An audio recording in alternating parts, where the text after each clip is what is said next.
The commandments. I would, in that situation, lie, which would be a sin, but I would lie. Yes. And I completely am saying that because I would want to save those people. But then again, No, but you're making a prescription because like when the commandments tell you that something is wrong, they're saying you shouldn't do this. Right. So if you're making a prescription that you should do this, you then end with a statement that you should and shouldn't engage in this action. That's a contradiction. Yeah. So do you not hold to the Bible then? Well, I do, but I'm saying I understand that I do sin and don't follow those rules all the time. That's what I mean by that. Well, at any time would you follow that rule? Like when it relates to that circumstance? Yeah. Yeah. So you would engage in the action that would lead to the deaths of Jewish people. I'm saying in this specific subject, I would lie to save people's lives because that is what I would do. And knowing that there's lives at stake, I would lie, even though that is going against the Bible. Didn't God write morality in your hearts? I appreciate the hint, heart. Thank you. Yeah, but he also gave man free will. But Eve ate the apple, which caused sin to come into the world. So nobody's perfect because of that. You know what I mean? Let's just ask that question. Why did Eve eat the apple? Because God gave us free will and she sinned. Is it the case that you can have free will and always do the good thing? I don't think it's possible to not always do the good thing. You know what I mean? Because people just like make a small little white lie here and there. So that would technically not be being perfect. No, is it possible to always do the right thing? Like even how small the probability is, like say the probability is like 0.001%. Appreciate Little Crowd. Thank you so much. Is it still possible? Are you just saying like everyday things like for example, like following the commandments like to a T? Yeah, you just do everything. Correct. There's nothing you do wrong in that day. You don't sin. I mean, oh my God, my voice. In my belief, the only perfect person is God. So I would say does God have free will? God is all omnipotent, omnipotent. So like he does have all that power and he is perfect. Yeah. Does he have free will though? I don't know. Actually, that's a good question.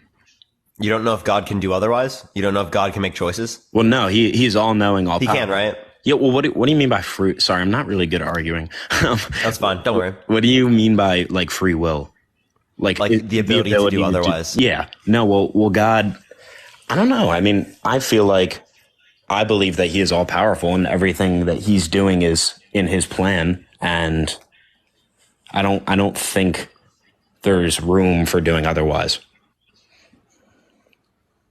So he doesn't have the ability to do otherwise. He doesn't have free will. He couldn't have chose to not create. No. He does have free will, but his will is to. Okay, so he does have free will. Yeah. He has free will, but he always does the right thing, right? Right. Okay, so can't there be human beings that have free will that always do the right thing? Yes, technically under that description, yeah. Yeah, so the point is that God sees every logically possible world. And out of the infinite set of logically possible worlds, one of them could have been a world where every single human being always chose to do the right thing freely. Is that true? Sorry, can you say that again? Yeah, so God looks at all the infinite set of logically possible worlds, what could have been, right? And God sees in one of these worlds, it is the case that every single human being on earth, right, chose to do the right thing in every single circumstance completely freely. Because again, that's possible, right? There's some level of probability that could happen. So there's at least one world in which that did happen. Okay. So God can actualize that world, and that world is just as free as the world we live in right now. So if that world is just as free as the world we live in now, you retain free will and you remove evil and sin. Yeah. So God would have a choice between a reality in which there's free will and sin and a reality in which there's free will and no sin. Right? So given that we exist in the world in which there's sin, that tells us that God prefers there to be sin over there being no sin. All else constant. Yeah, that's a killer argument. I gotta give it to you. Yes, that's a contradiction, right? Because sin is against God's preference. So you then end with a statement that God prefers a world in which God has a preference against, which is a contradiction. Right. So you're saying like he has the ability to make a sinless world, but he didn't, is what you mean? Yeah. There's nothing that's stopping him from doing that. And since he has a preference against it, he would have done that. And given the fact that we exist in this world with this, that would tell us that this particular God wouldn't exist as our expectations for what would have happened didn't occur. Right. Does that make sense? Yeah, no, that makes complete sense, actually, yeah. I see where you're coming from 100%, man. Yeah, that's a contradiction. That means that it's not logically possible for this to be true. Right. That's fair. I did ask you this earlier. I was just gonna ask though. So, if there is actually a God, and if the outcome is going to heaven and living a beautiful eternal life, right? Then why wouldn't you want to believe in that? You know what I mean? And I know you were saying how there's because you're like disregarding logics and stuff like that. But like, if you're See, just like I would want for the concept to be accurate, but I can't rationalize it. So I don't want to believe it because I can't rationalize it.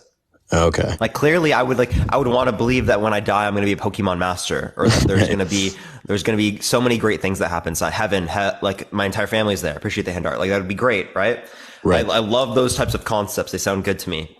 Right. But that doesn't mean that they correspond with reality. And the thing is, I require some ability to determine what's within reality to be able to engage with everyday life.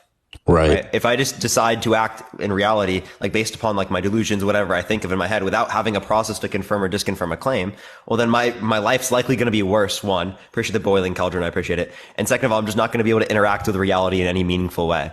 Right. right. In terms of like what's true.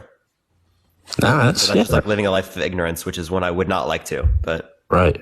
That's very interesting. I mean, would you say though that there is not like very intellectual Christians who are very aware and very realistic with everything? There's not that many, I would say, left over because a lot of the people who do go in it genuinely, I think, see the arguments and then fall out of it. I do think Right. that happens to most people, but there are some Christians that are very smart, that are very much into it, that have done lots of research. Yeah, That would I seem see what you mean. convincing to like the average person very clearly, right? Right. I mean, well, for example, like me personally, I mean, I just turned 18 like a month ago, so I'm pretty young, right? I'm not really too. I'm trying to get smarter every day, like this and that.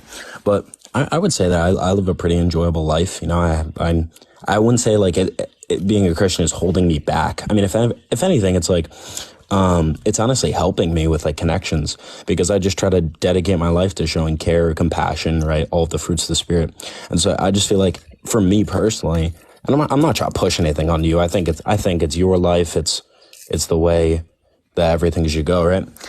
But I think for me personally, it's honestly made my life a lot better. Sure. You can say it makes your life better. That's fine, right? But like, I think it leads towards like a degrading of our own values, right? Because it's called like a special exception. Essentially, we're like in this scenario, we're willing to believe something that's contradictory, right? Something that we would say is false in every other scenario, just because it makes us feel good. Right. I mean, would we be willing to do that in other scenarios? That we just believe in things that we've already established are false, right? I Because see they what make you're us feel saying good. there. No, I see what you're saying there. I feel like honestly too, it's a lot different on a person to person basis because like some people like are just not even able to comprehend that at all. You know what I'm saying? Like some people believe there's nothing that created this, like the Big Bang Theory. Like there's just so many different things. That's not nothing. But, No. So many people just don't know where everything came Yeah. from. I say I don't know. Most people say that, right? But it is the case that you can try to explain the world the same way that theists try to explain the world by saying there's like some prior naturalistic state that's eternal that explains why we exist. You could explain the Big Bang, stuff like that. You can have explanations for that, but they just rely upon assumptions. I Right? feel You you. don't know whether or not the assumptions are true. The same thing is also true with like the theist model. These are just assumptions, right? Right. We're just saying like, given these assumptions, what would we expect to see within reality? And that's really the only way we can test the hypothesis. I There's feel literally you. no other way we can. No, that makes sense. I mean, what would be like your argument though for like, I guess like people would call it maybe like karma or like just coincidence, but like what would be your argument for like, I guess if people say like God has spoken to them or like God has changed something in their life specifically, you feel me? Yeah. So when it relates to this, I would say that like they would reject the spiritual experiences of other individuals, not that they occurred, but the conclusions formed from them. Like I often bring up with Christians, Prophet Muhammad having the experience with the angel Gabriel, right? Right. He dictated the Quran to other individuals to write down, right? And that was a direct revelation from God. But the thing is, you don't accept the conclusions formed from that spiritual experience, but we do accept the conclusions formed from the spiritual experience of the angel. I mean, of like these Christians, right? So what would be the process to differentiate between these two experiences to accept one and not the other? And I've really never heard an answer about that. I mean, I think it's through your actions, right? Like if you're praying for something over time, and you're like praying that God will work through your life in a certain way, and you do see that outcome, I feel like it's hard to say that that's something that's not God. Well, I mean, the you know what the correlation causation fallacy is? Absolutely not. I'm sorry, man. Yeah, so just because two things are associated with one person prayed and then something happened after doesn't mean that one thing caused the other. For example, right? It is the case during the summer that there's an increased rate of ice cream consumption and an increased rate in violent crime. Does that mean the increased rate in ice cream consumption caused the increased rate of crime, violent crime? No, I see what you mean. So just because two variables are associated with each other doesn't mean that one caused the other one. That's kind of like the point. It's like a common thing brought up in statistics. It's like one of the first introductory points. Okay. Yeah. That's interesting. I mean, I do see where you're coming from. Well, well, I mean, this is kind of off topic. I don't know if you care, but what do you believe, like, the universe was created from, and this and that? Like, what do you believe is? I have no clue. Oh. I can bring up like that prior state of fundamental particles or naturalistic state as like an assumption model, right? To compare to say, oh, this is less assumption, so it's probably more likely to be true, right? But that's really all you can go off of there. Like, I just don't think it's a sufficient explanation, because there's no way for us to like empirically verify it at all. I feel you, dude. I mean, yeah, it's so like mind boggling, right? I mean, the way I feel it though is like, I just kind of say, for lack of better terms, like, I just feel like I'm playing it safe, you know? Like, I'm just subscribing to a religion, and Pascal's wager. Pascal's wager. So it's called Pascal's wager. So essentially you're saying like, if it's true, then I'll be saved. It's a really good thing. If it's false, then I don't really lose anything. Is that kind of your thinking? Well, I mean, what I was going to say is, I was going to say that I feel that through doing this, I'm not really, I am kind of answering what you're saying. I'm not really losing anything necessarily. Is that what you mean? Yeah, that's what's posited, right? I think you are losing reason and logic and other stuff like that, right? We are believing in something that we've already established to be false, right? That's one thing. Two, wait, hold up. Can you restate the last part you just said? I literally had a response and I just forgot. I don't even remember, honestly. Oh shoot. Well, we both don't know. Okay. Well, how did I do? I've literally been doing that recently. I don't know what's wrong with me. Yeah, I don't know. Well, yeah, I'm kind of dragging on. Hey, I'll let somebody else get in here though. I appreciate your time. Appreciate you coming on, man. Yep. Have a good day, bro. You too. All right, we're gonna go to the next person. Only send a guest request. If you disagree, everyone, we can talk about Pascal's wager like a later time. It's literally just like that can apply with any religion. If you're not scared of other religions, why would you be scared of this one? That's kind of the thing that we can say. But yeah, tap that screen, everyone. Let's try to get to 100,000 likes. If you want to help get out to more people, share the live, everyone. Let's try to get to like 150 shares, everyone. It'll help get out to more people. Let's go on to the next person though. Only send a guest request if you disagree, y'all. We're just looking for some debates. Yo, what's up? How old are you? Me? I'm 18. Yeah. Do you think that God exists? I do think God exists. What particular God? Well, there's no, if you're talking about God as an individual, then you got the misconcept of God. Oh, do you think that like God is like the universe? Which religion do I follow? Are you a pantheist? I follow Christianity. Okay, so you're a Christian. Okay, so how do you know that the Bible is true? Well, we could start from the beginning and we could talk about how we got here, but you've already heard that a million times. So let me tell you why I believe the Bible is true. Let's talk about everybody and every living thing dies, right? Yeah, every living thing dies. So if you imagine, if you don't know where you're going to go when you die, compared to other animals, I mean, we live maybe 80, 70 years old, So we have 70 to 80 years to decide, make our own assumption of where we're going to go when we die. Do you think you're just going to disappear? Do you think you're going to be reincarnated? We don't know. We don't have any witness of somebody saying, I came back from the dead, that has evidence that's good, So. Okay, so my assumption is going to be that I'm going to go to a Pokemon reality where I'm going to beat all the gym badges and beat the Elite Four. But let me ask you become the champion of the Unova region. Parker, let me ask you something. Do you have faith in that? Do you put all your faith, soul, and heart into that you would not even flip a coin you would just immediately know. You would never have to doubt it. You would never have to do anything. Do you have full faith in that? Yeah. Or are you just saying that to use it as a reference? Because a lot of times it's a reference, right? Yeah, so the point is that any type of belief, you have to get in the mindset of it's not a reference, it's your life. Where are you going to go? Are you going to be in a room? I don't think that's relevant, right? Because the idea here is that any type of belief, when it relates to this, just based upon faith, is the exact same. Because there's no process that faith uses to like confirm or disconfirm a claim. It simply is the case that if you just choose to believe something, then that's going to be the same as every other belief. If you're just assuming that your God exists, appreciate the handout, thank you so much. I'm going to assume this state in which there's Pokemon. And that's just as justified as your worldview. Doesn't that reduce it down to absurdity? No. It's not just as justified, because we have knowledge and history obtaining to Christianity, just like any other religion. Okay, so what knowledge and history? So you know the Bible. I mean, everybody knows the Bible. We have books in the Bible related into the Old Testament. I think is the number one cited source of the Bible that has the most now I'm not saying everything in the Bible has been logically cited and proven, but there has been things in the Bible that have happened that we have evidence to this day to believe that is true in the Bible. Yet, do you have evidence that you're going to go into? Wait, like what? Like what? I mean, we could talk about the scrolls that have been found. We could talk about witness statements of Jesus. I mean, go ahead. Be specific. I mean, I think that's pretty specific. I mean, we're talking about witness statements of Jesus. We know at the time of what witness statements are you referencing? Are you just referencing that, like the Gospels? Well, yeah. I mean, if you go through the Bible, I mean, most of the Bible, I mean, the New Testament has witness statements. They have witness statements in the New Testament of Jesus. Like, for instance, are you referencing the Gospels? No, these are real. Do you believe that people? No. Do you believe people in the Bible are real, or do you think that they're made up and fake?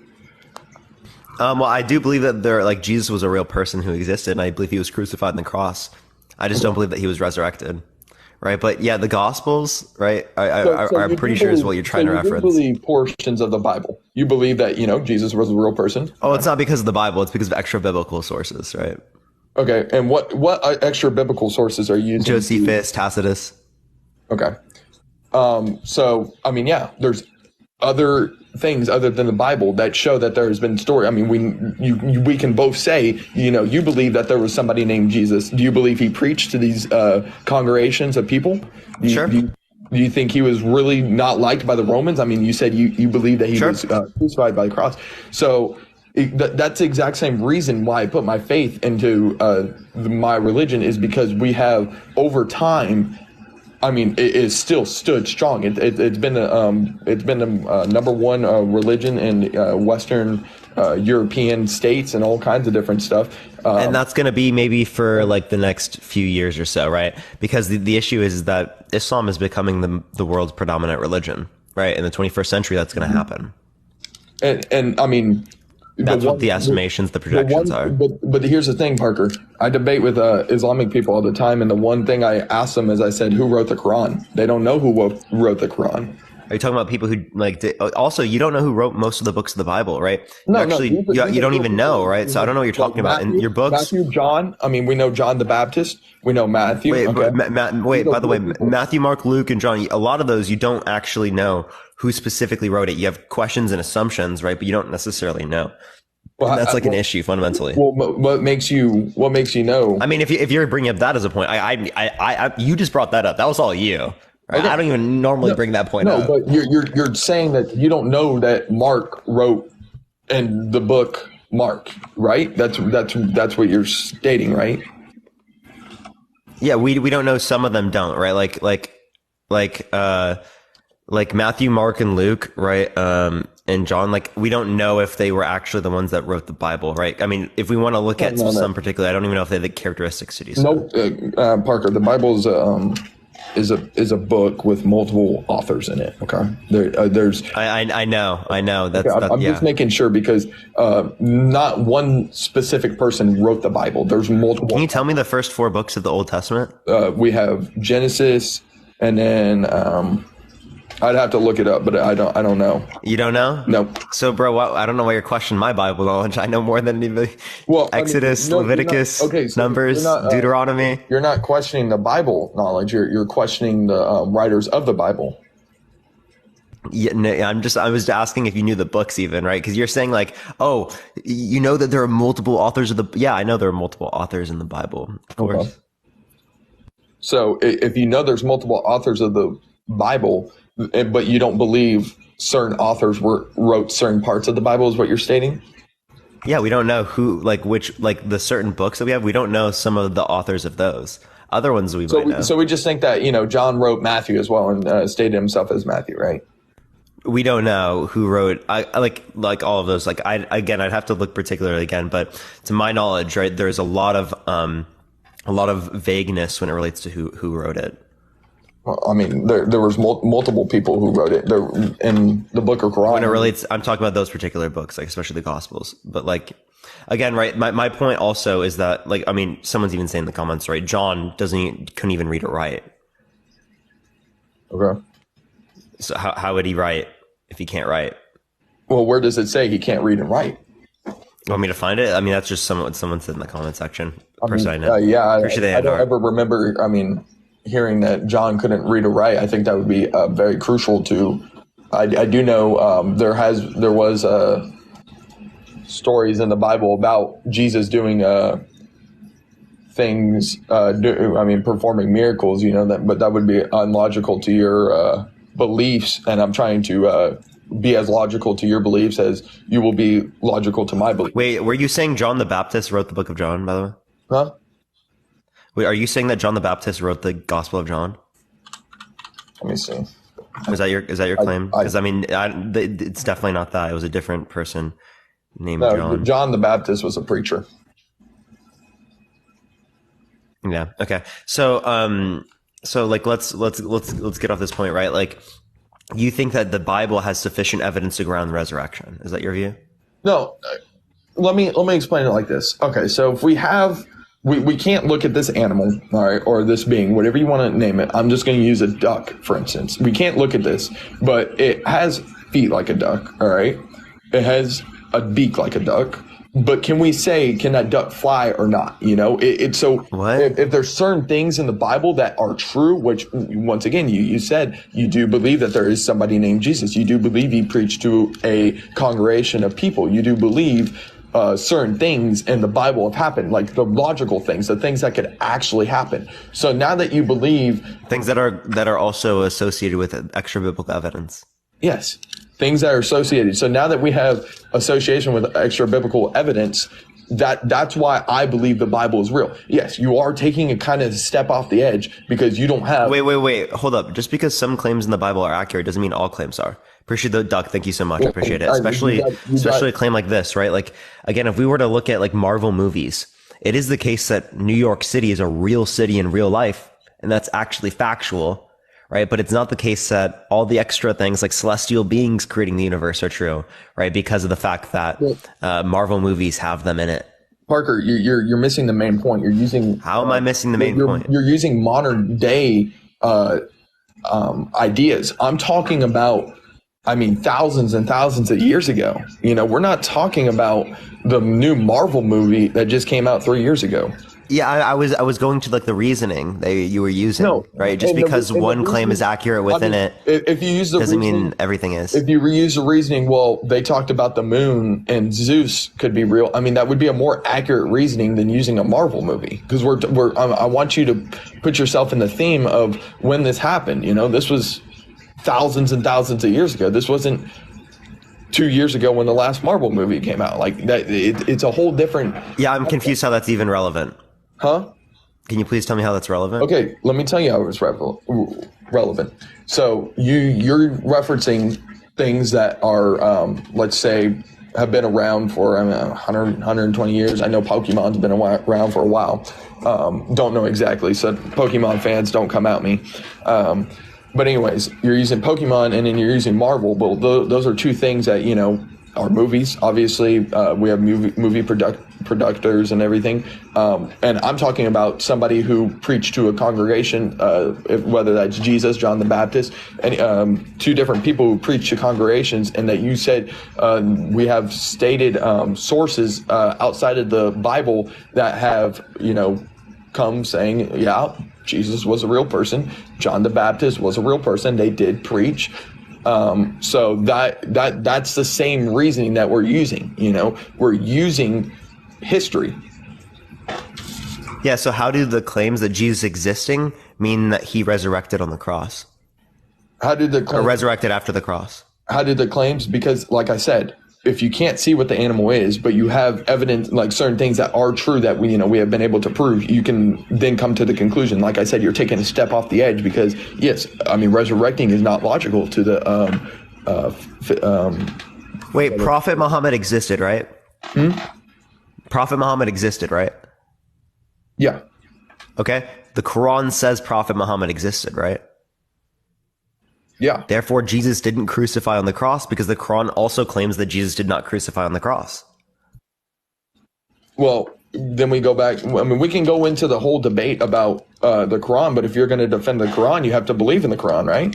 I'm not defending the Quran. What I'm showing you is that the exact same reasoning would justify the Quran. Okay.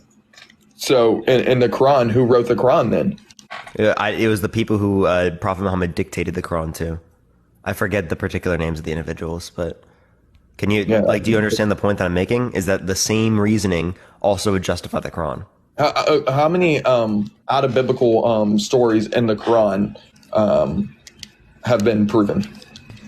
Wait, we just related to one. You just said Jesus existed, right? And that's true. Therefore, right, Jesus resurrected. Okay, and that's going to be true in the Bible because the Bible claims that Jesus existed. Okay, Prophet Muhammad existed. The Quran claims Prophet Muhammad existed. Therefore, Jesus did not crucify on the cross because the Quran also claims that. So then you end with a contradiction, right? Because Jesus did crucify on the cross in the Bible and didn't crucify on the cross in the Quran. So then how do you differentiate between these two views, given that they both cannot be correct simultaneously? You got to take for instance, if you're using, let me use modern day terminology. If you use Fox News versus CNN, which one are you gonna trust? You're probably gonna trust the one that you get more accurate information from, that has been right most of the time, correct? I think that people would generally prefer CNN to Fox News, even though CNN's pretty dog shit.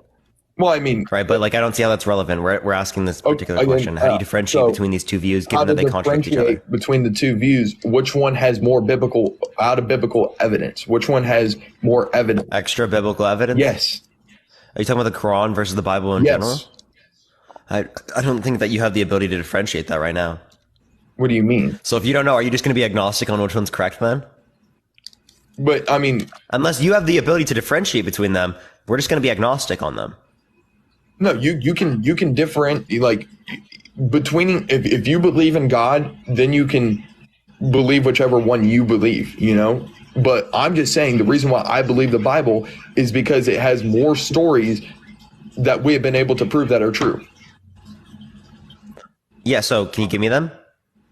I told you the scrolls that we found that which ones related to the Bible. Look up here. Let me look it up. Do you have a computer near you?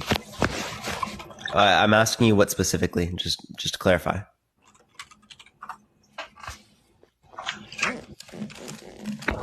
So we have one that was discovered in 1880. Location. Well, it's in a museum right now. And it records the earliest known Egyptian military.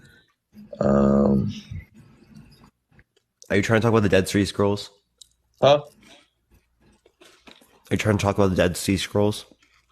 Yeah. You can have Dead Sea Scrolls, all kinds of different ones. How does this justify the book? Because do you understand my argument I'm trying to make? No. Okay. I'm asking you to clarify. Let me clarify my argument. All right. So since I obviously didn't explain it good enough. All right. So you stated that, yeah, we can believe that somebody named Jesus existed. Okay. We can believe he preached to a congregation. We can believe John the Baptist existed. That's all logical. You know, we know that's logical. So people like that can exist. John can exist. They existed, but them being God, them being an all-knowing, all-powerful, all-good God, that's contradictory. Well, first of all, John the Baptist isn't God, but I was talking about Jesus, bro. okay. So if we use that, all right. Now, did you really think I was calling John the Baptist God? I just there? had to make sure, man. Just had to make sure. So we have, we got that the people are real. All right. Now we got to go into detail with the stories, some of their stories. All right. Some of them are logical. Some of them are illogical. All right. Jesus washing people's feet. That's pretty logical. You can wash people's feet. Can you wash people's feet? Yes, we can wash people's feet. Anybody can wash people's feet. All right. John baptizing people. All right. That was in the Bible. Can we believe John dunked people's head under the water? Yes, we can believe John dunked people's head under the water. All right. Are you just saying literally because we like some events in the Bible are true, that means that the rest of the Bible is true? Exactly what I'm saying. Okay. So again, some of the events in Marvel movies are true. Does that mean the rest of Marvel movies are true? But you're using something. Use something back in the day of the Bible, of whenever the. I'm trying to apply your reasoning to another view to see whether or not it ends at absurdity, and it clearly does here. The age of the reasoning, you're still using something that is modern based to a ancient. I don't see how that's even relevant. You never even described to me how that was relevant. How is that relevant? Because we're talking about the Bible. Do you think the Bible was written 2 years ago, when the last Marvel movie? Dude, I don't think when the book was written has any relevance here. I think that's where you're wrong on. I think when it is written is the reason why it has the most relevancy. People didn't know nothing back then. I mean, they knew a little bit. We had. What do you mean? Is Hinduism true because it's older? Well, if there's certain things in Hinduism that make people believe that Hinduism is true, then yeah, you can believe. Yeah, that's why people are Hindus. What are you talking about? Okay, then you can be Hindu. I'm not going against being Hindu. But are you saying it's more likely to be true because it's older? No, okay, now you're switching the thing. You're talking about you're trying to talk about religion now. First of all, most religions all have one thing. Now? No, like you're trying to differentiate from different religions. Well, why aren't you this? Why aren't you that? Why aren't you this? Because of this existed. We're talking about a God existing, all right? Whether that God is the Islamic God, whether that God is the Hinduism God, whatever that is, okay? We're trying to debate if a God exists, all right? And when I'm giving you the evidence that God exists is I'm not going to be like, oh, look, here's God, and then God appears in my hand. That's not possible. I don't believe that. You don't believe that either. All right. And if I did do that, I probably would be able to do that. It would save me a lot of time. But the reason why I believe God exists is because we have we have a Bible. All right. The Bible is the structure of Christianity. We read the Bible whenever we go to church. There are certain things in the Bible that could logically happen, and then there's certain things in the Bible that through our research and everything that we think that could not have happened. Like, we do not believe bears could have been spawned to go kill kids after trash talking a blind man. I don't believe. I don't. Do you think snakes can talk? Do I think snakes can talk? Right now, I do not think snakes can talk. Do I think a snake did talk? Yes. Do I think that these things in the Bible were one-time occurrences? Yes. Yeah. So again, here's my point: is that you're using claims that did happen within the Bible to say that the rest of the claims in the Bible are true. And again, if you use that exact same reasoning and you apply it to any other circumstance, you're not going to accept it. Literally none of them. That's what science does. Do you realize that? You know what science? Oh wait, yeah, parcel tongue. Do you know parcel tongue? Huh? Yeah. So Harry Potter has that too.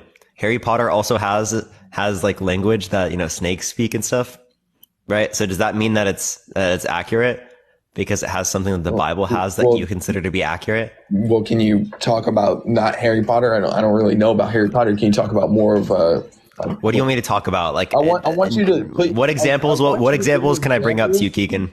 I want you to give me examples from thousands of years ago. Whenever. What do I? Give me what ones I can and what ones I can't, please. I'd love to hear it. Anything between AC and BC, please.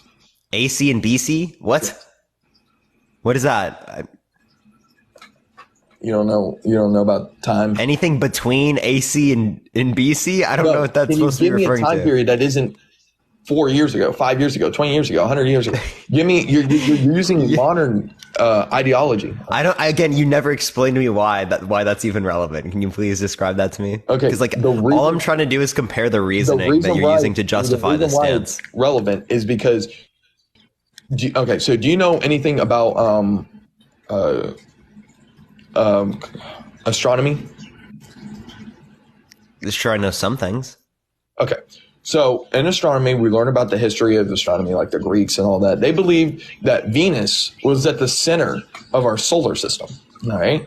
So people believe that Venus is at the center of the solar system, and everything evolves around us. I mean, there were so many different solar system models that were drawn, and we didn't know nothing. I mean, we were kind of dumb, you know. We didn't really know stuff. I mean, we had some scientific evidence that we use to this day, but we didn't really know that much. So in order for the Bible to use certain scientific stuff that we can say, well, yeah, that is proven, is near to impossible, you know? What's near? It's near to impossible for what to happen? Sorry, clarify. Let me say this. It's near to impossible for these people to believe that the sun is in the middle of our solar system, right? Oh, I don't think it's nearly impossible. They would have methods to determine this. Like, I'm so confused, right? Like, we had different types of models. Let me ask you something, Parker. We had different types of models that could have been the case. Some believed that it was like everything is like the Earth is in the center, everything is around that. Some believed that it was based upon the sun, right? There were different claims back then because you could like observe the stars and stuff. Let me ask you something. How do you believe the pyramid was built? What pyramid? The pyramids. Like Giza? Yeah. I appreciate the feather flock. Thank you so much. I appreciate it. Like what parts of it, right? How do they chisel like the things, or how do they take them? How did we stack these very, very, very heavy blocks? The usage of slave labor, and there was like these different types of ropes that would allow them to like pull things on like things with like wheels that would allow them to like move the. So let me ask you this: do we have evidence of that happening? Yeah, we do actually. And where would that be sourced at? There'd be like archaeological evidence for that. And that is? Do you want me to give you some? Yeah. I can find that for you. I haven't looked at that recently. Do you want me to find that though? Sure. Yeah, I just want to know. Right now. Yeah, I want to know how these pyramids were built. I don't know how that was related to the topic, but I can get that for you. Well, I mean, you'll see why it's related to the topic. Okay. All right, I guess. Can you explain to me why this is relevant? Well, I mean, I could have used the Abraham Lincoln thing, but I think that's been used enough. What's the specific? We have more proof of the Bible existing than we do of Abraham Lincoln being assassinated. Not the Bible in itself. We have evidence that Jesus existed. What I'm disputing is the idea that Jesus resurrected. Right? Because actually the evidence that we have would indicate that it's most likely for Jesus to have been left on the cross to decompose after, instead of actually having a tomb. And many other historians either reject the notion or are agnostic on the idea that Joseph Arimathea, the person who supposedly bought this tomb, even existed in the first place. And I can send you, you can just look up archaeological evidence for the Pyramid of Giza, right? Or you can just go, there's like one specifically from like Harvard that you can get up. There's like a timeline and stuff if you want to look that up. Okay. So you don't have a source saying that how they built the pyramids, right? Did I just name things off? Yeah, I mean, you named off the Harvard. I mean, I can name off Harvard for anything. Appreciate the galaxy. Thank you so much. But I mean, you haven't given me a direct source. Like, I want to know, like, go to this website. Is Harvard not a direct source? No, Harvard is a source, but you're not giving me a direct source. Do you want like the title? Sure. I'd love to see Archaeology at Giza. So you have it on your phone right now.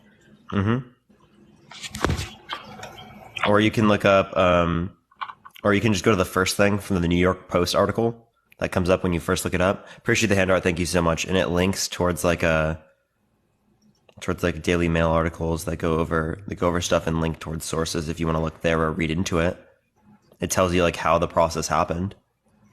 I don't know why this is relevant. Do they have any logical, other than assumptions on how this process happened? Do they have witnesses? They have archaeological evidence, like things that have been left over, things that they can see, in terms of like how, like where, like you can see what the stones are made of. You can see in the area where that type of stone is, right? And you can kind of understand like the process of where they went from, what different types of tools do they have at the time period to be able to use this type of stuff. And then there's also like, hieroglyphics as well. Like there's literally you can see like the languages and the different pictures that they would leave behind of how they would also do it. Some try to cite that as evidence for like aliens and stuff, but a lot of it's just like stuff that they were using to carry stuff and use tools to like chisel the stone or stuff. Okay. So if there's certain things in the Bible to prove that things happen, would you believe the Bible? Yeah, if there's more evidence that could justify things like resurrection and other stuff like that, then there could be evidence to believe in the Bible. So, right, but there literally is not. So if there was evidence to support logical things happening, right? Unlogical things happening. Things that aren't logical. There can't be evidence for illogical things, right? That's also my point, right? Like, I already believe that this is illogical within the notion that it entails contradictions, right? We can talk about the problem of evil. We can talk about perfection-based arguments that entail contradictions. I can bring up simplicity-based arguments that say, like, you require less assumptions to explain it under a naturalist model comparative to, like, your God, right? You trying to explain it with your model. Okay. So how do you think we came? Where do you think you're going to go when you die? Because that was my original. I have no clue. You have no clue. That doesn't scare you at all. Well, I don't know why. Why would what do I have to be scared? I feel like that's just like an irrational fear, right? To have, to be honest, because like, what am I going to be scared of? I don't even know what we're referencing. We're scared of death. Where are you going to go when you die? I have no clue. Okay. So you wouldn't. What am I going to be fearful of if I don't know what it is? You don't know what death is? And I don't know what comes after that. No. So like if I just like naturally die of like old age in my sleep, right? I'm not really scared of that. So you don't know, you think like when I'm older, like when I'm way older? So that doesn't scare you that your consciousness right now is just going to disappear and you don't know where it's not going to happen now. This is like way when I'm way older. Well, I know, but your consciousness when you're way older and you die and disappear, that doesn't scare you at all, that you're just going to... Not really. So you just think you're going to end up in a blank, huh? I don't know what's going to happen. I literally told you I don't know what's going to happen. Okay. So if you don't know... Do you know what's going to happen? Yeah. Do you have any idea? Yeah, and you want to know why I know what's going to happen? Because how do you know? I have a lot of faith, all right? Okay, I have faith that I'm going to be a Pokemon master. I'm going to beat all the gym badges, beat the Elite Four. I'm going to be the champion of the Unova region when I die. No. I have faith in that. You don't have faith. You're saying you have faith. I do have faith in that, man. No, appreciate the paper crane. Thank you so much. Parker, in order for you to have faith, you really have to believe it. Like you just asked me that question. Where do you know? It's just as justified as your worldview there, because it's both based upon faith. Do you know what faith is? Mm-hmm. Belief without evidence. Huh? Belief without evidence. You could say that, but that's a very, I guess you could say, out of term reference. But what faith is, faith can mean different things, but in my opinion, what faith is it's something like you can say the grass is green. All right. You can have faith that healthy grass is green, right? Have faith? No, we have understandings that like healthy grass, generally speaking, is green as the type of grass that we have. Okay. So we have evidence of that, right? Like it's a fact. Okay. If somebody were to tell you, yeah, my grass is green, you could be like, yeah, I can believe you. I have faith in that. I have faith that because it's something that's likely to be true. I don't have to have faith. It's something that I can determine is likely to be true based upon statistically speaking. The point. Based upon like society and like the evidence that we have in society. So again, We're extrapolating things from experience and from evidence that we can actually like substantiate, right? It's observable, it's repeatable, right? We have statistics on like, generally speaking, right? Whether or not grass is likely to be green or whatnot. Right? If someone tells me this morning that they ate cocoa pebbles, right? It's probably likely. It's not like some super unlikely claim. But if someone tells me that they floated off the ground and levitated off the ground, am I going to believe that? If someone told me that they parted the sea, am I going to believe that? Well, you'd have to look If someone told me that they cured blind people, am I going to believe that? Well, let me ask you something. If somebody were to tell somebody else that planes crashed in to the Twin Towers before it actually happened, do you think that they would have believed them? Because that's something that's so crazy. It could have been very unlikely. You might not have believed them, but then you change it based upon the evidence that is provided. Right? Because unlikely claims like that, you're not going to believe until you have good evidence, right? But claims like me eating cocoa pebbles, I have no reason to lie about that. And if I did lie about that, it's not really consequential. So if lying, what is the consequence if we are lying about God? Well, you're following something with absolutely no evidence, so that degrades our process of being able to confirm or disconfirm things within society. That affects the types of policies that people vote on. It affects the level of critical thinking that exists in society. They have real impacts upon people. Like, it really does. And that's why I do these lives in the first place, is because I think that psychologically speaking, it degrades our process to determine what's in reality. So if there is a scientific study that comes out that it does not... Scientific. That said that. If there's a scientific study that comes out that says people who believe in God are happier than people who don't believe in God, would that mean believing in God is a good thing in a logical perspective? Not necessarily, no. How is that not a good thing? Because it would be the case that we're doing so based upon ignorance. So if people aren't happy, that's not good, huh? That's what you're saying? No, it's happiness isn't the only good end result. It's about how we get to that happiness. Is that sustainable? Is it sustainable to have the happiness that we have as a society built upon something that we can't even justify? Let me ask you something, Parker. Doesn't that tell you that then the happiness is likely just to fade away so easily? No. If you believe in it, if you have faith, the happiness is not going to go away. Yeah, but there's nothing that's actually substantiating the faith, right? So the faith is so easy to be... There is, fall. because we have two question marks. It can fall like that. We don't know where we came from, and don't also, right, like, I want you to listen to this for a second, right? Throughout society, it has been the case that these different types of ways of thought have been used to legitimately control people, right? It is the case that divine kingship was used as justification to say that this is the king and you should not question it. It was used to control people because it is not using a process to show evidence or substantiate why someone should follow something or why it's going to be better for someone, but instead to just hear something to do and then to follow it. Appreciate the hat mustache. Thank you so much. Without question. So it's absolutely a mechanism of control, historically speaking. So right? And that's exactly what it predisposes you towards right now. If everybody was a Christian, what would be the main reason of control? Why would they want to control us? What?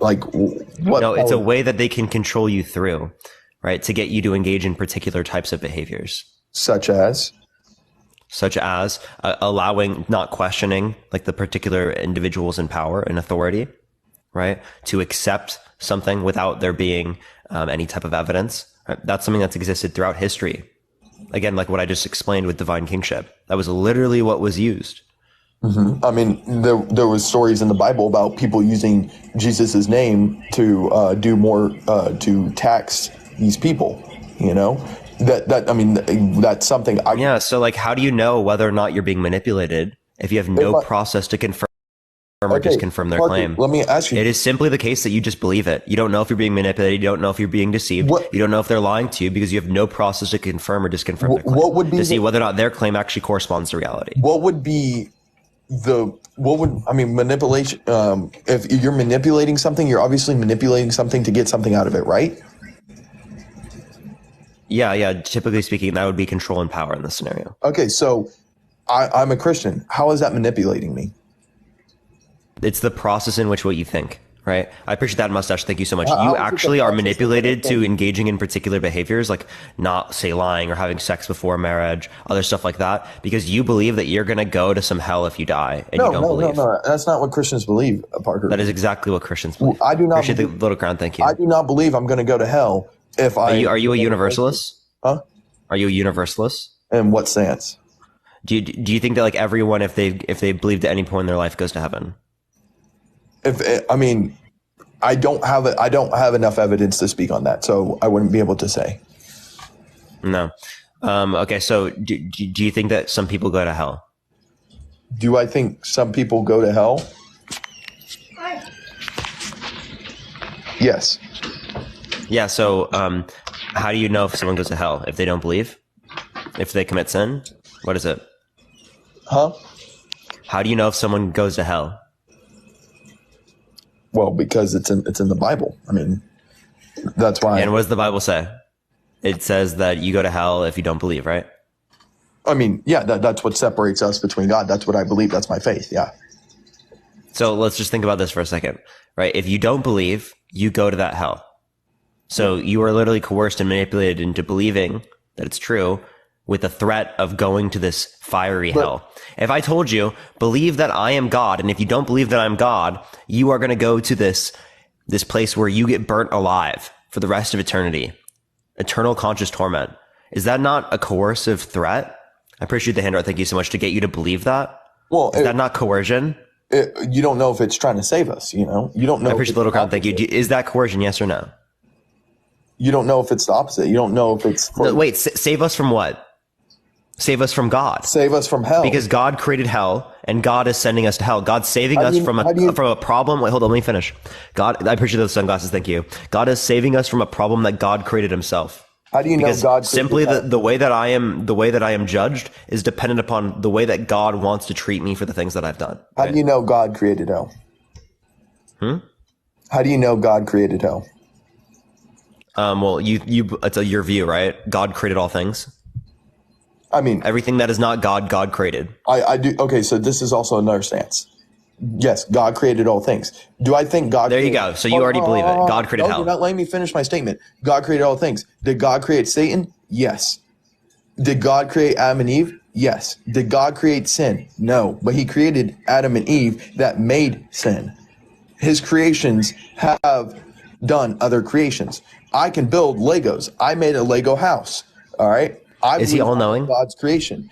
Did God build that Lego house? No. I built that Lego house. Is God all knowing? God is all knowing. Yes.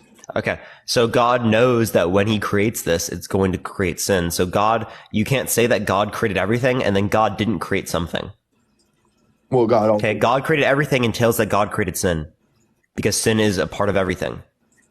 You can't say God created everything and then not accept that statement when it relates to another scenario. Because then you're contradicting yourself. You also have to think of it in a spiritual perspective. Okay, what's the spiritual perspective? I mean, so yes, God is all knowing. Yes, God created everything. Yes, God gave us all free will. All right, just like He gave His angels free will. All right, free will is you have two choices. All right, Anthony, thank you for the Venmo. You have two choices. So He gave His creations free will, and He is all knowing of those two choices. They have free will. If I create people in a simulation. And I say thank you for the Mr. Orange, I appreciate it. Thank you for the little crown, I appreciate it. Either you do 10 hours of work today, or I am going to torture you for 10 hours, right? Is that like a free will? Torture you for 10 hours? And what stance? Appreciate the little crown, thank you. Is that free will? I don't understand your argument. If I create someone in a simulation, and it's either that I torture them for 10 hours or they work for 10 hours, do they have free will? And how does that relate to God giving free will to angels? I'm saying if there's coercion, right, then there's not free will. That's my point. Is that like if there's impediment by another actor, then there's not free will. No, there is free will. He stated that He gave His creations free will. Was still being all knowing. Like I said, I give you. Okay, so we'll have this point. Okay, it's fine. A and B. Okay, so so you're all knowing. You know A and B. All right. You give them free will. You get to choose between A and B. All right, correct? Are we following the same page? Yeah. So God is perfect, right? Yes, God is perfect. Okay. Given a perfect test taker, what do you expect to see? Huh? Given a perfect test taker, what do you expect to see? If we're talking about God's perfection versus human perfection, it's two different things. I'm asking you, given a perfect test taker, what do you expect to see? A flawless test taker, what do you expect to see? like in the test of like we're talking about like a math test, a science test. Yeah, math test, sure. Well, I mean, if it's a perfect math test, I mean, you'd get every single question correct, right? Yeah, 100%, right? Perfect free throw shooter. What do you expect to see? All the free throws make it in. All the free throws made. Perfect creator. What do you expect to see? A perfect creator. Yeah. Well, now you changed it. You're going from human perfection to spiritual perfection. No, I'm talking about spiritual perfection in general because we're talking about what's considered flawless. Appreciate the hand art. Thank you. Well, what's considered flawless in human perspective versus spiritual perspective is two different things. We're talking about, I think of the crown, I appreciate it, in context of Christianity. And same thing in context of Christianity. Yeah, so if we have a perfect creator, what do you expect to see? If we have a perfect human on the world, we can see somebody like Jesus. Okay. Amen. Perfect creator, what do you expect to see? A perfect creator in the spiritual reference or in a human reference? Either or. Just let me know. Please just tell me. In the spiritual reference, I cannot answer that because I'm not any type of spiritual being. In a human reference, we would go back to you make all the 3 points, you get 100 on the test, you do all this stuff. But that is in a human perspective. That's not in a spiritual perspective. You have to understand the difference between. So perfect what? Perfect creation? Perfect in the stance that you are like, I mean, I like I said, I cannot. Well, I appreciate the hanging lights. Thank you so much, man. Answer the question. I cannot explain spiritual perfection. Appreciate the Panther pause. Thank you so much. Can you answer my question, bro? What I mean, I thought I did. What's your question? What do you expect to see? In perfect creation, right? If that is from if that's in a perspective on the world we live in, yes. If we're talking about a spirit, you have to understand the difference between a spiritual and perfect creator equals perfect creation. Okay, so if that is the case, are we created by God? We are created by God. Yes, we are God's creations. Are we perfect? In the stance of what God has stated in the Bible. Yeah, in stance of what a God thinks. Yeah. God stated in the Bible in Genesis, He made it. Okay. So perfect creator entails perfect creation. We're not perfect in God's eyes, therefore we don't have a perfect creator. But why are we not perfect in God's eyes? It doesn't matter. No, it doesn't matter why. It is the case that we are not perfect and we're created by God. It matters why we're not perfect in God's eyes anymore. You know why we're not perfect in God's eyes anymore? Because we're not perfect either. Because we made the wrong choice we made the wrong choice. How can we make the wrong choice if we're perfect? How can we live with a God that's perfect if we're not perfect? Again, we would be perfect if we were created by that God. If we were perfect, because perfect creator entails perfect creation, right? A perfect creator. Do you think a dictator is a perfect person, or do you think giving somebody free will is perfect? Dude, it depends. Like there can be a dictator who is perfect. That is not contradictory in terms. I believe. Right? We've never seen it, but there can be a dictator that is perfect. I believe in being perfect is giving all your creations free will, as what God has done. God has given all of His creations free will. Yes or no? Yes, He has. Sure. Yeah. Like again, free will is compatible with perfection, as God is free will and God is perfect. D, thank you for the superpower. I appreciate it. Mikey or Miley, I appreciate the confetti. Thank you so much. Yes. What's your point? So if God gave all of His creations free will, He's perfect. But that means His creation still has a chance of not being perfect. Why? Because He gave them free will. But so does God. God has free will too, right?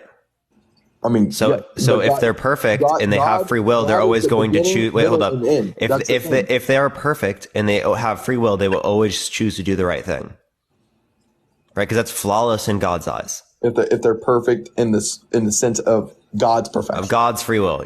I mean, God's perfect. God said He made it in His perfect image. Yeah. Do you know what God's perfect image is? Because I don't know what God's perfect image is. So if you look at Psalms, God defines perfection as flawless. Okay, so flawless within God's eyes would be like someone not sinning. Well, how do you know that? Because sin is a flaw. Yeah, sin is a flaw. Yeah. Okay, so we know human sin, right? That means that they engage in flaws. Therefore, they can't have a perfect creator because they engage in flaws. Appreciate the confetti. Thank No, you so much. they Under do their have own view. So this is very clearly shows us So that your God does not you stated exist. in Psalms, it talks about God being perfect, right? Yeah, which Or considers it God stating that flawless. His creations are perfect, which are flawless, and what are sins? Sins are flaws, right? So, are you saying that God's saying His creations are sinless? That would be expected given that God is perfect. But that's not what we see, so we don't have a perfect creator. No, we do have a perfect Creator. No, we don't, because we're not perfect. So let me ask you something, Parker.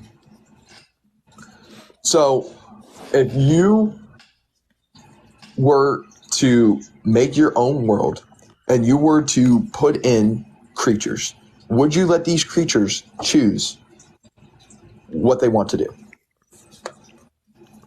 It depends.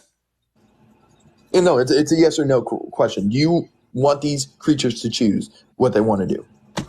It's an easy question. It's do you want to? In most circumstances, I'll let them choose. But yeah, Okay. if they want to grape each other, no. If they want to genocide each other, no. Okay, If they want to do anything bad like that, yeah, no. Okay, you're perfect now.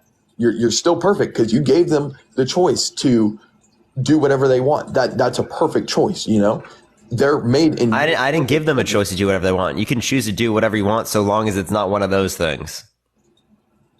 Okay, No slavery, no none of those bad things. So that would be imperfect, Parker. If you gave them free will, but you told them, "Hey, you can't do this and you can't do that," because that'd be imperfect.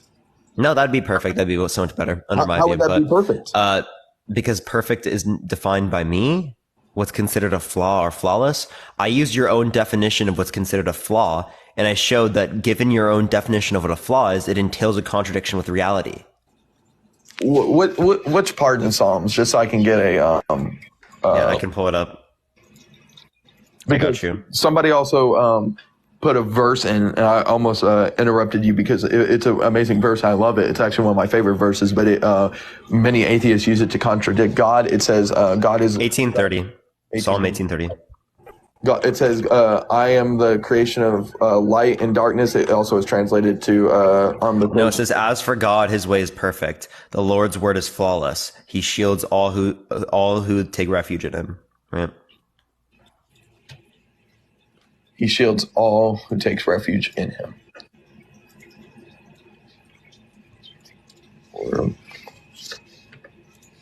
Let me just view the. So that defines perfect. So there was another verse that says, God creates happiness and evil. Well, it's also translated to light and darkness, but I take it as happiness and evil, and that is true. God does create happiness and evil, but He doesn't direct create. Okay. I don't know what that means, but sure. I appreciate the handout. Thank you so much. Can you answer? But like you understand, like my point is that again, God, if He would have created them perfect, they would have never then been corrupted, right? As Jesus, right, was tempted by the devil and never succumbed to that temptation because He was perfect. Yeah. So the idea is very clear to us that again, we are not perfect under God's own eyes. Therefore, God couldn't possibly be perfect, as a perfect creator would entail a perfect creation. So we just have contradictions with reality. I mean, yeah, if you want to use human perfection on a spiritual perfection. Yeah. I'm not using human perfection. I'm literally referencing the perfection defined by your own book. It's literally defined by your own book. It's not my idea of perfection. So right? I could point at the fact that God condoned slavery in the Old Testament as like not showing a perfection. Well, then I can point out many verses that I disagree with as not showing perfection under my own view. I'm talking about perfection under your own view. Listen, Parker, I can point out the same thing. You know, I don't think it was right that kids got killed by bears for making fun of a blind man. Do you think that's right? No, I don't think that's right either. But I don't have any stance in saying, well, God's not perfect because of that happened. I don't know what the definition. What are you talking about, bro? I don't even know what you brought that up for. Come on. So let's just talk about that up because let's talk about the fact that your God flooded every fucking individual on the planet and killed innocent babies. Right? Do you think that was justified? I'm not God, so I wouldn't be able to answer that. Does that take away their free will? Yes or no? Does that take away whose free will? The individuals that were on the planet at that time. Did God unaliving them with water, drowning them, did that take away their free will? in the stance of wherever they went, whenever they died. I mean, I guess, yeah. I'll just say yes. Yeah, I did. So taking away free will in that circumstance is okay, but taking away free will within the circumstance of the Holocaust, right? Taking away Hitler's free will, that's not justified. Taking away Hitler's free will is because he is a person. God's not a person. Wait, so why didn't God take away Hitler's free will? Because we're talking about biblical times. Hitler wasn't around during biblical times. So I don't think that has to be the case. God's all knowing. God knows about any point in history. Yes, God does know about every point. Why did God let the Holocaust occur if he can just take away their free will? Well, why are babies dying of cancer? It's the same exact question. Yeah, again, you just said that God can take away free will because he did so in the context of Noah's Ark. He took away all those people's free will that he killed. If he did that, then he can do it in other circumstances. If there's a P3D raping a child, he can stop that from happening. Take away their free will. Let me ask you a question. Do you know what happened to all these people after they died in the Holocaust? No, I have no clue. Okay, I don't either. What's your point with that? I'm so confused. Do you think you did something there? How do you know that they Do you think that you did something there? Your God literally created a circumstance where they died, where they didn't have to die. Your God preferred them to die, preferred them to get killed and slaughtered, rather than to not be. Okay, so then why is death? God prefers child sex trafficking rather than no child sex trafficking. Say God killed his own son. I mean, but where in the Bible, where do you think that God dying is bad? Where do you think death is bad at? What? No, where do you think death is bad at? You don't think it's bad to kill babies? Huh? Do you think it's bad to kill babies? In the context of? What do you mean in the context of? It's a baby. Yes, I do. Yeah. There's not a self-defense plea. I'm not going to kill a baby. Okay. Did God directly kill the babies? Yes. When he flooded the earth? Yes, literally directly killed him. Okay. How do you know that? Okay, so, but that's not me. So, but do you think it's justified? Do I think it's justified that God killed the babies? Yes. Well, I'm not. Well, if it was me, no. I don't think that's justified, but I'm not. No, you don't think it's justified. You disagree with God? No, I don't disagree with God. I believe everything God did is perfect. God did everything for a reason. Yeah, so what was the reason why God preferred the Holocaust to happen? Okay, now you're going away from biblical times, dude. I don't need to be in biblical times. So why did God prefer the Holocaust to happen? I asked you in the beginning of the live to please just, like, whenever I first joined, to just please keep it to times referencing. You never even gave me a reason why that's relevant. Why that was the point. Keegan, like, actually, it's so incoherent. I'm not joking. What is different about the different time periods insofar as that I can't I've already told you the lack of knowledge, dude. What do you mean the lack of knowledge? Did you just like keep your ears closed whenever I was telling you about how they used to think that I listened to every single word that you said. You didn't in the middle of the justify it. universe. I'm saying it's a lack of knowledge. Okay, from back then, being able to state these things is a lack of knowledge. All right. What's the lack of knowledge? I'm so confused what you're saying. All right. What does that mean? You don't know what a lack of knowledge means. Yeah. What are you saying? In what context? And the context that, yes, nowadays we can use things in the context of the Bible and say, well, the Bible's not right because of this. Well, yeah, of course, I can make a movie about everything that's happening in the world, and then at the end of the movie, just say, oh, believe in this, and then that would be as logical as the Bible. But that's not as logical as the Bible in my stance because it's not during the time of the Bible. You know, it's not in the time stance of we're going way back when people didn't even know if the world was flat or round. You know. Appreciate the money gun. Thank you so much. I'm confused. How are you? I asked you for like something that was relevant in describing as to why I can't talk about modern circumstances insofar as to demonstrate concepts. And did you just not listen to what I just said? And apparently I just did. It didn't click. I don't think I'm the only one that's confused, Here, bro. Let me explain this in dumb terms, since apparently it's not. Nothing's working. I'm dumb? You think I'm dumb? No, I'm not saying it's dumb. I'm just saying I'm not There's saying no way he just said that to me, unironically, bro. Shane, Okay. I appreciate the subscription. Thank you so Let me much. explain it in terms. All right. There's no way, dude. There's no way you just said that to me. Like, that's actually unbelievable. Are you upset? Bro, yeah, when someone whose IQ is below room temp calculated in Celsius tells me like something like that, that's wild. Appreciate the cap. Miley, I appreciate the subscription. Thank you so much. That's fucking wild, bro. Okay. I mean, you can get upset at that. I mean, I don't care if somebody calls me dumb. No, I'm not like upset at it. I just think it's wild. No, you definitely. I appreciate the sunglasses. Thank you so much. I think it's ironic. I just think it's funny that you admitted that you got upset, and now you're stating that you didn't get upset. But I mean, listen, it's fine. Wait, did I say I got upset? I must have been mistaken then. I never got upset. Okay. Anyways, back to the point. So Appreciate the mic check. Thank you so much. in the Yeah, like when did I say I was upset? Can you let me know? you said yeah, I'm upset when somebody with the IQ below 10 Celsius or something. I don't know. Oh, okay. Well, I mean, I think I wasn't saying it in like a literal context there. Sorry. Appreciate the hand art. Thank you. Maybe I did. Yeah. I don't know. All right. Anyways, so let me use something. All right. So we know how the universe is created right now, right? We know the sun is in the middle of the solar system, right? I need a right. All right. I need it. Appreciate the sunglasses. Thank you so much. Acceptance that you understand that the sun is in the middle of the universe before I continue. Because if I finish this and you go, huh? Dude, yes, of course I fucking know, dude. Okay. Thank you for acknowledging that the sun is in the middle of the universe. All right. So now we're talking about way back when. So anybody could say that the sun is in the middle of the universe and we believe it. All right. So now we're talking about before we ever had anything to prove that the sun was in the center of the universe. All right.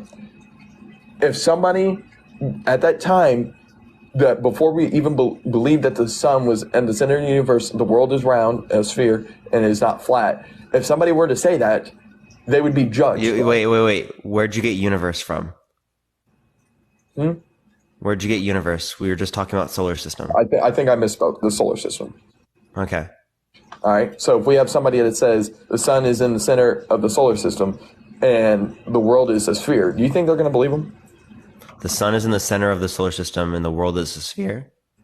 Yes, the Earth is a sphere. Sorry. Appreciate the love you. Thank you so much. Yeah, because there's observable evidence for that. No. I'm talking about back in Greek days. Oh, no, they probably wouldn't believe it until there's evidence. That is the exact same point that I'm using why you can't use modern day versus way back when, because they did not know. They were like you stated. I mean, we're going to use your own terminology. They were negative 10 Celsius IQ. All right.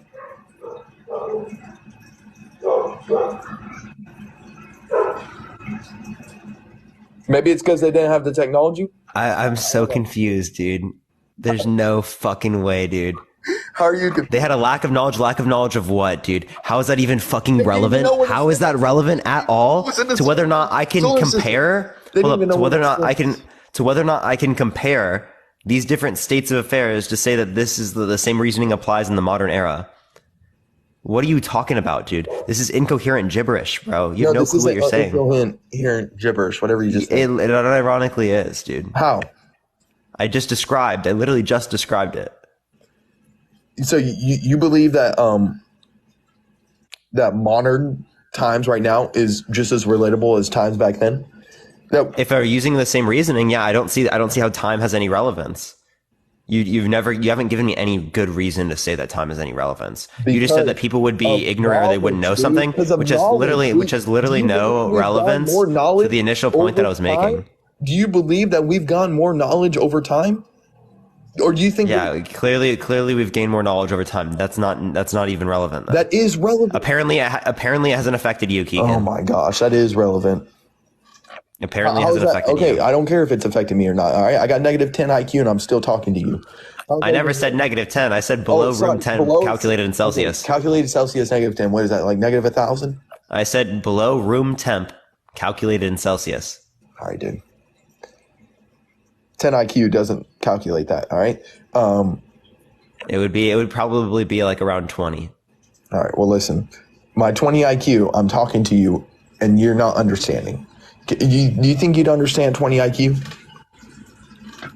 Would I understand it? Apparently, I'm having a struggle to do it right now. So Okay, so let me let 20 IQ talk again. All right. So we can agree that over time we've gotten more knowledge about where we are, what the world is, different types of fish in the sea, right? All right. Yes. I need a confirmation. we know different types of fish in the sea.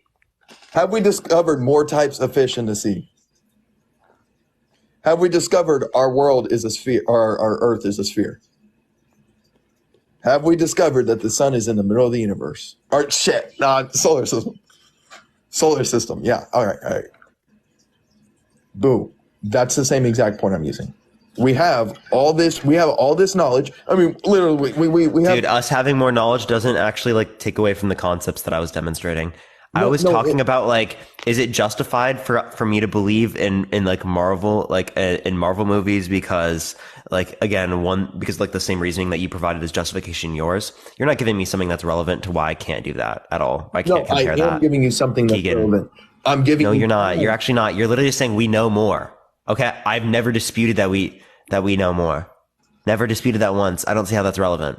Appreciate the cowboy hat. If we know more, can't we write more or make more movies that seem more logical, that seem more real, right? Okay, and so wouldn't that kind of disprove your point? How would that disprove my point? That just because there is a point that corresponds with reality within it doesn't mean that it's right? You understand that we're talking about the Bible, right? We're talking about people who wrote the Bible, all right? We're talking about everything in the Bible. Appreciate the corgi, thank you. Tell me something I don't know. Okay, so you know that, right? You know 1 + 1 = 2? No, I didn't. Thank you for telling me. Do you know we're having a conversation about God right now? Nope, didn't know that either. I didn't know that. Thank you for telling me. All right. So now you know people wrote the Bible. All right. So now these people, whenever they wrote this Bible, did they know all this knowledge about the world as much knowledge as we know about the world right now? Why you keep making this point? I understand we have different knowledge. Yes, we have different knowledge. Okay. Then how are they able in like Genesis and certain books in the Bible able to use some scientific facts? Like, I mean, they even spoke about dinosaurs in the Bible. So, what dinosaurs do they talk about? Well, they didn't directly talk about dinosaurs, but they talked about something that was eating a tree that was very tall. Like maybe a giraffe? Could be a giraffe. We knew about giraffes then, bro. But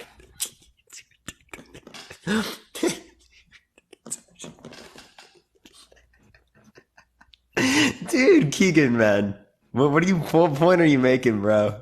it could have been a dinosaur. You're trolling, bro. You have to be trolling. I mean, it very logically could be a giraffe. Okay, come on, Keegan. You're trolling. No. Dude. Can Come on. giraffes Is this justification? Yep.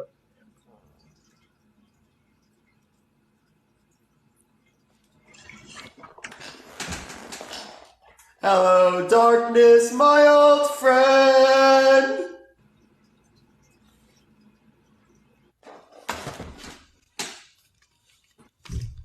Bro, come on, bro. Please. Please, bro. Come on. Please don't tell me you actually think that's a good argument, man. All right, that was a bad argument. Thank you. I appreciate the confetti. Thank you. Let's go on. Come on. Please give me something of substance. What? Proving things that aren't logical. I mean, like I said, You can't do it. You literally nobody can. You can't do it. You can't prove something that's illogical because it's wrong. No. And proving it would indicate that you found it out to be true. Appreciate the subscription. Thank you so much, Jillian. If the universe was created logically, then why can't we explain it? Well, just because something exists logically doesn't mean that we can't. Doesn't mean that we have to have the ability to explain it. Like for example, right? We didn't have the ability to explain the water cycle a few thousand years ago. Yeah. Yet now we have the ability to explain it. It doesn't mean that it didn't exist, right? Just because we didn't have an explanation. We just simply just didn't know at that time period. We didn't have the evidence to justify this. Okay. So we know death happens. What knowledge do we have of what happens after death? We don't have any knowledge. Exactly. We don't know. So then you should refrain from judgment.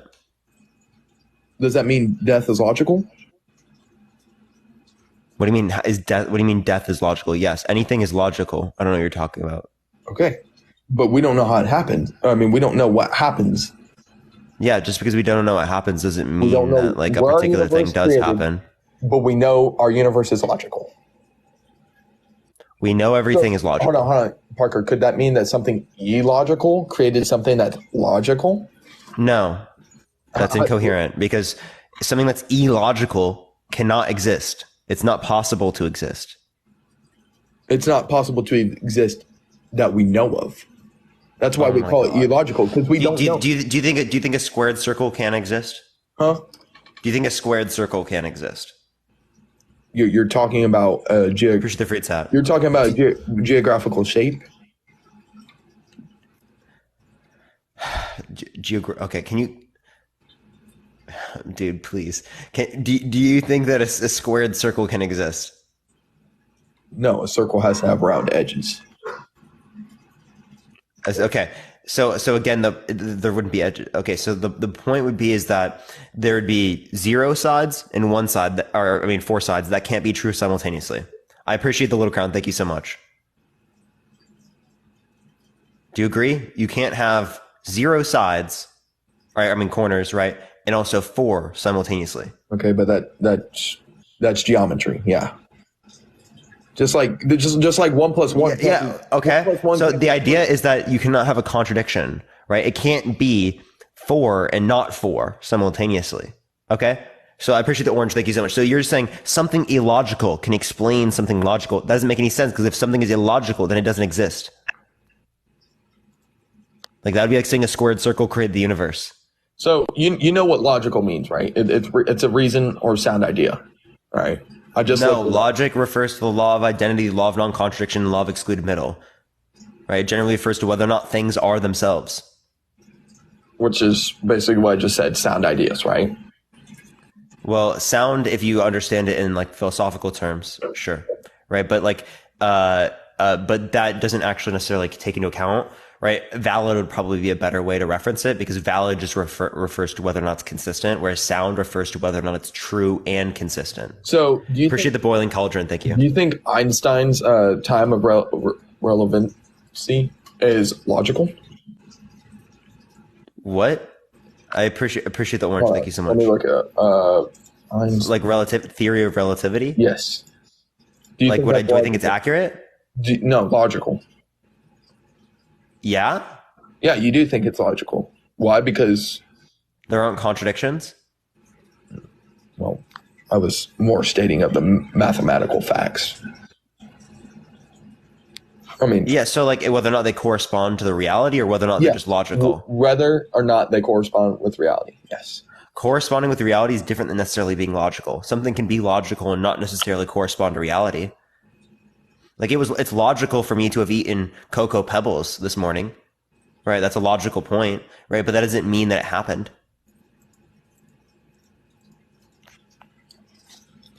But it could happen. Yeah, because it's logical. It can't happen if it's illogical. So when you bring up, what if something illogical can explain something logical? That doesn't make any sense because it can't possibly exist if it's illogical. You're saying it's itself and not itself simultaneously if you're saying it's illogical. Well, I'm using it in the term that we use illogical, something that is not logical, So obviously it's stated that God is not logical, right? And so if I say God created the world, you're saying something illogical is creating something logical. Well, because again, we brought up, no, I'd actually never even made that point that illogical creates something logical, right? But I would say that, your view is illogical because it entails contradictions. Okay. And I would say he's illogical as well. I'd agree with you. But I would say he would still create something that's logical. Wait, so we both agree that Christianity is illogical? No. I believe that God cannot be proven. So you agree that God is illogical? I believe God cannot be proven No, no. Do you think God is illogical? in the sense that he can't be proven. That's not what logic means, but okay. So if Then you what think does that God logic cannot mean? be proven, then why do you Then I'm believe? using the term wrong. What does logic mean then? I just told you law of identity, law of non-contradiction, law of excluded middle, law of identity being A equals A, right? Like things are themselves. That's Okay. generally what logic is going to refer to that, and then all the other laws derive from that, Okay, so then no, I don't think are derived from that. I don't think You don't? God is illogical. No. You don't think God is illogical? Okay, so if you don't, so if you think that you can't prove God, then why do you believe? If I don't think you can prove God, why do I believe? Uh-huh. Well, it's the same sense of, like I said, if most Christians were happy, wouldn't Christianity be a good thing? You know, it's a sense of what it does to you. Wait. If most people were happier believing that their family members are still alive, does that mean that it would be good for them to believe that? I wouldn't see the reason why. I mean, So you think that they should believe their grandparents are still alive, even though they're not? Listen, I believe loved ones are still alive, but I believe they're alive in heaven. You know, that's what gives me easier departure. No. We're going to say biologically speaking alive. Like you think that they're still alive, biologically speaking, right? Well, biologically speaking, If that made people happier, would it be good to believe that? I don't think anybody believes somebody is still alive, biologically speaking. But if there is, Wait, some people do, and they're not actually alive. So like that would be delulu, right? It would be false belief. Well, yeah, right? Again, the same way that you believe in a contradiction here. there is a right? mental thing where people do believe that they're dead. Okay, but would it be just because it makes people happier, does that mean it's good to believe? That's my question. In the sense that it can be directly disproven, no. So it's not good. Okay, so I can directly disprove your particular notion of God. You can't. Yeah, we can. Okay. So like the Abrahamic religions, right? We can talk about perfection-based arguments that entail contradictions with reality. We can talk about the problem of evil, right? Like, you believe in the all-knowing, all-powerful, all-good God, right? Essentially what I would bring up to you is you think God is perfect, right? Did we go over God perfect? I think we already did actually, right? Yeah. So we can go over problem of evil. So since you didn't really understand the perfection one, we can talk about No, I understood the perfection one. You did? And you thought it was good, right? No, you didn't understand. Or was that the other person? There was someone else who thought it was good earlier. I can't remember. Well, no, I stated that perfection is different in a spiritual term. It's different in a spiritual perfection. Okay, yeah, sure. Okay, so let's just talk about the problem of evil, right? So God is free will, right?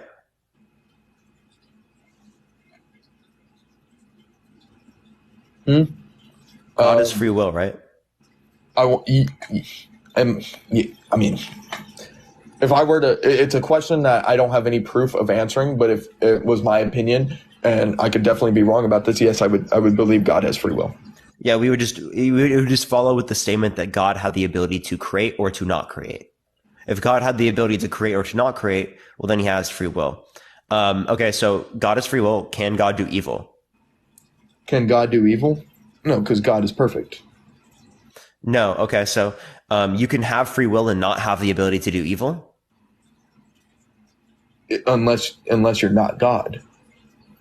If you're why? Why does it only apply to God? So which can do that? I can be perfect, but I could still have the ability to do evil. Why? Because God gave it. That's saying that you're flawless and you have the ability to engage in a flaw. That's a contradiction. Yeah, because of free will. It's an A and B choice. Okay, so if God has free will, then that means that he can do it too. So he can do it. He just chooses never to do it because he's perfect. No, not in that stance. God is a definition of perfection. He's flawless. Okay, so again, he's flawless, which So means he's never going to do evil, even though he has free will. He can never make a flaw? Yes. He can never make a flaw. Okay, so the same thing would be true with humans that are perfect and that have free will, right? No. Why? Because human perfection versus God perfection is two different things. It's the same perfection in terms of God's terms. Which is where? Flawless. Under God's notion of flawless. So like they won't sin, right? Because again, they're perfect. Where does it say even that? though they have free will. Where does it say that at? Where does it say what? That God said his creations will not sin. Oh no, this would be expected given that God. I appreciate the galaxy. Thank you so much. God doesn't want sin in the world, right? So it's already entailed in the books that like sinning is something that God doesn't like or is against God's preference. So if it is the case that it exists in the world, God would say, I don't want this to be the case. God would say, I don't want there to be lying. God would say, I don't want there to be sex before marriage, right? So if there is a world in which has no sex before marriage, right, compared to a world in which has sex before marriage, holding all else constant, they both have free will. God is going to pick the world in which there is no sex before marriage because that's what God has a preference against because it's a sin, right? Okay. So if we're essentially saying this, my point would be that is there a probability that I can do the right thing today? Like every single time, like never sin. Well, you're born with sin. Sin isn't something that builds on like Lego bricks. Sin is something that you always have. That didn't answer my question. Can I do the right thing today every single time? Can I not sin today? I mean, yeah. I mean, I cannot sin. This was a possibility that I can do that. Okay. Well, no, it's God not a possibility because you're born with sin. Okay, if it's not a possibility, then I don't have free will. I can't do the good thing. I mean, anybody could do a good thing. I can. Okay, so if I can do it, there's at least one possible But world doing where a good thing isn't repelling sin, and doing a bad thing isn't like adding sin. You know, sin isn't like Lego bricks. Like doing a bad thing is a sin. What? Doing bad things is a sin. Yes, that is a sin. Yeah. So why'd you say doing a bad thing doesn't add a sin? Because it's not Lego bricks, dude. You're not. I don't know what you're talking about. God's not going, oh, you did this. Here's another one. Here's another tally. It's not a tally mark. It actually is. What? Actions. It's actions you are doing. That is like. Yeah, you sinned once, you sinned twice, you sinned 3 times. Okay, dude. All right, just continue with your point. Okay, so God is all knowing and all powerful, which means he sees every logically possible world that could have occurred, right? And in one of these worlds, right, every human being on the planet freely did the right thing because there's a probability, even if it's 0.00001%, right, that I did the right thing today. And that same question could be asked every single day of my life. So again, even if the probability is 0.00, 100 times, 200 million times 0 and then 1%, it's still one possible world that God sees in which all of us did the right thing. If we all did the right thing, right, that would mean that we still have free will, did the right thing. So there's a world in which there's free will and no evil, and a world in which there's free will and evil. Okay. So holding all else constant, both worlds have free will. God would prefer the world with no evil over the world with evil, right? Mm-hmm. Okay. So then since we exist in the world with evil, that tells us that this God does not exist, as we would expect a world that did not exist with evil, because free will does not entail that there is evil. Like logically speaking. Free will does not entail that there is evil. Well, like I said, that's logically speaking, but okay. So in the sense of, think of it that, I mean, I think I've already stated this, so I'm just going to be recording an old record. It would be God. I believe we are God's creations. All right, God's creation has free will. Like I said, think of it like the test. You can choose A or B. B is the sin. B has already been chosen by Adam and Eve. All right.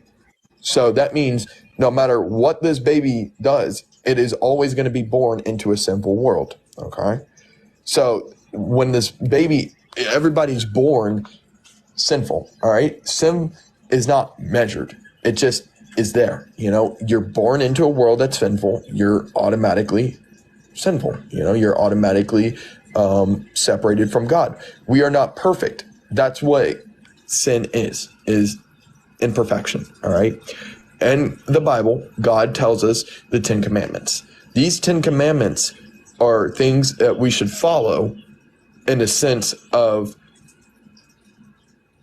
the ability to make it. Wait, by the way, if I can't choose to sin, right, and I just sin regardless, then how can I be held responsible?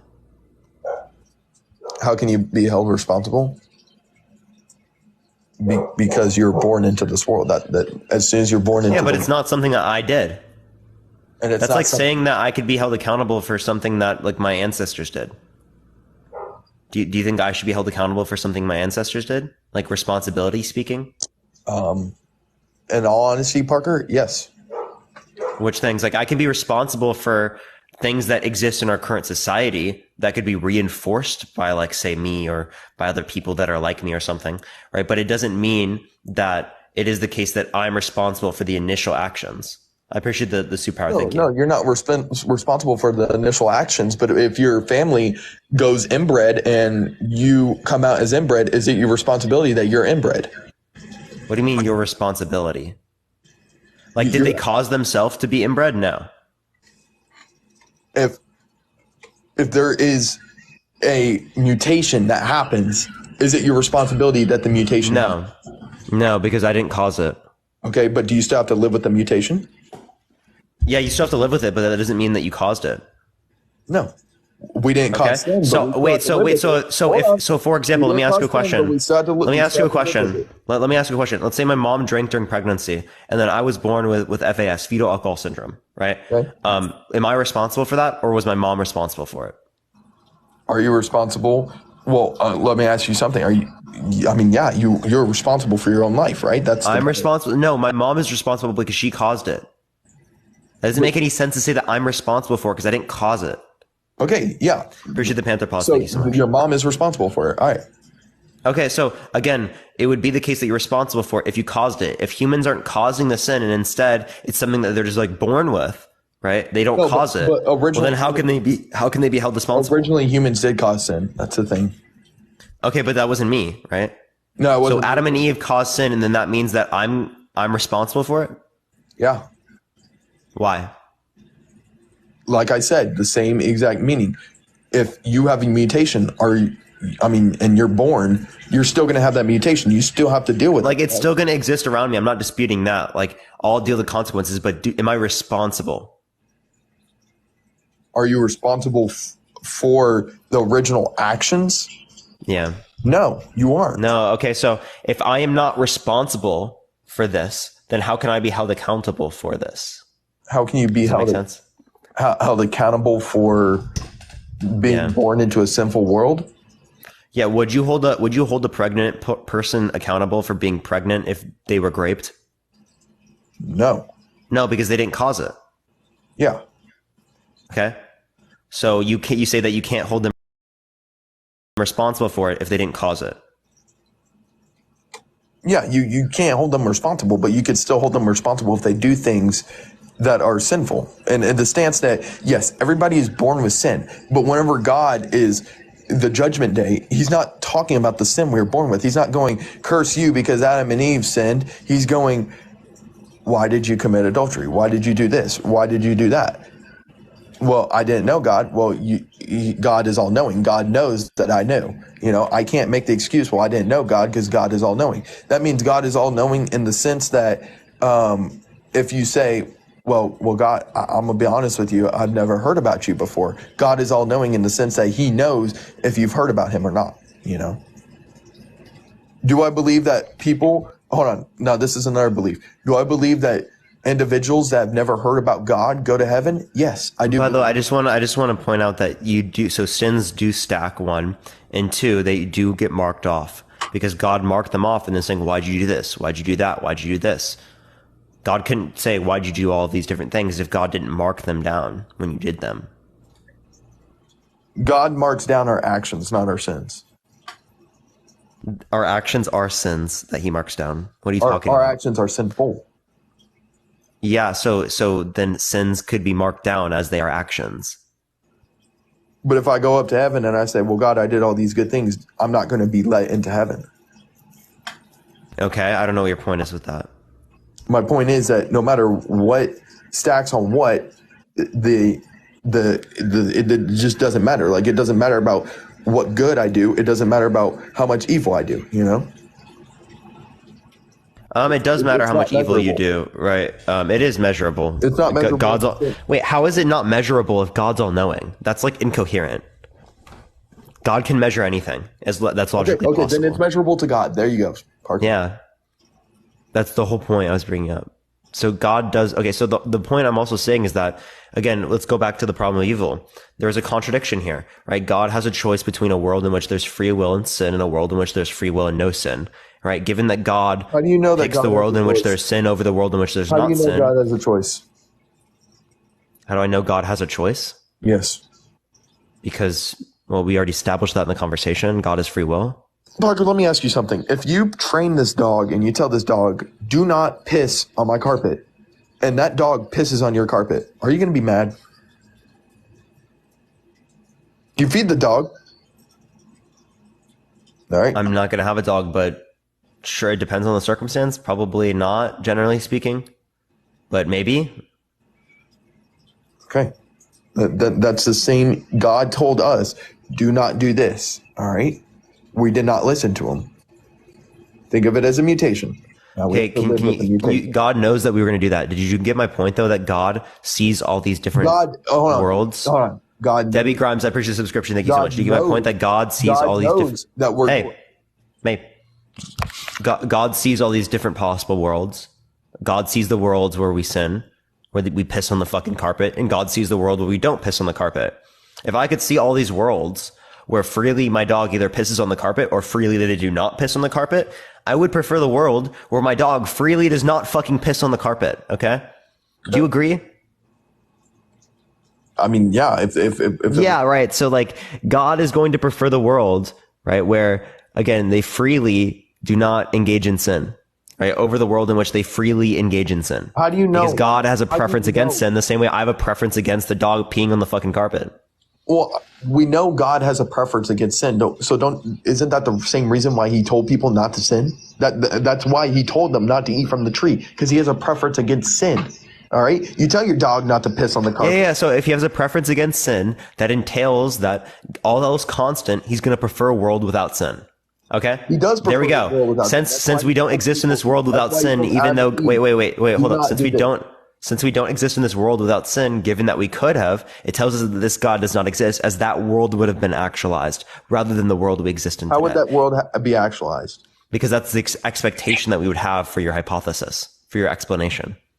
Because God doesn't like sin. God has a preference against sin. So any way in which God can achieve that, so that's logically possible, God would engage in. Since you have a preference of your dog not pissing on the carpet, that your dog's just not going to piss on the carpet. No, if I could actualize a world in which my dog freely does not piss and shit on the carpet, right? I'm gonna actualize that world. Parker, this is the thing. Your dog naturally has free will, right? Your dog can run outside. No, my dog doesn't have free will. So a dog can't piss on carpet. They piss on carpets, but it's not out of free will. Because they need a piss. I don't think they have the rational capacity to make that choice otherwise. That's just what they do. So you don't think dogs have free will? Yeah, I don't. So you don't. Is that a wild take? I don't think dogs have free will. Like what? That's like something Dr. Blitz would debate. Oh, Blitz. Yeah, Blitz debates that we don't have free will. And yeah, okay. I would debate him on. I'm a compatibilist. So essentially, there's just a semantical difference between me and Blitz's situation. Blitz is essentially saying that like, oh, there's like a causal state of affairs that leads us to engaging in particular actions. Sure, right? But we get to act upon whether or not we want to engage in that action, right? Because we have reflection processes to be able to do one thing or the other. Whereas that same thing would not exist with the fucking dog, right? Okay, let me use something that does have free will. Do you believe that there's any animal other than human beings that have free will? I don't know if they would meet my criteria. Okay, let's just use. Okay, maybe there are some animals that would meet my criteria. Humans have free will, right? Yeah. All right. You tell your friend, listen, dude, please, if you're gonna piss, lift up the toilet seat. All right. All right.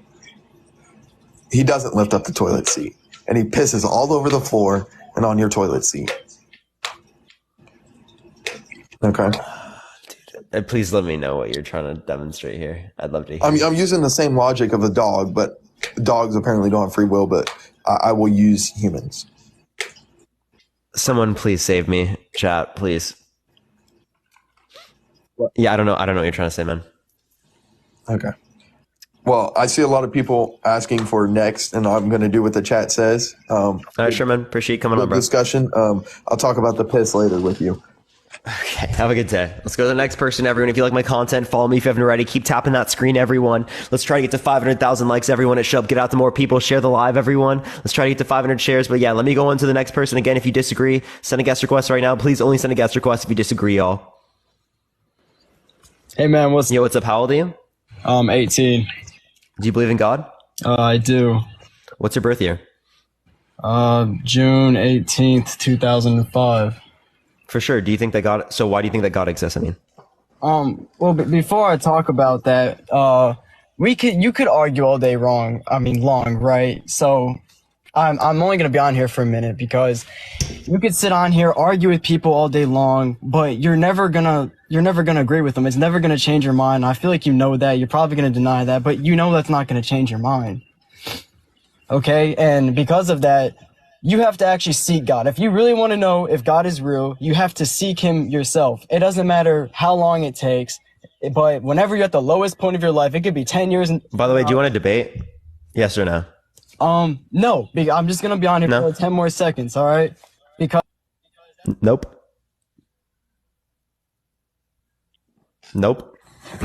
Yo, what's up? How old are you? 22. Yeah. Do you think that God exists? Yeah, I do. Why so? Well, I feel like it's a lot more realistic than just a Big Bang happening from nothing. Yes, I don't believe a Big Bang happened from nothing, and also that's not the only other thing than a God existing and creating the universe. So you don't think you don't think the Big Bang happened? No, I believe the Big Bang is happening still, right? I just don't believe that is necessarily what we can determine is the beginning of all existence. Okay, so how do you think the Big Bang happened? I don't know what caused the Big Bang, right? But we do know that the Big Bang is happening and that the universe is expanding because we observably see it, right? Like we can see red shifts within the universe that tell us that things are moving away from us. We can see the cosmic background radiation photons that indicate, again, essentially like smoke from a gunshot of the expansion. Nice ghost, bro. What? Nothing. Parker, what are you even saying right now? I said nice ghost, bro. I don't know what that means, but... Okay, was it just me? Chat, everyone else heard it. Let's be real. All right. Well... Dude. You tried to play that shit off, bro. Isn't that a sin? Sure, but everybody sins. Oh, but you're doing it on a live, bro.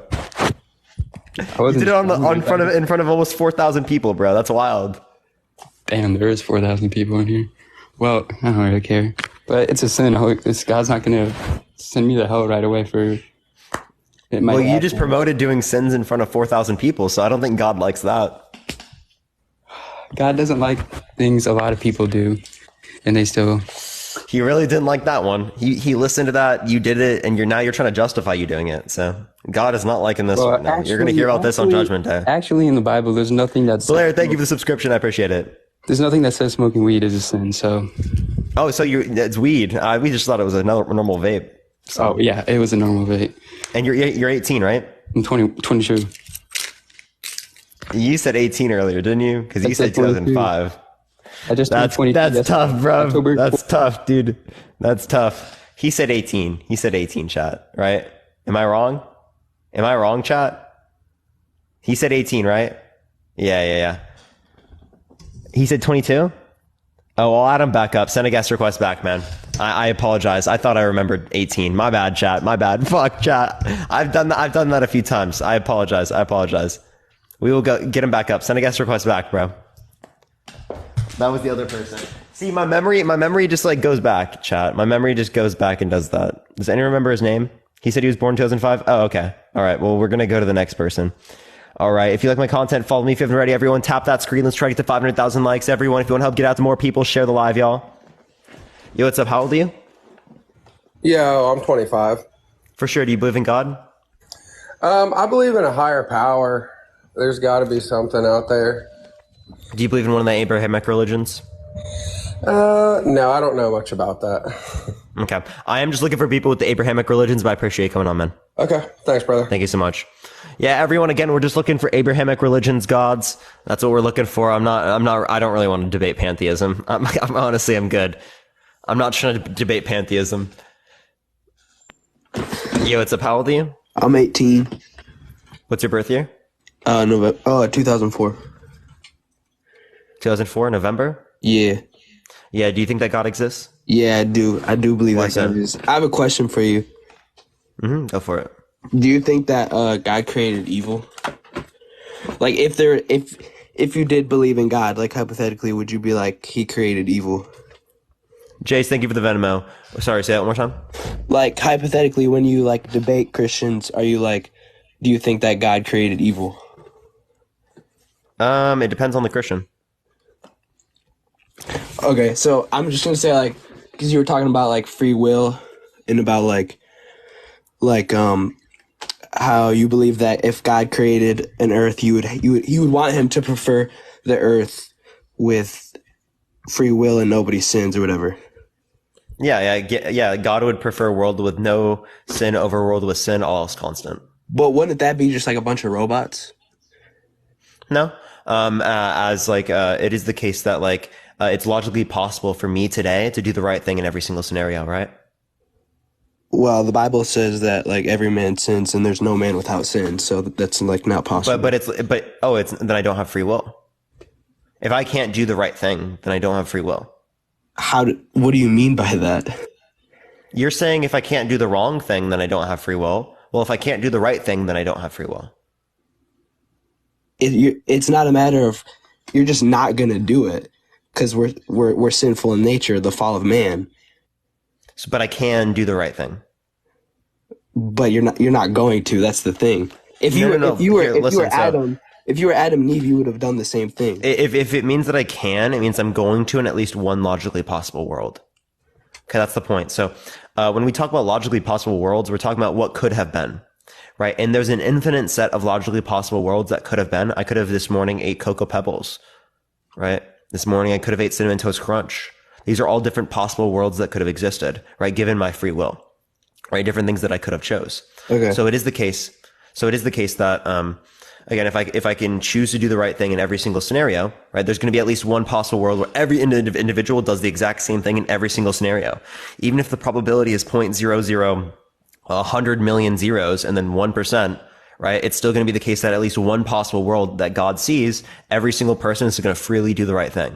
So there's still free will, and they're doing the right thing in every single scenario. But God is not entirely focused on you just being sinless. He's more focused on you believing in him. That's not, Christianity is not about being sinless. You would believe in him if you were sinless. What? Isn't it a sin for me not to believe? Yes. Okay, so then if you were sinless, then you would believe. What? Yeah. If it's a sin to not believe, then if you were sinless, you would believe. I don't see how that doesn't follow. Yeah, but you can be sinful and still believe in God. I'm talking about if you're sinless, you will believe in God, right? Yes. Okay. So if everyone is sinless and they freely did the right thing in every single scenario, then what would be bad about that reality? Tell me, please. There isn't anything bad about that reality. God would prefer that reality, right? Because God prefers a reality with no sin over a world with sin. Okay, so thank you for the fantastic. I appreciate it. So God, knowing this reality exists, God has the capacity, the power to actualize this world. But God doesn't actualize this world. But that's right, given that He's all good, which would tell us that either God prefers sin, which is a contradiction. But then you're like, not everyone believes that sin is sin, though. So I'm talking under God's view, not my view. I'm not saying that I think it's wrong. I'm saying God thinks it's wrong. Okay. But God created man to have free will. So if he created man to have free will, not everyone's going to be like, oh, I want to follow what God puts in the Bible. Yeah, not in every single scenario, but there is at least one scenario where they freely did. No. There is. No. Wait, what's the no about this? Because if you create something with free will, it's not always going to believe what what God wants it to. Because then if he created I never said that. I never said in every single circumstance it is going to believe what God wants. I'm saying in at least one circumstance it does. In at least one of the infinite set of circumstances that could have gone and could have happened, right? They do. And they freely did it. So there's no reason why God would not actualize this world under your worldview, right? It would be expected that God would actualize this world rather than the world that we exist in today. And that's what tells us your God doesn't exist. I still don't fully understand what you're trying to put. What's not making sense? Because you're saying if God created everything and he wanted a world without sin, he would create people that would not sin. Is that what you're saying? Freely. That would not sin freely. But then, because the only way you could say, oh, the reason why there's sin is because there's free will. But the point I'm bringing up is that free will does not entail sin. And if free will doesn't entail sin, there's at least one world where they freely do the right thing. The same way God freely does the right thing. Even if it's unlikely to happen, there's still at least one world where this happens. And God sees it, and God has the power to actualize it. And God would actualize it given he's all good. So we know exactly what God would have actualized. We know exactly what God would have done in this scenario. God is bound to his will, in which he gave everybody free will. And that both these worlds have free will. All these worlds have free will. I'm just talking about the different things they would have done given their free will. Have you ever read the Bible? I've read aspects of the Bible, yeah. Aspects of the Bible. So this is the only reason that you don't believe in God is because there's a contradiction. That's okay. Yep. That's not necessarily a contradiction. No, there are many other reasons I could provide, but this is a contradiction that's very okay. Blatant. What's another contradiction? Because obviously we're going to run around in circles with this one. Yeah, God is perfect, right? Yes. Okay. Perfect test taker. What do you expect to see? Say that. Wait, what? Say that again. Perfect test taker. What do you expect to see? No mistakes. Like they 100% on the test. Yeah. Perfect free throw shooter. What do you expect to see? Yes, 100%. Okay. Yeah, where are you going with perfect this? Creator. What do you expect to see?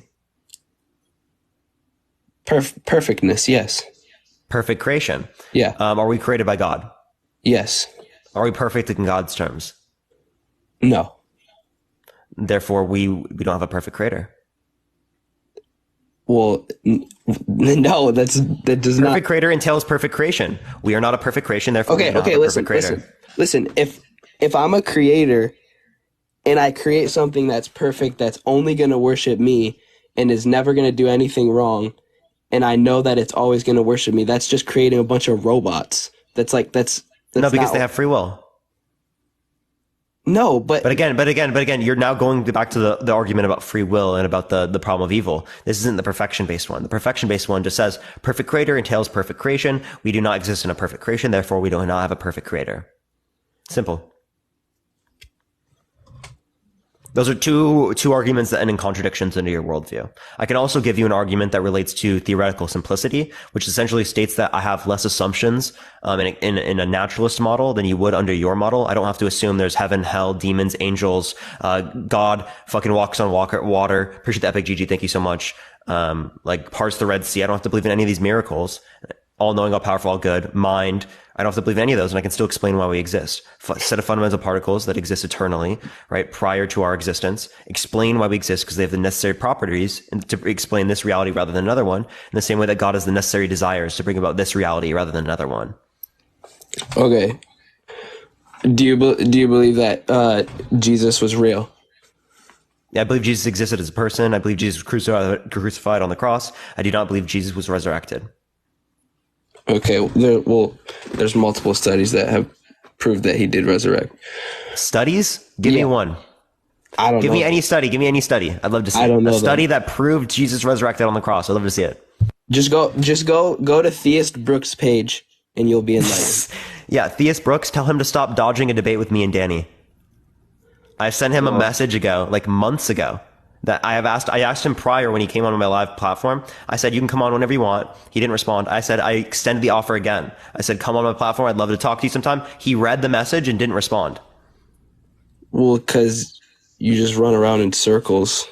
You don't appreciate the confetti. Thank you so much. No, I don't. Okay. Well, all right. Whatever. Literally, I'll talk to any Christian. If they want to talk to me, they can. I go live every single day. Or if they'd love to set up a time with me, I would talk to them.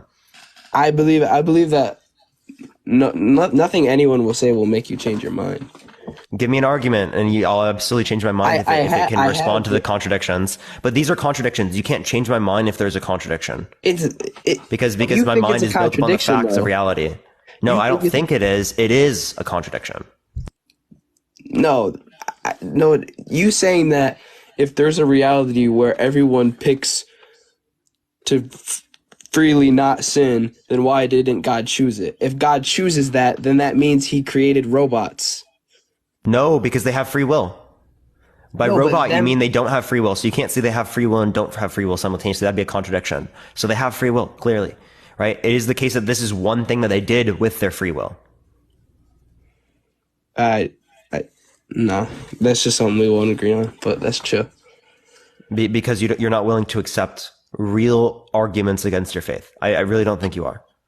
Okay, well, I don't entirely base my faith off of facts, because that's not really what faith is. Base it on your feelings, yeah. So feelings over facts. No, not just feelings. I've seen the workings of his power in my life, so it's more than just thinking about what working power. What? What power? Like I was diagnosed with asthma, and I don't have asthma anymore through prayer and whatever. And like, how do you know that it was from prayer? Because I prayed and it went away, and I had like allergies. So this is a correlation causation fallacy. Just because it is the case that two events are associated does not mean one caused the other. It's the first thing that you learn in any like introductory statistics course. Right. Like, for example, right, there's an increased rate of ice cream consumption during the summer and an increased rate of violent crime. Does that mean the increased rate of ice cream consumption causes the increased rate in violent crime? No. Exactly. So like, just because two things are associated does not mean one caused the other. Okay. You know that asthma goes away all the time, right? Okay. Okay. Okay. So how do you know that it was you praying it away? Well, that's just something I believe in. You don't have to. You can sit here and say. I'm asking how you know that to be true, though, because I can believe that when I die, I'm going to be a Pokemon master. I'm going to be Parker Ketchum, beat all the gym badges, beat the Elite Four, right? I can believe that, but that doesn't necessarily mean it corresponds with reality, right? And there's an old statement by someone who is religious, which doesn't really make sense to me, but facts over feelings, and I really hold to that statement. Okay. All right. Is there anything else you want to talk about or add? No, I'm chilling. Appreciate the good evening. Thank you so much. Let me go on to the next person. Appreciate you coming on, man. Again, if you like my content, follow me. If you're ready, everyone, tap that screen. Let's try to get to 500,000 likes. If you want to help get it out to more people, share the live, everyone. Thank you for the hat and mustache. I appreciate it. El Primo, thank you so much. I'm going to go on to the next person. Again, if you like my content, follow me, everyone. If you have not already, I go live literally every single day, y'all.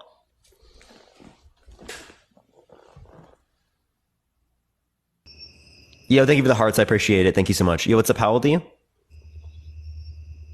Hello? All right, we're going to get to the next person. Again, only send a guest request if you disagree, everyone. We are just looking for some debates, y'all. We are just looking for some debates. Yo, what's up? How old are you? 26. Do you think that God exists? I would say in my own personal belief, I do. But I know... What God? Jesus Christ. Why so? Just because that's my faith. Like, nobody can force you to believe or force you to be into a religion, I'd say. That's everybody's choice. Just like there's studies on science, how it's testable and verifiable and stuff like that for the probable cause of how Earth was created. But I can't prove to you that's God real. Is what I'm saying is I can't prove to you that he exists. You have to believe that yourself. Just like you can't prove to me that science can definitively say that the Earth was created by these things that they tested, because they're not 100% factual. They're 99.9%. I'm not asking for 100%. I'm asking for like most likely. Do you have most likely evidence of God existing?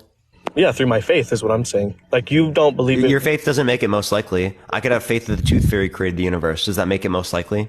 No, I'm saying through my faith. Like, through my faith and my own personal belief, I believe that. Just like you have your own faith and personal belief. So if I have faith that it's most likely that the tooth fairy created the universe, is that just as justified as your worldview? You can, if that's what you believe. So if I believe that SpongeBob and Patrick created the universe, right, is that just as justified as your worldview? Exactly. That's what I'm saying. I'm saying it's everybody's own personal. And you think that's a valid method? Well, that's just being ignorant. That's Angie, I appreciate the Venmo. Thank you so much, Angie. I mean, you're making being ignorant. What's being ignorant? You're making assumptions that are like. Sorry. Like stuff like that. Yeah, it makes sense because you can believe in whatever you want. Is what I'm saying. Are you a cop, by the way? Huh? Are you a cop, by the way? Yeah. I was just making sure. It just sounded like it was. There's nothing bad there. I was asking. Yeah, I turned down my radio.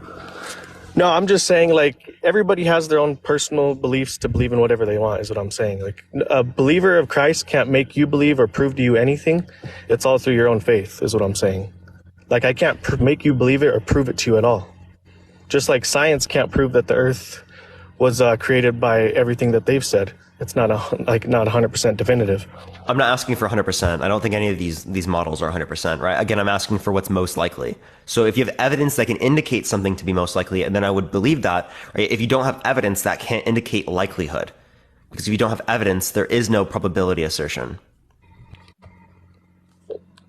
Yeah, that's what I'm saying. Well, I'm not saying I can prove it to you is what I'm saying. I'm just saying Sarah, thank you for the Venmo. I appreciate it. But no. By prove, I don't mean 100%. So can you prove it to me in terms of evidence? If you've read the Bible and stuff like that, I guess you could. It's how everybody perceives it themselves, and it's your choice to believe it or not, is what I'm saying. But I don't think the evidence in the Bible is good, right? What tells you that the evidence in the Bible is good? Just the different stories of how far back it's went. I mean, I know over time each story's changed in different ways and stuff like that through different religions and everything like that. Hinduism is older. No, I know, but I'm saying from the Bible itself. It's each story has changed in different ways through different versions to where it's to a point now where people question it more because it's been changed so many times. That's not a good thing. No, I'm not saying that's a good thing. That's why I'm saying it's harder for people to understand it and believe it now because it's been changed so many times. So there's no, like if we were back in times when Jesus was alive and we perceived it at that moment of how it was, then it would be more probable because we've seen it and we lived through it. But since it's changed over time in history by so many different people, that it made it less credible is what I'm saying. Okay, so like you're arguing that it is less credible, that we don't really have a good basis for it. That kind of makes me think that we don't have a good basis for believing in this at all. That's why the same thing could be true about the Quran. The same thing could be true about the Book of Mormon. The same thing could be true about the Hindu scriptures. Yeah, that's why I'm saying it makes it less credible and harder for people to believe it now in the times we're in because it's been changed so many times compared to what it used to be. I appreciate the cap. Thank you so much. So what is a good reason to believe this then? Because it doesn't seem like we have one. It seems like it's just some choice. It's some random selection. We see all the different religions and we go, this one, right? Like it's just some random process. There's no actual basis for evidence, it seems. Yeah, that's what I'm saying. It's everybody's choice. Like through my perspective and view, I'm not saying you have to believe it or anything like that, but it's everybody's choice to believe what they want, and that's the choice of free will, as it states in the Bible. And like I know your argument earlier, you were saying if the world was perfect and everything like that, then there'd be a perfect God. But since the world's not perfect, then there's not a perfect God. But that's everybody's choice to have their own opinions about. So the way you perceive the Bible is different compared to how somebody else is going to perceive it when they read it. This isn't about how I'm perceiving the Bible that's different, right? Because that actually creates a bigger question, right? Now you have no basis for saying what's correct in terms of the Bible, as again, everyone's interpretation is of equal value. My interpretation is the same as yours. Yeah, but I'm saying is when you read something different, or when you read something, you could have there's studies on it. If somebody reads something and they have multiple people read it, not everybody's going to have the same perception of how they perceived it themselves. So you go based upon consensus. And the way that I actually interpret it is based upon like general concepts that are held in consensus. Like I'm not holding to some fringe notion within my arguments, right? That God has a preference against sin, right? That God is all knowing, all powerful, all good. These are things commonly accepted by Christians. No, I know that. That's what I'm saying. But I'm just saying, like my answer to you is you can't prove it. You have to believe it and you have to have the faith in it. Is what I'm saying. We can prove it's false. Well, that's not 100%. There's no studies on it that can say that. There's a contradiction. There's a contradiction. You don't need a study. There's no 100% fact that never happened.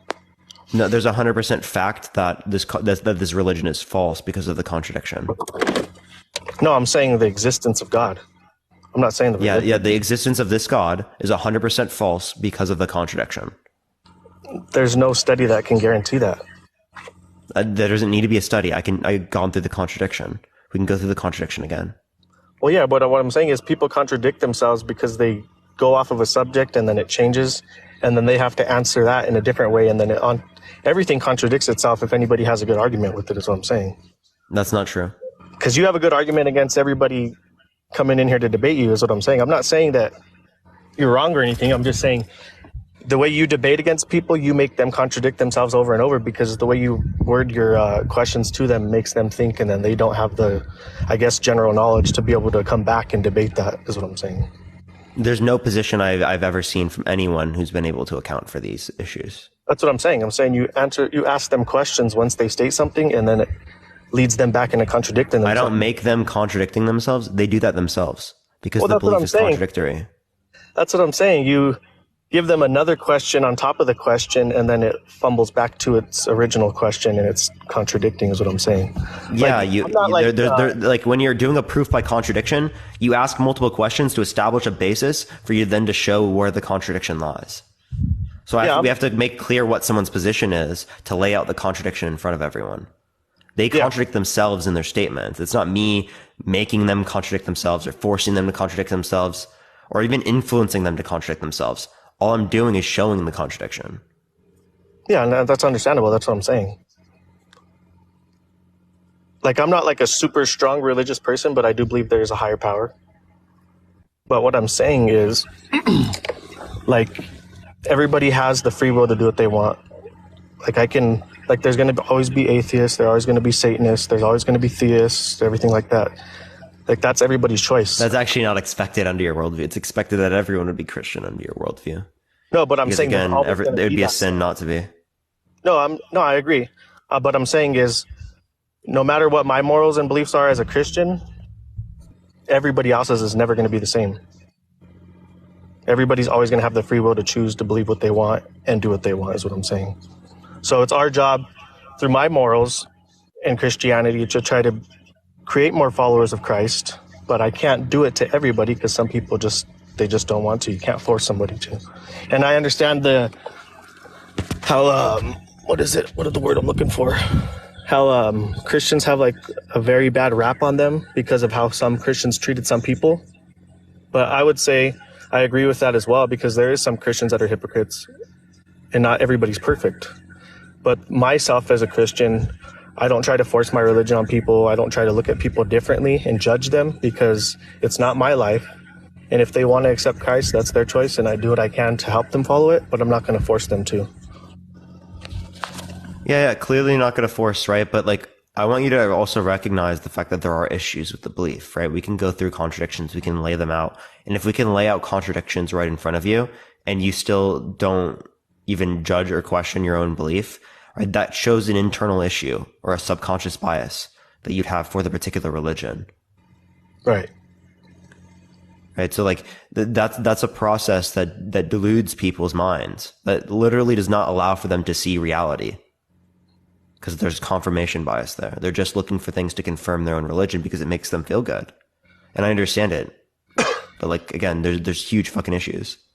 No, there's issues with everything, is what I'm saying. But you can't prove to anybody God exists unless they put themselves forward and put their faith and their dedication to him to know him, is what I'm saying. Like, whether you want to believe that or not, or whether people want to believe that God makes them feel good or whatever, or if it's just this non-existent entity or whatever it is. But to know Christ, you have to dedicate your life and put everything you have into knowing him. Thanks, Kels. Okay, so like, I understand, but like, again, if there's a contradiction, I can't put myself to know this thing that doesn't exist. Well, that's your opinion, is what I'm saying. Like, it's not an opinion. No, I observed a contradiction, and I'm letting you know that this contradiction exists in your own worldview. No, I'm saying telling you that your own worldview is self-refuting. Your opinion is saying that he doesn't exist through the facts of contradiction of people. That's why you don't believe it. My opinion is based upon what exists in reality. Like it is my opinion that I exist. It is also the case that I exist independent of my opinion, but I do have the opinion that I exist. Does that make sense? Like, I have the opinion that there's a contradiction here, right? But my opinion is based upon the fact that there's a contradiction. It's not I didn't determine that there's a contradiction. Like, it was already determined by reality. Appreciate the hand art. Thank you. I appreciate Kels. No, I understand what you're saying, but I'm just saying to try to understand the subject more that you're debating about, you would have to yourself put your faith and believe in all that and go through the Bible, everything like that, understand it and create a relationship with God. Like, that's how I did it. Like, I was a non-believer for plenty of years, and then I had lost my son in a car accident, and I didn't know what to do. Sorry to hear I that. went to religion, and whether people want to say God helps you or not, or if it's just this feeling of feeling good or whatever, the way that I perceived it and the way I dedicated myself in life to that, it's helped me through the years. So I'm just saying that's my own experience with it, which not everybody has that. And at the same time, I can't force anybody to do that or force any to believe what they want. So I'm just saying, it's all through you, and it's only through you. Nobody can, like they say, you can lead a horse to the water, but you can't make it drink. I don't understand why you think that you're doing that. Like, I really don't think that. I don't understand. I don't know why Christians say that all the time. No, I'm just saying, like, you can give somebody all the tools, what they need to build a relationship with God, but you can't make them do it. That's their own choice. Yeah, I understand that, but why do you think that you're the one doing that? Right? Like, why do you think that you're leading us to the water? No, I'm not because saying the I'm water is leading you like guys. what you think the truth is. No, I'm not leading you. Appreciate the guys. galaxy. I'm Thank you just so saying much. From people, like, if people want to come to me and ask me about my beliefs in God and everything like that, I'm going to give them my experiences, and that's the tools for them, and they do with that what they want. Is what I'm saying. Like, I'm not going to force them to go, and I'm not going to be calling them and say. I know you keep saying that. I've heard that a million times. Trust me, I get that you're not going to force. Right? I get it. I really get it, man. But, like, I think what you're trying to show with that analogy is that you're trying to show that the water is like the truth. You're trying to get them to drink the water or to find the truth, but they're not willing to do that, right? And I'm saying that doesn't make any sense, right? Because you're not showing any truth. You're just saying, believe this, bro. Trust me, bro. No, I'm not even saying trust me. I'm just saying I just give them the tools, and the way they perceive it or whatever, they do what they want with that. And if they want to come back and ask more, then I will give them. Yeah, but you're not showing us any process to be able to say that this belief is better than others. You're just saying this is the belief. That's it. Well, I'm saying that's my belief. I'm not saying this is the belief.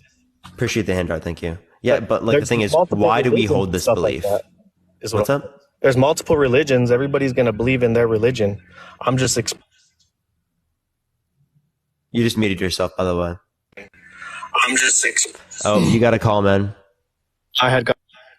You got to call. Send a guest request back, man. Send a guest request back, and I'll accept you right back in, man. You got to call. Keep tapping that screen, everyone. Let's try to get to 500,000 likes. If you want to help get out to more people, share the live, everyone. Let's try to get to 500 shares, y'all. I appreciate that, Mustache. Thank you so much. Does anyone remember his name, y'all? I'm trying to find it. I think I found it. It's G. I found it. Yeah, sorry, I got. Yeah, what were you saying? I kind of lost track because I was trying to figure out what was going on. What did I said last? I think that you were just referencing like I was saying there's multiple religions. Each religion's gonna believe what they want. I'm just explaining my religion and my beliefs. Like, I can't, and I understand, like, it even goes even deeper than this because it goes into politics through my religion like that. Like, my religion and the morals from mine are gonna affect other people that don't believe, like LGBTQ and stuff like that. Like, our choices that we vote are gonna go against them, and it's gonna affect their lives. Just like vice versa, if we get a Democrat in office that goes against our morals and beliefs, it affects our lives, is what I'm saying too. So I mean, there's a never-ending battle with this. It's always going to go on until the world comes to an end or whatever happens. That's just what it's going to be. I think there are clearly different impacts there that we could relate to in terms of the different communities, right? But like when it relates to this, again, there isn't a justification for these religious beliefs, and there are actually contradictions we can outline. So if we can outline contradictions, show y'all how it's false. Appreciate the cap. Thank you so much. Well, then why would we let it influence our politics? Because that's how it's been for ages. Because that's how it's been for ages. Like, religious. It's been that way doesn't mean it should be that way. It was for many thousands of years. We thought the earth was flat. Does that mean we should think that the earth is flat? Well, it's not flat. Okay, well, yeah, this God doesn't exist because of the contradiction. Well, I'm saying the contradictions aren't facts. You can't. Yeah, they are. Just because people contradict themselves because they're not knowledgeable enough to debate somebody on religion, just because they contradicted themselves, doesn't mean that that's the fact that it's not real.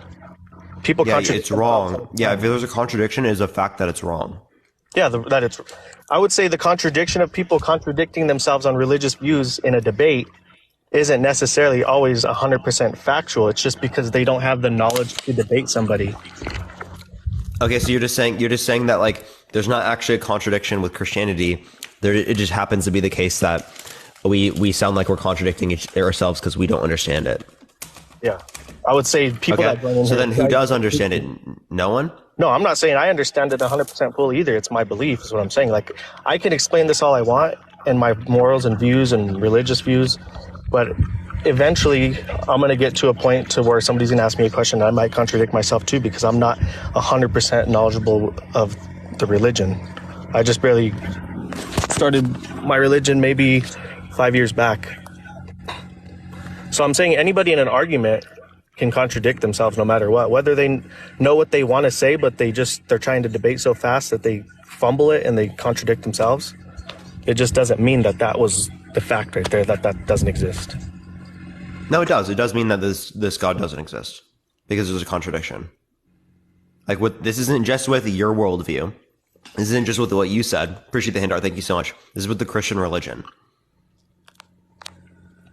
That's what I'm saying. So, like, if you were to get into a debate, I don't know if there would ever be a very knowledgeable preacher or pastor that's gotten on here. He would have a very good debate to you rather than myself, is what I'm saying.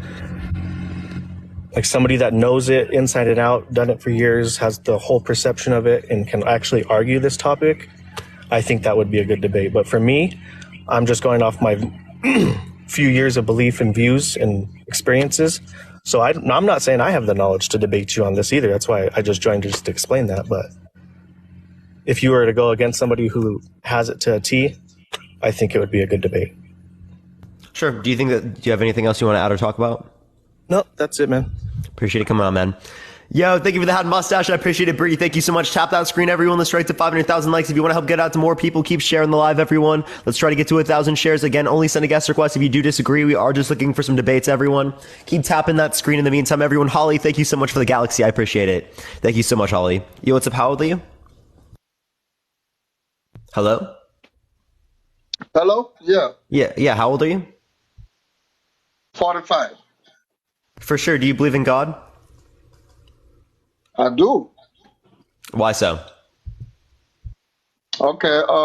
Before we get to that point, let me ask you, do you believe that everything that exists today came from somewhere, including the universe? Was created by some supernatural power, including the universe? I don't know where the universe came from necessarily speaking, right? But it could come from something that is naturalistic. Okay. So everything became from somewhere. So you agree with me on that? That could be the case, right? I don't know where everything came from. Okay, you don't know where everything came from. I know I came from my mama's belly. You know it came from what? I came from my mother's belly, stomach. Oh, I'm talking about the universe. Like, do you think that the universe resulted from like a god? Yeah, the universe must have resulted from a supernatural power. Let's not use the word God for now. Wait, so do you not believe in the Abrahamic religions? Well, I believe in Christianity. I'm a Christian, okay. Okay, so you do believe in God. We have to elaborate. We have to elaborate on where creation came from before we get to believing in the actual God that we believe in. So to every beginning, there's a beginner. Do you believe that? Sure. There's necessarily a beginning. Yeah, given that there's a beginning, sure. Right. But like, I don't think that there's a evidence to believe that it's some sort of God, right? I think that it could very well be naturalistic. I know that's your topic sentence for now. Okay. That there's no God. But I want to know if you believe that everything begins from somewhere, and if it begins from somewhere, there should be a beginner. Yeah, so that doesn't necessarily imply that there needs to necessarily be like an entity, like, or a mind that begins it, right? It can be the case that it can come about naturally, right? Like there could be, like there could be a beginning to when Mount Everest started arising, right? But that doesn't necessarily mean that the explanation for that was, or actually, no, I can ask this question. There could be a beginning of rain, but that doesn't mean that the rain had to have like a person that began it, right? It could be a naturalistic process. A natural process, okay. Okay, I got your point on that. But I believe that everything begins from somewhere. If everything begins from somewhere, there should be a beginner, somebody that started it. Okay, you keep saying the same thing. I don't know if there's anything we can get past this point with. I kind of just responded to it. Okay. So now Christians believe that God created heaven and earth and the universe. We Christians, that's what we believe. He's the beginner of heaven and earth. Because how do you know that it was God? How do you know that God did that? Oh, but Bible said that. Okay, Bible said it. Bible described how God created heaven and earth. And scientists are beginning to believe that there is a supernatural being that is responsible for the existence of heaven and earth. So you say you believe it. Just because you believe it doesn't mean it's true. Okay, yeah, I believe, you're right about that. But scientists now beginning to accept the fact that there is a supernatural being that is responsible for the. No, that's not true. Where does science say that? So scientists don't believe that there's.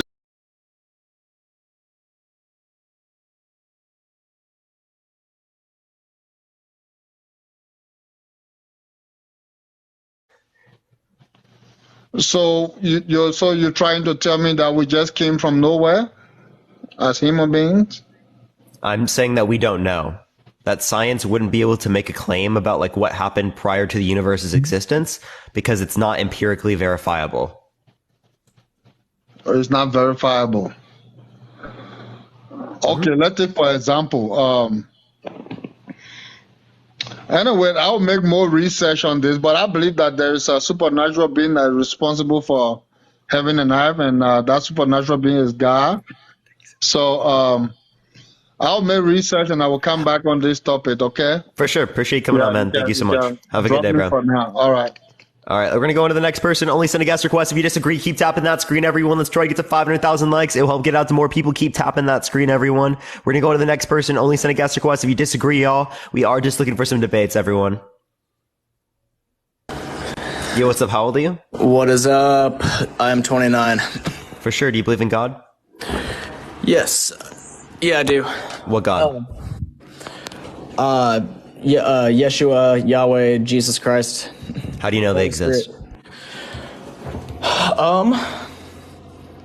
Personal experiences and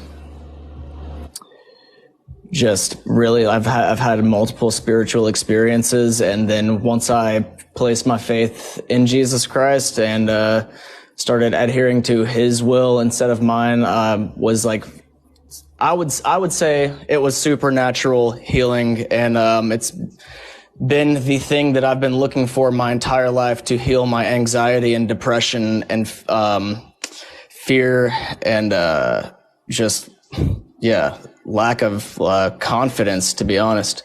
So that's why I believe personal experience. So like you're saying you had a spiritual experience with God? Yeah, multiple. Okay, so how do you accept the conclusions formed from your spiritual experience, but you don't accept the conclusions formed from the spiritual experience of the of Prophet Muhammad with the angel Gabriel in terms of dictating the Quran? Because those beliefs from the dictation of the Quran would contradict your beliefs in Christianity. why do I believe in Jesus Christ instead of it being like Muhammad or like the angel? No, Gabriel? why do you accept the conclusions formed from the spiritual experiences that you've had with Jesus rather than the experiences that, say, Prophet Muhammad has had with the angel Gabriel? Like the conclusions formed from those experiences. I'm not discrediting anybody else's spiritual experiences. You actually have to, because there's a contradiction between their belief and yours. I believe that if we were to get into that, I kind of want to be more into like the main topic, prove that God exists. But this is a part of that. This is exactly what I'm asking you to do. Why does it discredit any? You muted yourself. Did you get a call? Hello? You muted yourself. Did you get a call? He got a call. Oh, hold up. Jake, send a guest request back, bro. You got a call. Send a guest request back. In the meantime, everyone, tap that fuck out of the screen, everyone. Let's try to get to 500,000 likes. If you like this type of content, follow me if you're ready. I go live literally every single day for at least 6 hours, everyone. Someone said I was an emotionless robot in the chat. Very true, very true. I'm just AI. Appreciate the galaxy. Thank you so much, Max. I appreciate it. Thank you for the hand tar. I appreciate it. Wow, thank you. By the way, everyone, I just got the Meta sunglasses, the Ray-Bans, Meta Ray-Bans. I got those, and they're coming by like the 20 something. So I'm gonna have to show y'all whenever I get them. I might do a live with them. That'd be fucking crazy. Does anyone remember that person's name? I actually don't remember their name. It was Jake Clarity, right? I got it. I think I got it. Lamau, why? Because they're so cool. Yo, sorry about that. Yeah, so say what you're saying. Okay, so why does it? So I believe that according to my view through what like biblical scripture would say, it would be that like Satan disguises himself as an angel of light, right? So he can have like people can have like different spiritual experiences, but that doesn't constitute it being like the true God. Like people do witchcraft, people do like. It doesn't justify the conclusions they form from this experience. So how do we know how to accept your conclusions formed from your experience, but not to accept their conclusions formed from their experience? Well, just because I believe it doesn't make it true, right?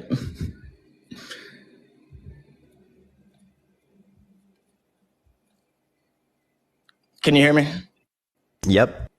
Yeah, so just because I believe something absolutely doesn't make it true, but whether I believe it or you believe it or not, whether either of us believe it or not, it still remains true outside of our beliefs. So that's not just because I believe something doesn't make it true. Absolutely. Like you could say that the sky is green, but that doesn't. No, we understand. So like, again, so what's the reason as to why I should accept your conclusions, but not the conclusions of Prophet Muhammad?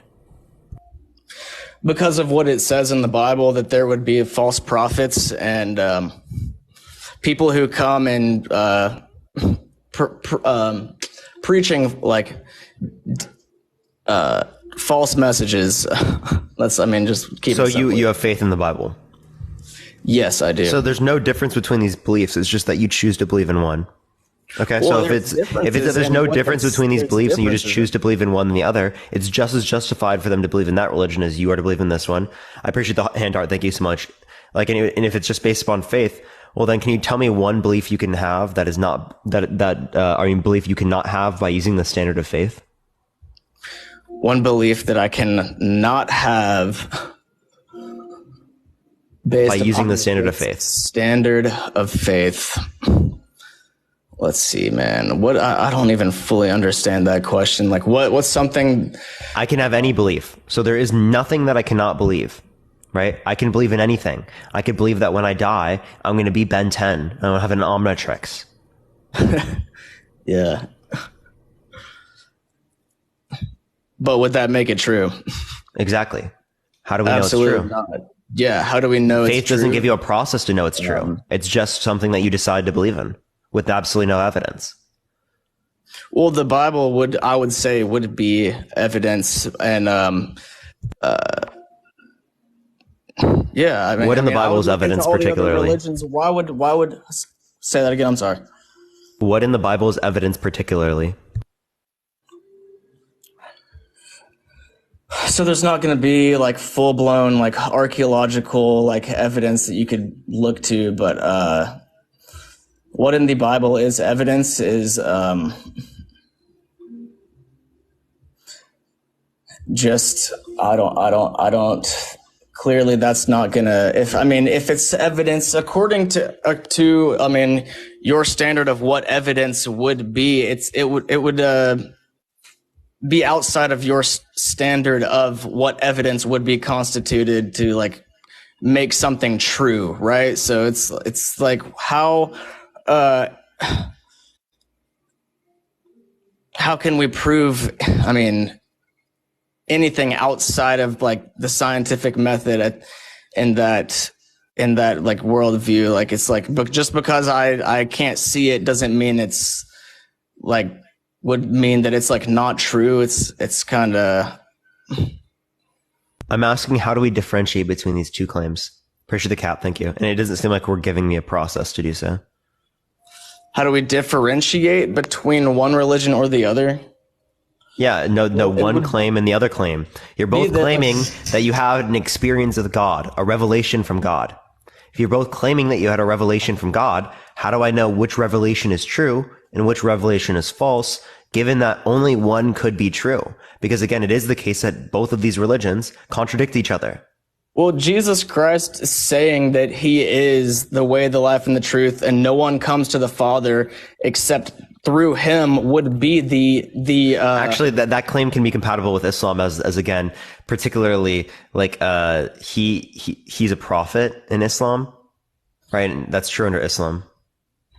Yeah, so you have that you go to God by prophets. Would be the correct religion, right? So how would we figure you said that you out?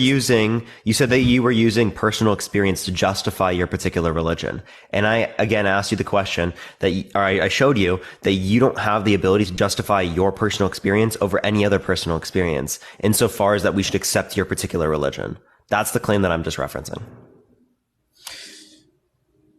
Yeah, it would just be, no, I don't have like any full proof beyond like what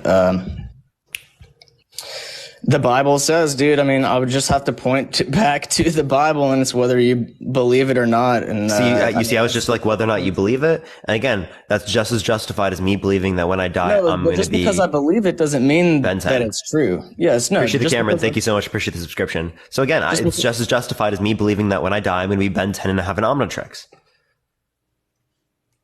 But right? You don't see that to be absurd. You don't see that to be absurd. Would that be the ultimate truth? Like, I mean, how can we? I can say the same thing to your point. How do you know that it's true? Again, you don't know that it's true. You just decide to believe it. The same way I could just decide to believe that I'm going to be Ben 10. Because of what it says in the Bible. Okay, I could say because I wrote down something in a book and it says this. It could Appreciate be the Galaxy. Thank you so much, Pale Horse. It claims to be the truth, and I mean, there's many different like reasons why. It was like, what makes Christianity unique beyond all the other religions and beliefs? And it would be like one thing that makes it unique is that all other religions are a way of humans' effort to reach God, but in the case of Christianity, it's God reaching to humans to say, hey, like, if you, like, this is my sign, if you trust in me and place your faith in me, then you, like, this, like, you will be saved. Like, that's the whole, like, thing. It's like every other, it's by faith, and all the other belief, you're not working your way to salvation or nirvana or, like, enlightenment. No, I understand what your worldview is. You're just saying you got to trust me, bro. Yeah, that's exactly what God is saying, dude. Yeah. So when someone tells you like a claim, oh, this drug works, and you ask them how do you know? And they say, trust me, bro. Right? Is that good? Is that good reason to believe? Absolutely not in that case. Thank you for the hint. I appreciate it. Thank you. So why are we special pleading for God here, saying that this is good enough reason to believe in a God? Why are we special? Because we're just pleading in this special circumstance. Appreciate the handout. Thank you so much. That this particular rule, right, can apply. I mean, it just takes it, dude. That's so. Why? Because it claims to be the truth. That other than that, like that's the reason for why it would be. Out of all the other religions, and some other religions would claim to be the truth as well, but it's like you got to figure out which one. And to me, Christianity makes the most sense. That's the one that I've had, which doesn't constitute the reason for it being true, but the reason that the one that I have had spiritual experiences through, and through prayer and faith, and like so. So Marvel movies make more sense than like Ben 10, right? Or like Pokemon. Do you think so? Or like movies about the Revolutionary War? No, because we're talking about. Okay, so just because one thing makes more sense than another to you? We're talking about real life here. What's that? Here. Let me clarify. Just because one story makes more sense to you than another one, like it might be the case that something like I don't know, the Titanic story makes more sense to you than like Ben 10. Right, but that doesn't mean that necessarily it's an accurate story. It claims to be the truth, the ultimate truth, and like there's nothing outside of that would constitute why any other belief would be invalid. Like it's that it claims Jesus Christ claimed himself to be. Yeah, there are many claims, right, about gods. I appreciate the sunglasses. Thank you so much. There were many claimed messiahs at that particular time period. Like Jesus wasn't the only one. You know that, right? Yeah, I mean, like there's Muhammad. There were other messiahs that were even crucified. Yeah, and there's Dude, yeah. I mean, outside of just like our understanding, there's not gonna, like, I mean, I know I've heard these other people say it 50 times. There's not gonna be any proof according to like what you would constitute as being proof. It's gotta be according to God, right? Which would make it more. I mean, it makes sense to me that. In that way that it being the no, I don't think trust me bro is good enough reason. Being like I don't think a trust me bro is good enough reason. We wouldn't apply that in any other scenario. Right? Why do we apply it here? Right? We want to say it because it makes us feel good that God exists, right? But we wouldn't do that in any other scenario. Yeah, and like it's not according for us in our understanding and our beliefs to it's a humbling thing, man. Like you surrender yourself to the creator of the universe, and where on the other hand, you don't know it to be the creator of the universe. You don't know if this exists, right? How do you know that you're surrendering yourself to this particular entity if you don't even know it exists? Because I've experienced God's presence and do like on a pretty regular basis. What does it feel like to be in God's presence? Through prayer. Really like peace beyond my understanding, like greater than any like experience that I've had in any other like spiritual belief or practice that I've tried. Like I've tried like transcendental meditation. I've tried witchcraft at one point. I've looked through like all these different beliefs, and I've literally searched for peace my entire life and tried to get rid of my anxiety and depression. And this was the surrendering to God and repenting, placing my faith in Jesus, and then confessing that He is Lord has been the. Don't you think that you just found a good coping mechanism? Greatest thing. No, dude, because I would say that it's like supernatural. Like it's, I would absolutely. It sounds like, thank you for the sunglasses. I appreciate it. Thank you so much. It sounds like you're relying upon a crutch, right? Or like a coping mechanism. That's not necessarily a bad thing, right? But that doesn't necessarily mean that it's true, right? And that doesn't mean it's accurate. That doesn't mean that it's not true either. Again, I would give contradictions to show it's not true. So, can I ask you what are your beliefs? Are you atheist, agnostic? I'm an agnostic atheist. It means I don't know and I don't believe.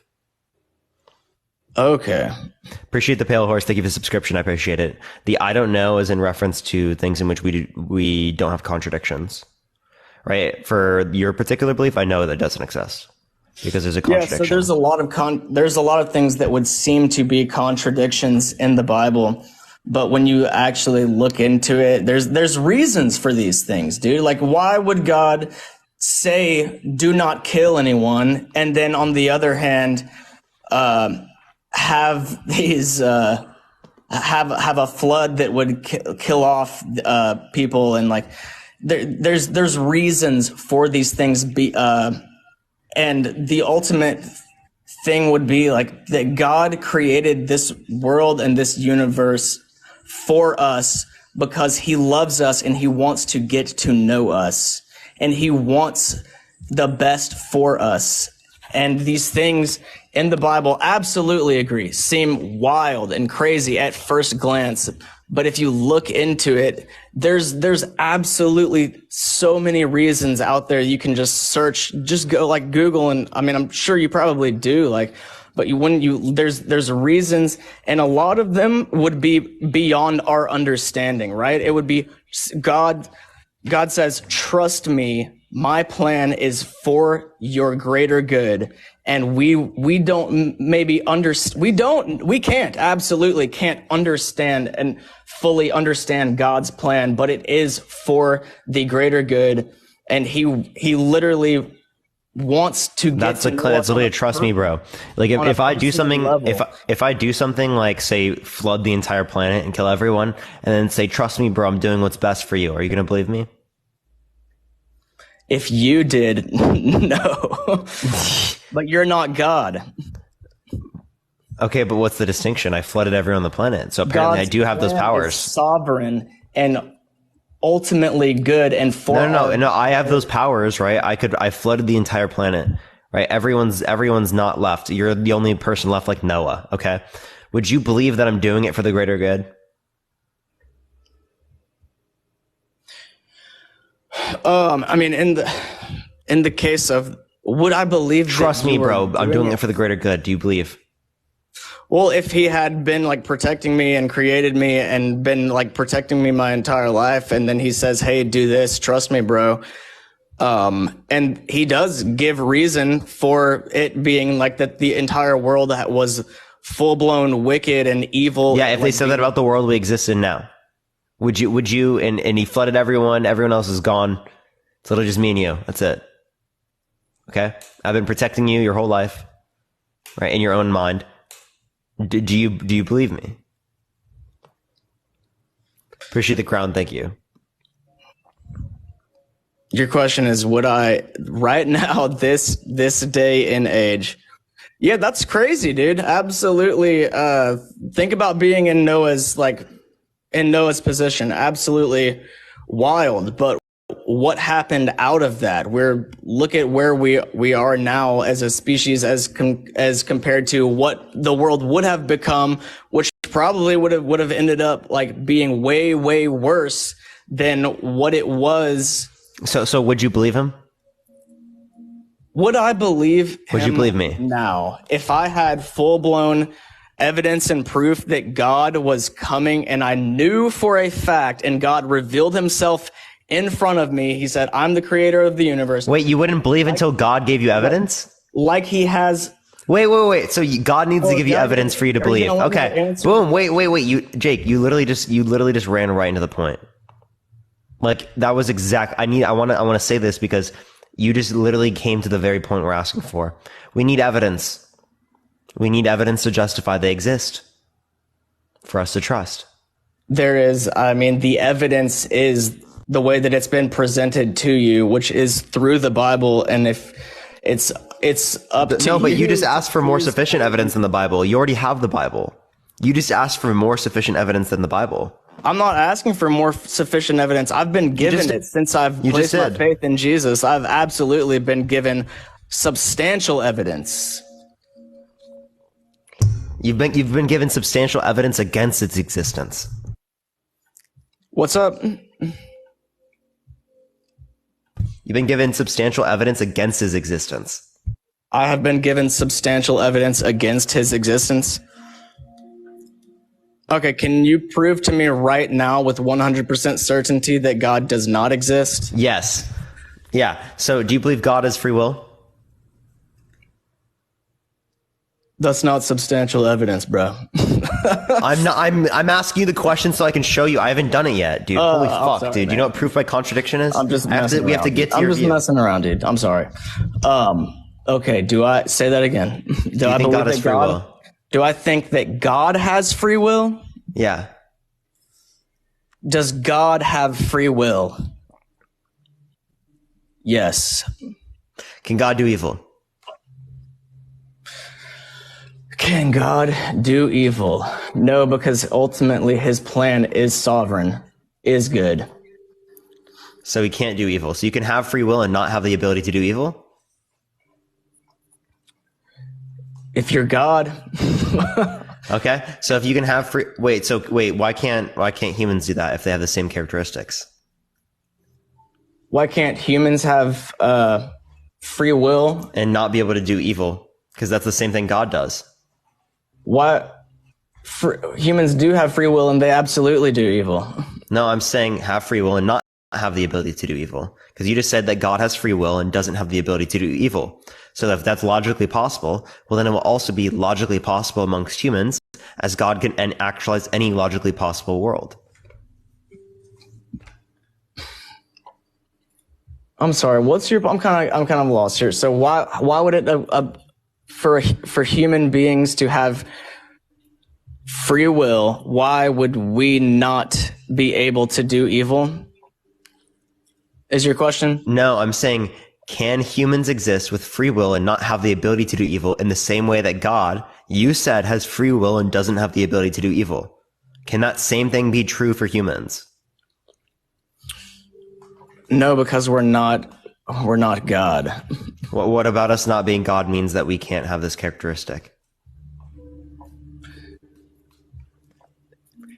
Dude, I'm so lost. I'm so sorry. What about us not being God means that we can't do this? Because you said because we're not God, that means we can't do this. Because we're not God, we can't perform evil and have free will. Like, again, the idea that you cannot do evil and you have free will.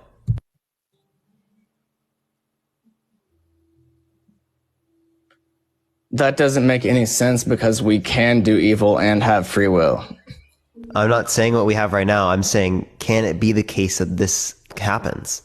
Can it be the case that you have free will and that there is no evil? Could that be the case that we... I don't think that we are God, that we are perfect, so that we would be able to, Can God make us perfect?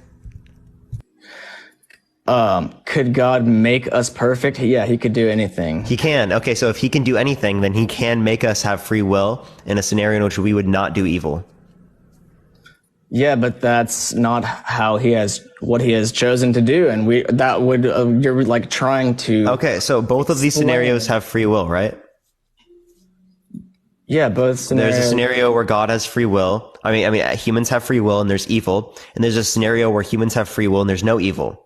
Given that we exist in the world in which there's evil, right? Wouldn't that tell us that God prefers evil over no evil, all else constant, as there's free will in both scenarios? No. What do you dispute there?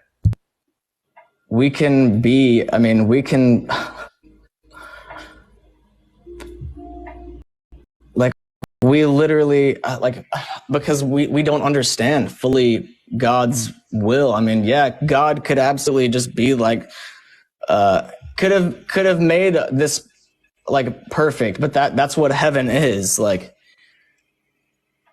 Oh, so why couldn't God just have put us in heaven? Because we chose to disobey him. But if we were perfect, we wouldn't disobey him, as disobeying him is bad and would be a flaw. We're not perfect. Exactly. A God could have made us perfect. Actually, it would be expected of God to make us perfect, but that's a separate argument. Yeah, no, God literally could have made things way different, but we're not. Let me ask you this question: Could I have not sinned today? I don't. That's a good. Could you have not sinned today? Let's see. I mean, you could have done your best and tried to, but most days, like every human being sins. So I have the ability? Yeah, you have the ability to not sin. To not sin. Yeah, you have the ability to not. Okay, if I ask you that question every single day of my life, would it be true that I have the ability to not sin? Yeah, I mean, but we're okay. That's so not then, possible. Appreciate the hint, Art. It's not possible. It's absolutely not possible for us. So if it's not possible for me to do the right thing and to not sin, then I don't have free will. Yeah, you do. Are you? So I do have the possibility to do the right thing and to not sin. Yeah, I mean, well, I don't think that any human being. The whole point is I don't think that any human being could ever be perfect. That's the entire thing is we're. So I don't have free will? You have free will. I do have free will. So if I have free will, I have the ability to do the right thing. Yeah, but okay. So if I have the ability to do the right thing, that's the whole thing that let's think about it this way. Trying to do. Let's think about it this way. God is all knowing, right? Yes. Which means that God sees every possible thing that could have happened. Yeah, and so did he? So God sees the possible world where in every single scenario I chose to do the right thing freely. Right? And the same thing would be true with every other human on the planet. It might be 0.0000100 million zeros and then a 1% possible, right? But it still is the case that at least one of these worlds, it would be this way, right? So if it is the case that there's a world in which we freely did the good thing in every single scenario, and God is comparing that to the world we exist in, right? Both of these worlds have free will, right? One of them has sin and the other one does not. So all else constant, i.e. there's free will in both scenarios, God would say, I want no sin over there being sin.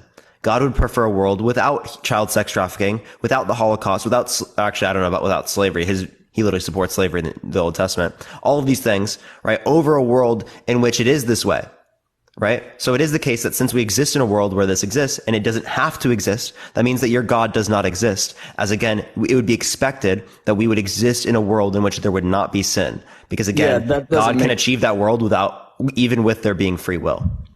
Does that make sense?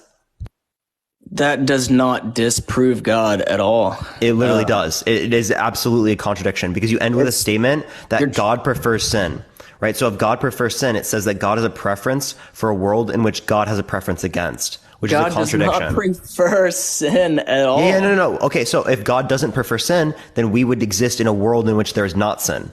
That's my point. Again, free will can still be compatible with an idea in which there's not sin.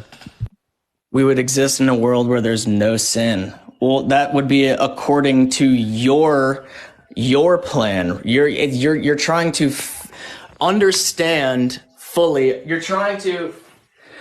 It seems like you're trying to fully understand like God's plan and the reasoning behind everything that is happening, which is not possible. We're never going to fully understand why everything happens, but we can get some sort of grasp on why things are the way that they are. No, you'd have to make an argument that sin and the Holocaust and all these bad things are logically necessary. So you'd have to argue that there would be a contradiction of every other possible reality in which these events did not occur. And there isn't a contradiction. Therefore, clearly speaking, it would indicate that this God does not exist. Because again, you have failed to establish the logical necessity of sin in this scenario. You're not inserting free will into that scenario. No, there is free will. Again, Jake, I literally gave you a basis for this multiple times. I established that there's free will in both scenarios. I established that they have the ability to choose. I literally asked you so many questions to establish that that was already true. There's no way that you can say that, oh my gosh, you just don't have free will. Oh my gosh, you're just making robots. No, they have free will. Again, it's just one of the expressions of free will. The same way that I could have expressed my free will to have Cocoa Pebbles rather than having fucking Cinnamon Toast Crunch. And God sees both of those realities. Both those realities I determined based upon my own free will. Right? It just is the case that God sees all those different worlds. Again, all of them have free will. Yeah, so how is this disproving God at all? Because it ends with a statement that God would prefer sin. Because if you exist in this world and God is all good, that means God prefers this world to all other worlds. Because God is all good and all knowing and all powerful, which means he knows all the best worlds. And he knows how to actualize them. And God would pick the most preferred world as he's all good. The whole thing is of the Bible is that God does not prefer sin, which is That's exactly what I'm saying. Which is exactly why this results in a contradiction, because it would be making the claim that God would be preferring something that God has a preference against, which is a contradiction. That's my point. You're trying to again. It seems you're trying to fully understand reality, and you're trying to say like, if God, like, why didn't God like do this way? That doesn't disprove God at all. No. Yes, I'm saying that God, it would have been entailed that God would have done it a different way. Which is basically exactly like what all like Christians are doing, is trying our best to do it God's way. Or trying to do it. Yeah, sure, you could say that. But again, that's not responding to my point. Again, this still results in a contradiction. You could, I mean, it doesn't. I'm not just saying it does. It literally does. It literally does result in a contradiction. It doesn't result in a contradiction. Yes, it does, okay. Jake. It literally does. It's resulting in you trying to say that like that's not a contradiction. Like you're trying to fully understand God's sovereign will and why everything is the way that it is. Yeah, well, we're saying that we know God has particular characteristics because we can determine that based upon the Bible, based upon things that have already been established. If we know what to expect given these particular characteristics that it's already been established, we can then apply that. That's all I'm doing here. I'm applying concepts that have already been agreed upon amongst Christians. Yeah, I don't think that just because God didn't create a world, he did. It's in heaven. That's literally what heaven is no suffering, no like. Appreciate the mic check. Evil, thank you so much. No evil at all. And so it's like, again, we could freely never do evil. That is my point, is that we'd be expected to be in that world. Why would God put us through unnecessary suffering?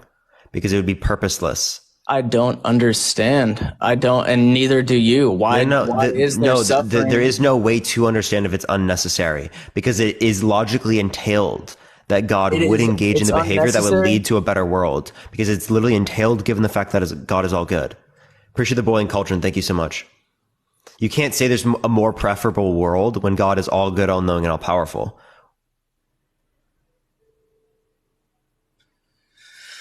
Yeah, dude. I just, that doesn't like God absolutely did things his own way and not your way. And that's basically, I'm not saying to do it my way.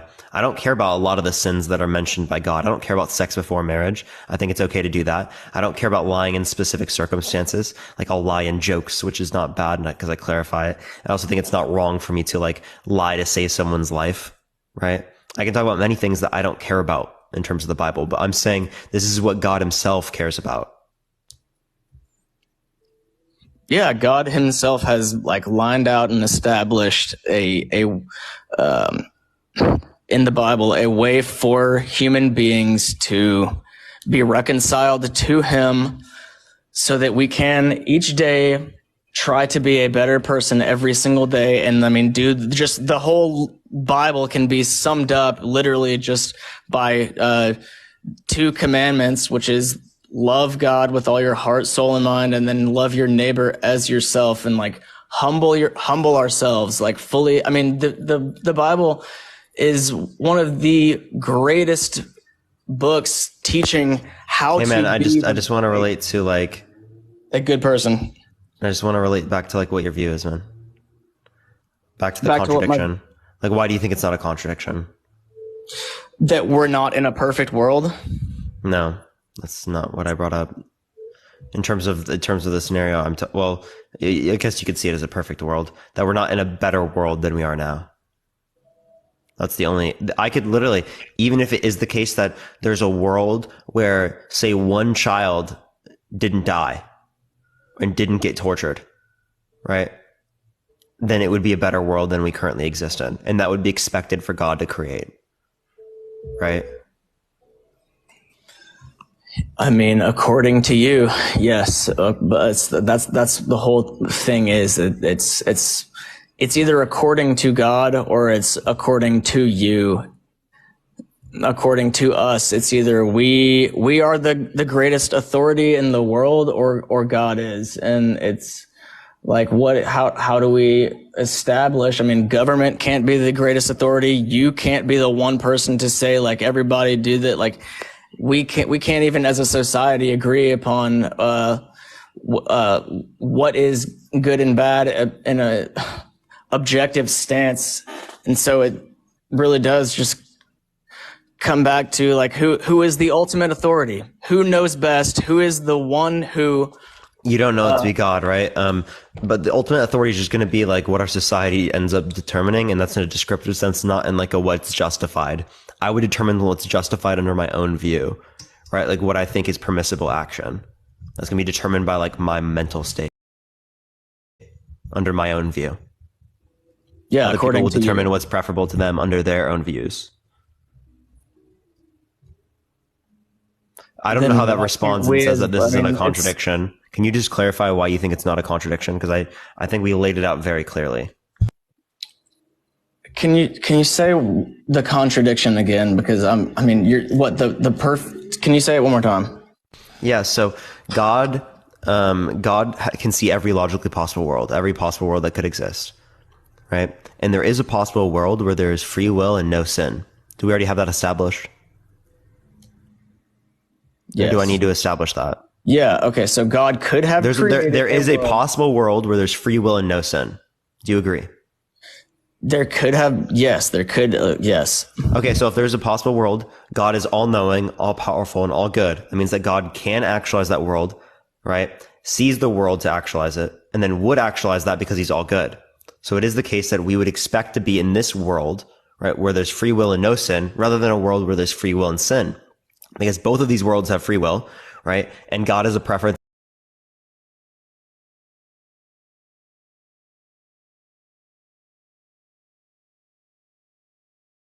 against sin, right? So that would tell us that God would select the world in which there is no sin over the world in which there is sin. Given that we exist in the world in which there is sin, appreciate the Lucy Lama, thank you so much. You would end with a statement that says, God prefers sin over no sin, which would be saying that God prefers a world in which God has a preference against, which is a contradiction. That doesn't prove that there is no God. That doesn't prove that there is no God. It literally does. That's a contradiction. It proves that your God is not existent. It does not prove anything. Hey, tell me what you dispute. Tell me what you dispute with what I just said. You're making this like hypothetical situation where it could. That's literally what God is trying to do, is establish a world, a kingdom where we do not sin. Can you tell me what's the issue with what I just? No. Tell me what's the issue with my argument. Tell me. What the issue with your argument is that that's not what God has chosen to do. Okay, and if it's not what God chose to do, it leads to contradiction. That's what I just pointed out. Just because that's not what God chose to do does not mean that God does not exist. Again, because it would entail a contradiction if he chose this world. Thank you for the bullying, Cauldron. I appreciate it. It would entail a contradiction if you pick this world, as God would prefer a world where there's child sex trafficking over a world with no child sex trafficking. God would prefer a world with sex before marriage over a world with no sex before marriage. God would prefer a world where there's lying over no lying. God would prefer a world where there's cheating over no cheating. And those are things that in which God already says that he's against. Appreciate the hand art. Thank you so much. So it would entail contradiction.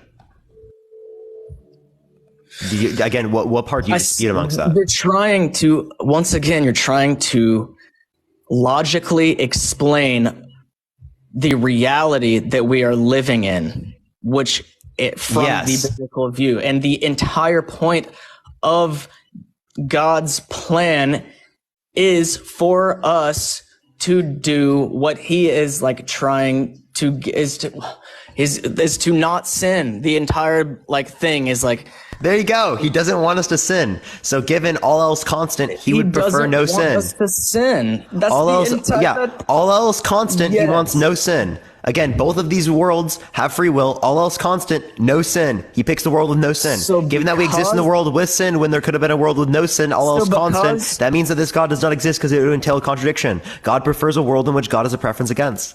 Appreciate the lock and key. Thank you so much. So because God did not create a world in which he did already in heaven, everything is perfect, right? This is God's kingdom.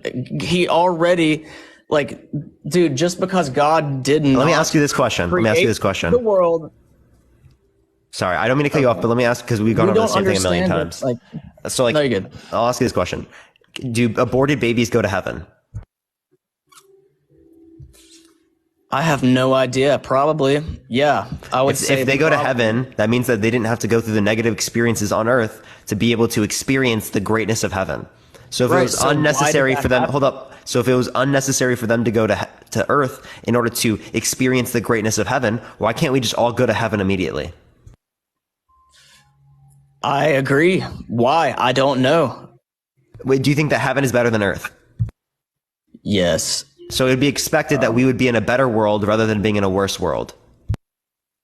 Which is what God is trying to establish. Okay, so we should already be there. But we're not, and we exactly, which means your God doesn't exist. That doesn't mean that God doesn't exist. We don't know why God does things. We don't know why everything happens. I'm not God, dude. I am not God. No, man, I thought you were God. That's so real, dude. I thought you were God, man. So real. You know, I really, you had me fooled there. Yeah, well, I'm not. Dude, no, it doesn't. Oh man, it just doesn't prove anything. Why does I don't know, and you're not going to ever know. 100%. No, it's false. We know it's false. The contradiction is very clear. No, you don't. It actually really is. Real. You don't know that God is not real. Yeah, this God, I know it's not real. Yes. It doesn't. Oh man. Sorry. Appreciate the little crown. Thank you so much. I'm trying to think of a way to describe, in an analogy, so that you could possibly see, if I say I can fly, right? I can spurt wings out of my back, right, and start flying into the air, and I can't do that. That would be right? Is that a contradiction? Is that not able to happen? I just don't have wings that fly out of my back. Yeah. Is what a contradiction?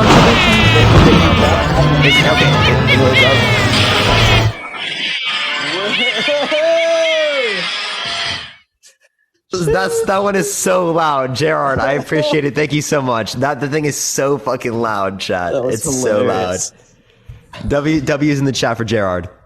Can you say what you said again?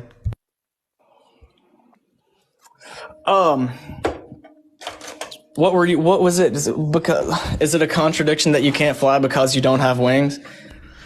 No, we're not going to ask that question. That's too confusing. The point I was just making is that if I tell you I can do something that's logically contradictory, make a glass full and empty simultaneously of liquid, right? If I told you I could do that, well then clearly you would know that I can't do that because there's a contradiction. Clearly you would know that that doesn't exist. If I told you that there's a cup in which is full and empty of liquid simultaneously, you would know that cup doesn't actually exist, right? In terms of that context, because there's a contradiction there. Yeah, but God could do that. What? And you wouldn't be able to. God Wait, you could think do you that. think that God can create a cup that is full of liquid and empty of liquid simultaneously?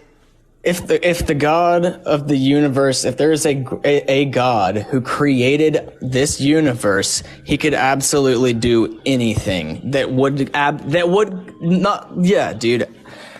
God could literally do anything, and you wouldn't be able to fully explain it. Okay, can God make himself not exist and then bring himself back into existence? I guess probably. Who would be there to bring himself back into existence if he doesn't exist? Oh no, that wouldn't. If it was God, I think he could probably do anything. Probably like disappear and then come back. Yeah, which he did. Literally, like die and then like raise. So no, he couldn't fucking do that. No, because logic exists, right? Not according to your worldview. No. No, not according to any worldview that's coherent. Just because God didn't create a world where there is no sin, like it's like we don't understand. But Yeah, like, it means that this like God doesn't exist. Like it's literally expected that there wouldn't be sin under your worldview. It's like a training ground, and that's basically what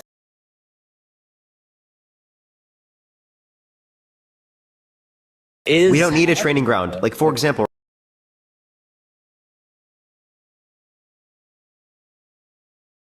right? God has knowledge without going through experience, right? Say that again. I'm sorry, I was reading something. God has knowledge of everything without going through the experiences. God has, yeah. So that means experiential knowledge is not necessary. Okay, so the suffering entailed by experiential knowledge is not necessary. Therefore, the spiritual maturation that has to go through like experience, that is incoherent. It doesn't make any sense. I thought about that for a really long time. I thought that could maybe make sense, but it's absolutely incoherent gibberish because, again, God could have just given us this knowledge from the beginning. And if it is the case that we have to build up the knowledge from absolutely nothing, well, then it also is the case that we wouldn't be able to have morality written into our hearts. Right? Because that's some type of innate knowledge that God gives us.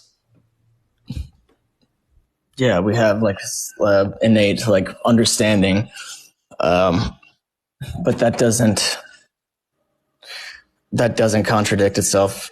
I mean, it like clearly does, dude. It like actually clearly does. It explains a scenario, I guess, would be the best way to like describe it. Like just because God said, "I'm creating this world," and that's literally what like at the very first story, like I'm creating this world. Don't do this, and they eat the apple, and then like, why didn't he force them not to? Because we have free will. Why?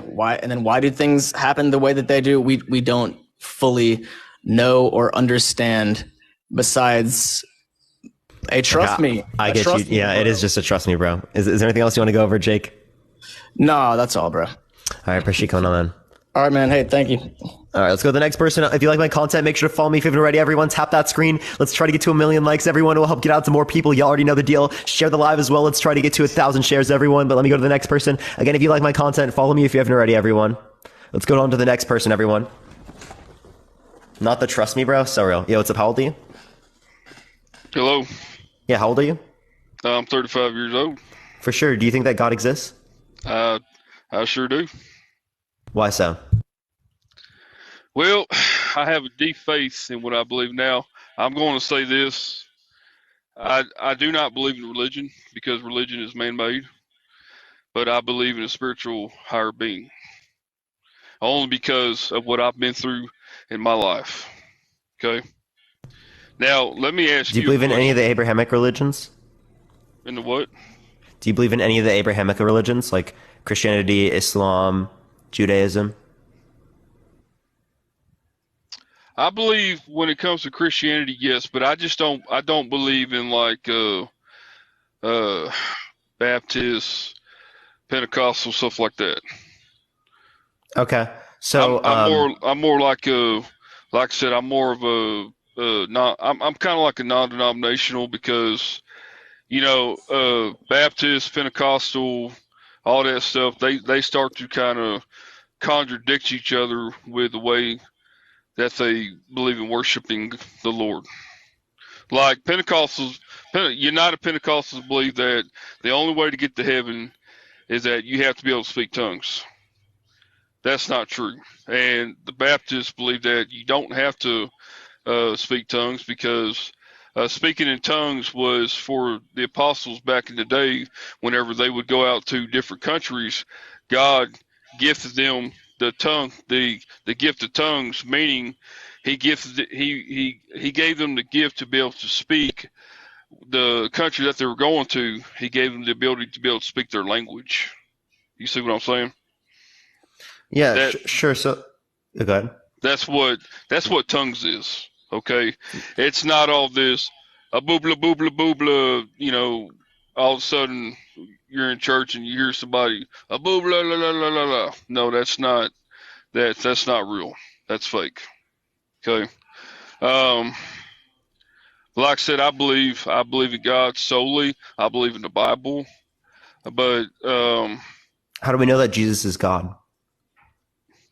well, Jesus is the Son of God, and Jesus also, when the people come up to him and they said, Jesus, we want to meet the Lord, we want to meet God. And Jesus says, well, you see me, you see the Father. What he was trying to tell them was, I am God. And in the Bible, during Moses' time, okay, when Moses would speak to God, I don't know if you know the story of the burning bush and all that stuff. I'm asking, how do we know Jesus is God? I know Jesus made a claim he is. Appreciate the handout. Thank you so much. But just because he made a claim, does that mean it's accurate? I believe it is. I truly believe that Jesus was God. I believe what How do we know, though? I believe what God did was he took a part of himself and became a human form. Okay, and I believe that's what he done. And Jesus performed many miracles. He turned water into wine. He walked on water. He was able to uh, heal the blind. He was able to help them see again fully. He made the lame walk again. How do we know these events actually happened? It's all written in the Bible. All you got to do is read the Bible, and it's. If I wrote down in a book, and there was a book that I found that said that 500 people saw a floating pig, would you believe it? 500. There would have to be proof. There would have to be proof. Well, why can't we say the same thing about the Bible? Well, you ever heard of the what do you call it? The Dead Sea Scrolls? Yeah. Those were actually texts from the Bible that I believe were not put in the Bible. And Jesus was, they've proven fact that Jesus actually was born. I believe Jesus existed. I believe Jesus was crucified on the cross. I just don't believe in resurrection. And, and that's hard to say because we weren't there. So, we can't say it didn't happen. I mean, we can't say that it did happen. We were not there. I wasn't born, 3,000-4,000 years ago. I wouldn't even thought of it. Do you think the Revolutionary War happened? The American Revolution? Yeah. Oh yeah, I believe it happened. Because were you alive? No, but there's many. Just because we weren't alive doesn't mean we can't determine it. We clearly can determine that events likely occurred. Right, but the idea here is that we don't have sufficient evidence to indicate to us that resurrection occurred, or there's very weak evidence for resurrection. Yeah. So that's my point. But I believe in crucifixion. I think there's good evidence for crucifixion. I think there's good evidence for Jesus' existence. But yeah, I don't think there's good evidence for resurrection. Now let me ask you a question. So you don't believe in God at all? Nope. What caused you not to believe in a higher power? I couldn't rationalize it. I grew up Christian, grew up in a Christian conservative household in Iowa. And I couldn't rationalize it at all. Like, there were issues, like mainly for me, it was that I couldn't reconcile the idea that an all loving God, all knowing and all powerful, would force us into a circumstance or coerce us into a circumstance to believe them. And if we didn't believe in them, we would go to hell. Okay, so pretty much, I have better arguments now, though. I'm guessing what happened was, did you have religion shoved down your throat? Not really. I mean, like, yeah, like it was what I had to do as a kid, but like I don't have like trauma associated with religion. I had a pretty good religious community. But what I'm saying is, it wasn't forced upon you. Like either you had to believe. It was. Well, to a particular degree, it was. But I wanted to believe. Yeah. See, and a lot of times, you know, people when they stop believing, it's and I hear this all the time, is because when they were younger, it was forced upon them. You know, I don't have bad experience with religion, like through my life. My life was pretty good associated with religion. See, when I was younger, I didn't grow up in the church 24/7. My dad worked all the time. But, you know, when he wasn't working, he would do his best to try to get us in church on Sundays. But I used to question a lot of things. Okay, when I was younger, and I hate saying this, but I went to I wouldn't call it a revival, but there was this church. I'm from Texas, and there was this church, and they were having this televised event, and this preacher by the name of Jody Rogers was preaching that night, and he was what you call a healing preacher. He would pray over you, then you're automatically, miraculously healed. Okay? And it was his first time to be televised. So he stood up there and he said, well, if anybody has any type of disabilities or deformities, please raise your hand and come on down to the stage. And I'm gonna pray over you. Okay? Well, at the time, I was about 16, 17 years old. And I only went there because my aunt had drugged me down there with her, along with my cousin. Well, my aunt raises my hand up. I didn't want to go down there, okay? It's not that I don't believe that God can't heal you. I just don't believe that a man can heal you. You know what I'm saying? Are you trying to say that like there was a miracle that you witnessed? Hello? Hello? Are you trying to say that there's a miracle that you witnessed? Yes, sir. Yeah, so I would just ask this. All right, so no, what I'm trying to say is, oh, he's lagging, chat. Go ahead. He's lagging a lot. Hello? Yes, are you there? Yeah, are you there? Hello? Yeah, I can hear you. I think you're lagging a lot, man. Are you? I don't know. We might have to go to the next person. Hello? You there? Okay. We're going to go to the next person. Everyone, he's lagging a lot. Everyone, tap that screen. Let's try to get to 1 million likes. If you want to help get out to more people, share the live, copy link, send it to a few friends. We're going to go on to the next person again. Only send a guest request. If you do disagree, everyone, we are just looking for some debates, y'all. Let's go on to the next person again. Only send a guest request. If you do disagree, y'all, we are just looking for some debates, y'all.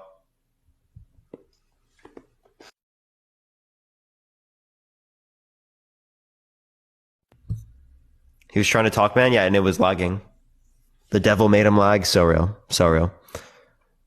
All right, let's go to the next person again. Only send a guest request. If you do disagree, y'all, we are just looking for some debates, everyone. Keep tapping that screen in the meantime. Let's try to get to 1 million likes, y'all. Okay, for some reason it didn't accept this person. We're going to go to the next. Again, only send a guest request if you do disagree, everyone. Only send a guest request if you do disagree. Okay, it's not accepting that person either. Let's go to the next, y'all. Yo, what's up? How old are you? I'm 30 years old. For sure. Do you think that God exists? I do. What God particularly? The Christian God. For sure. So why do you believe the Christian God exists? For a number of different reasons. One, I just believe that Jesus is my Lord and Savior. And then from a historical standpoint, especially when it comes to the other religions, I believe that there's more information regarding Christianity, the Christian God, and Jesus Christ than any other religion or really classical work. Okay. So, what particularly tells us that it's better than all those other types of religions? I didn't say better. This is the one that I believe is true based on the evidence that exists. So what? Yeah, I'm saying better in terms of evidence. Yeah. When we look at the wealth of information that exists versus the other religions. And again, very similar to the last guy that you had an extended debate with, I believe that Christianity is a relationship with Jesus. It is a relationship with our Creator. And there are a number of different things, especially the eyewitness accounts from your New Testament, your Matthew, Mark, Luke, and John.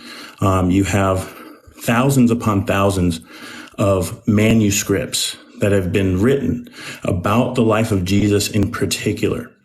And the earliest of those manuscripts are estimated to have existed about 100 years to about 130 years after Jesus was recorded to have resurrected from the grave. Now, when we look at classical writings, let's say I would just ask you, do you believe that Julius Caesar existed? Like in history, based on the information that we have. So you're saying that I would accept like crucifixion and like Jesus' existence in terms of like the manuscriptural evidence. I don't think that there's good evidence to indicate to us that resurrection occurred, though. Well, so I mean, relate. The question. The question was, do you believe that Julius Caesar existed? Based on what I do believe Julius Caesar existed. That's why I established that I already believe in Jesus. Oh, you do believe in Jesus? I do believe Jesus existed. I'm not one of those people that doesn't believe Jesus even existed in the first place. I also believe that he was crucified. Yeah. I just don't think that there's good evidence to indicate like resurrection. After Let alone, I actually do think that even if resurrection is true, it doesn't necessarily indicate Christianity, but would give more credence, I guess. Sure. Just like it says, prove to me that God exists. Neither you nor I can prove that God exists. I can't, there's not an article that I can show you that says, look, here, Jesus or God exists. However, what we do with anything is we look at the evidence that exists. And then what do you mean by proof? Proof, 100% fact. That's not what I mean by proof. Okay. By prove, I mean like that it's most likely to be true, so that most of the evidence is indicating. Okay, then we're on the same page there, and that's where I'm at. The evidence that exists would cause me to do, when I use my own deductive reasoning, when I go and do my own research, what I come back with is the logical conclusion, because logic is something that the Lord blessed us with, that this is what I choose to believe in based on the information, based on the evidence that exists. So what's the evidence that indicates this? Like that Christianity is true? There's a number of different ways, but let's take the Old Testament, for example. I think that there were over, and I could have this number wrong, but I know it's several hundred. But I believe there's around 1,300. I might have that number wrong. I might need to relook at that. But there are hundreds of prophecies that were made about Jesus.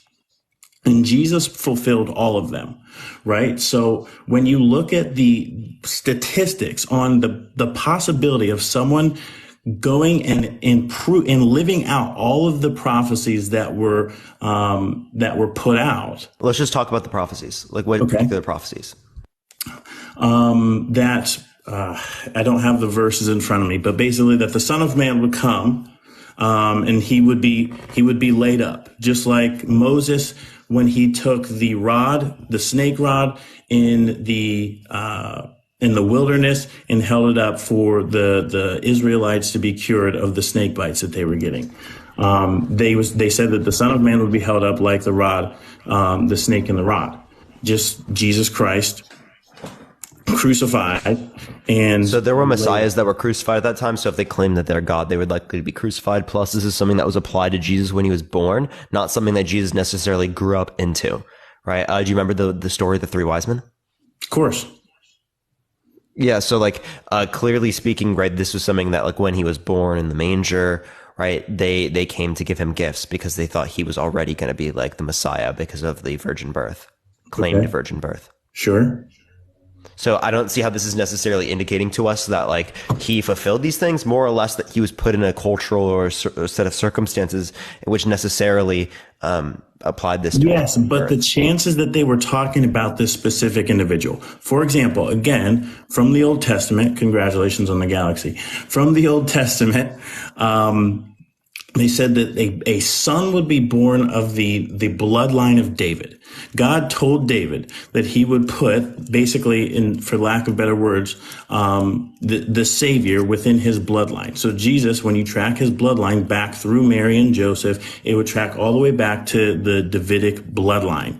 So just those two prophecies alone, that he would be laid up, that the Son of Man would be crucified, and that he would come from that specific bloodline, that just those two alone would be indicative of there's something going on here. Basically speaking to the wait. By the way, how do you know that came from the bloodline?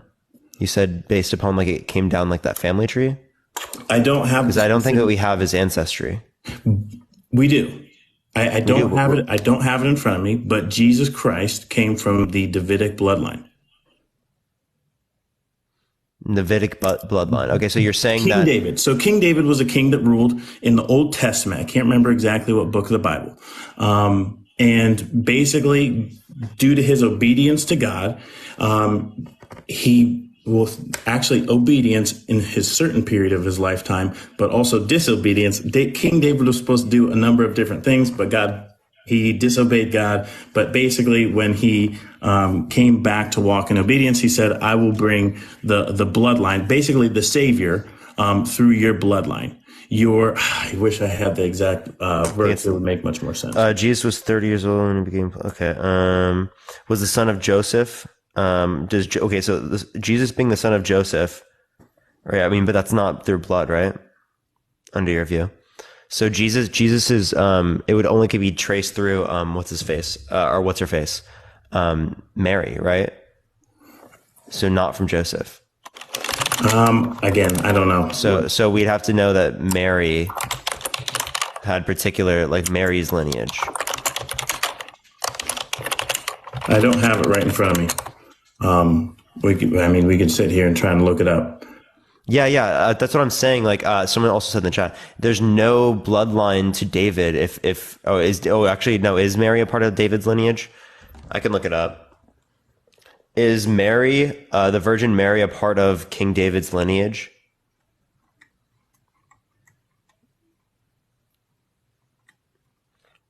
I think it might be through Joseph. It does say that it might be through David. Okay, so there's a few things here. I don't think it's necessarily the case that just because that it would be under this bloodline, given it would be applicable to so many individuals at this time period, that it would be something that wouldn't have been something that could have been like. And Parker, this is just two examples, right? Again, the second one you referenced was applied to Jesus when he was born. But it was prophesied before he was born that he would come from this specific bloodline and the other things that he would come to fulfill. Yeah, so I mean, it's also the case that there were lots of other claimed messiahs a part of this bloodline at this time. Sure, but we don't. Yeah, but let's talk about the evidence. Where's the massive amount, the overwhelming wealth of information that we have saying that those people claimed to be the Son of God, claimed to be God himself, and was crucified, and all the number of different things to come in line with the prophecies that were spoken about him before hundreds of years. But this is something that was applied to Jesus, though. Again, not something that necessarily Jesus. Again, we already established this, because again, when we're talking about the three wise men applied to him, it was already claimed from his birth that this was the case. So he clearly knew the context of the Bible. He clearly knew what the prophecy said, right? He knew what was meant to be fulfilled, right? So not taking that into account is actually very harmful. Okay, well, so sure, let's take all the information in. But say I wanted to go out and claim that I'm God, right? How do I know that I'm going to get crucified when this was a brand new way of killing someone from the Greeks? This wasn't. This is not brand new. This is actually, no, it was happening for a while. What are you talking about? Where'd you get that it's brand new? This was something that was newly applied during that time period. That's not true. Especially in this area. I'm pretty sure it was commonly applied by Romans. Yeah, but they weren't necessarily in this area for, I don't know how many years they were in this area. Okay, so. But for this specific timeline, for the Romans to come. When did it first come about? I don't know. Okay, so we'd have to look that up. Secondly, can you also tell me where in the Old Testament it claims that Jesus the Messiah was meant to be killed? No, I don't have the specific Bible verses.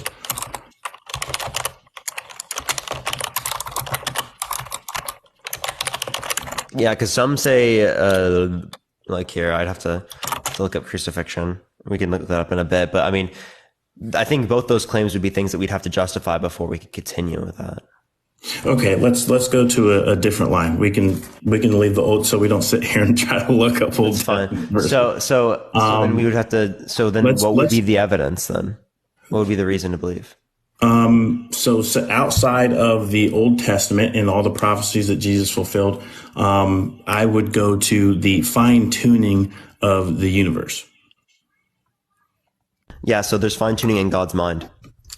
Right. So if you're saying that the universe could have been differently, right? These constants could have been differently, right? Well, the idea is that God's desires could have been differently as well. God could have desired a world with just slime, but God decided perfectly to desire this world rather than any other of those infinite set of worlds. Right. So what's the point there? If you're saying fine tuning indicates intelligent design, then it would also indicate intelligent design within God's mind. Yes, God's mind designed the universe. Correct. I don't believe that. So again, in order for God to design this particular universe over other types of universe, it would be the case that randomly God would have had these particular desires rather than any other desires. He did have these particular desires. He created it. Yeah. So again, that's you saying that God had these particular desires to be in this particular world is the same thing as saying that the universe has these particular constants to bring about this world rather than another one. Same assumption. Still has the same assumption of the necessary properties to bring about this world rather than another one. Yes, but you and I sitting here don't know if another universe exists. Based on the belief, based on the evidence, I believe that this is the universe that God created because God is a creative mind.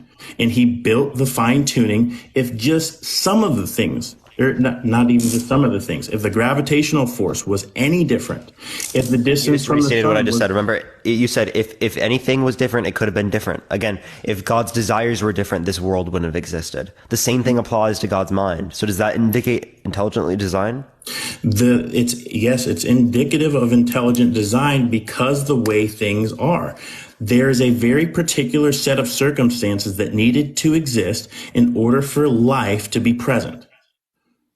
And there has to be a particular set of circumstances within God's mind for life to exist as well. Correct. Because again, it could have been the case that God desired slime or God desired Pokemon, but he didn't. Yeah, exactly. And in the universe didn't either. The universe ended up with this. So again, in the same way that you're saying that it had to randomly happen that way in the natural world, it had to randomly happen that way in the God world as well. But Parker, it's not random. It is chosen, just like you chose to start this live today. You could have started any live. You could have picked any topic. You could have done any number of things today, but you didn't. You did the ones that you did. However, those are two finite minds. The mind that we're talking about is infinite. It's expansive. It cannot be bound by time, space, or matter.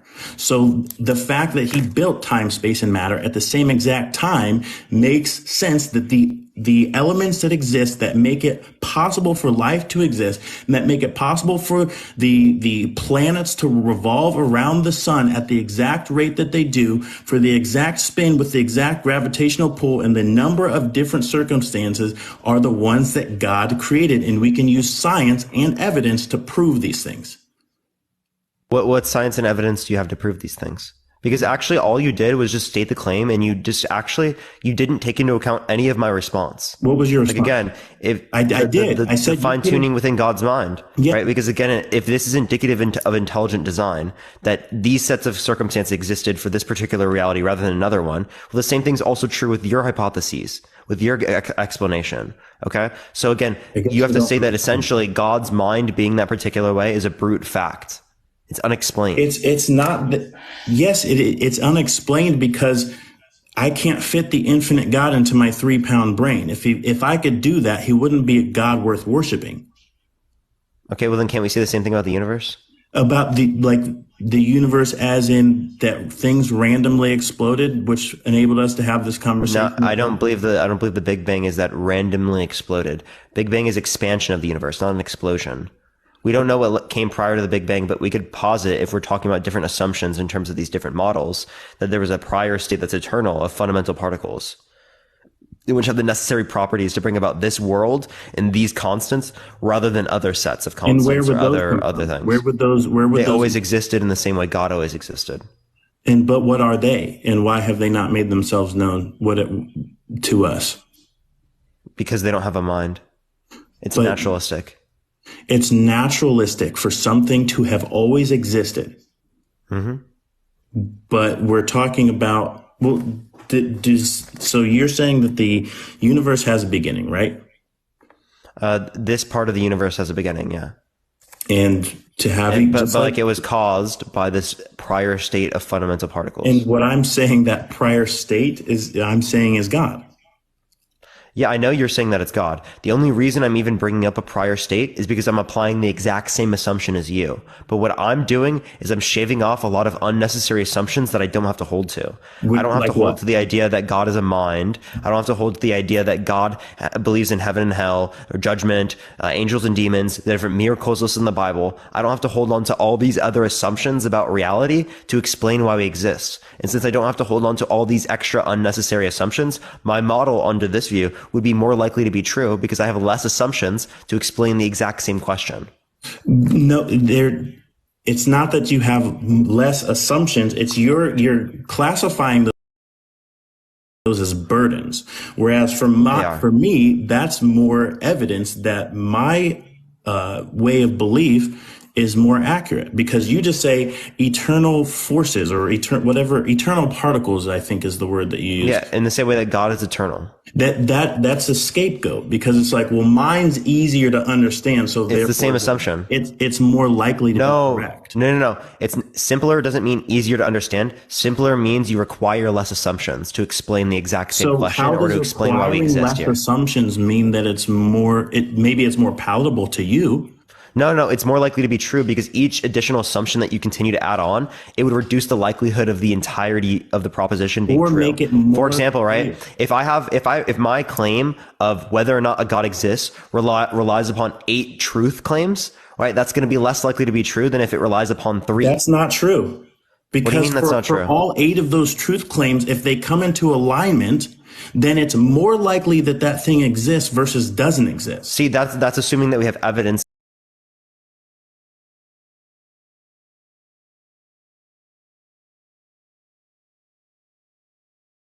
to indicate that they're in alignment. Correct. Right?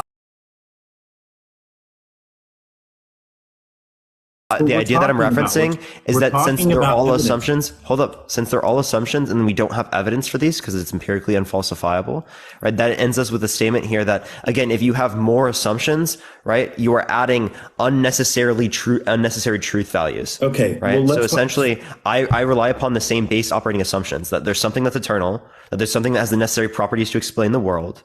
Right. And that's really all you have to hold to, those 2 things, right? Sure. And you hold on to like 5 or 6 different things. If I only have to hold on to 2, the same 2 that you've already established, you're just relying upon other claims being true, But right? you can't go on again, to the initial two that you already have, you also are assuming. So if you're assuming the same basis as I'm assuming, right, and I'm just cutting off some of your model, it's more likely to be true because you're relying upon more claims that are true that I didn't have to assume. If you had more evidence or less evidence to prove something, would it be more likely that the thing with less evidence would hold true? Because basically what you're saying... No, more likely derives from more evidence. So what you're saying is we have two similar perspectives on how the formation of the universe came to be. However, you're saying, oh, I'm trimming the extra fat. Whereas the extra fat is more information to say that this had to have come from a creative mind. When I'm talking about the fine tuning of the universe, these eternal particles, how would they be able to put things in place so precisely that if anything was off, you and I wouldn't exist here? Necessary properties to bring about this world rather than another one. The same way God has the necessary desires or properties to bring about this world rather than another one. Again, you see how it's the exact same assumption? The eternal assumption is the exact same, and the assumption about the necessary properties is the exact same. All the rest is unnecessary. So it is unnecessary baggage that you're holding on to in terms of, hold on, let me finish. It is unnecessary because, again, those assumptions, right, are not required to explain why we exist. But you again, with those two assumptions, you can explain. But you haven't explained it. I did fully explain it, right? Just, hang on. Because it has the necessary properties. That's the assumption. You're just right? saying, the same way that God has the necessary properties in terms of the desires. Okay. So what you're saying is eternal particles or eternal properties. What I'm saying is, yes, God being those eternal properties, which I don't think I wouldn't boil God down to just being eternal properties. But not only that, so you're saying I'm trimming. I didn't do that, man. You're misconstruing. Hey, I'm not going to let you straw man. I straw man what I just said. I literally just said it specifically, and you just straw manned it, right? I can straw man your view over and over again. I'm not going to do that, right? I said that the properties relate to God's desires, right? That's what I was relating to. Okay, I guess, well, I'm not trying to straw man your argument, man. What I'm trying to do is make sense of how you're saying this. You're saying I'm trimming the fat. I believe that it's the eternal particles, and that's the logical explanation for the universe. Boom, that's where it stops. Do I have that right?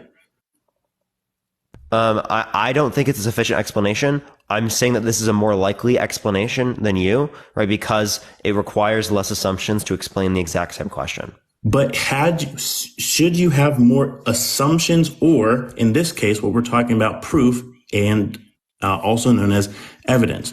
When we have, of course, I know that since you don't believe in God, you don't believe in the authority that the Bible is, in my personal opinion. I believe that the Bible is the Word of God. However, but when we take the Bible and we extrapolate it for what it is, it's a book that was written over 1,500 years by hundreds of different or not hundreds, but many different people from different walks of life, different time periods, and all of them not knowing each other, not knowing if the other people would be born, but when you put it all together, it all fits.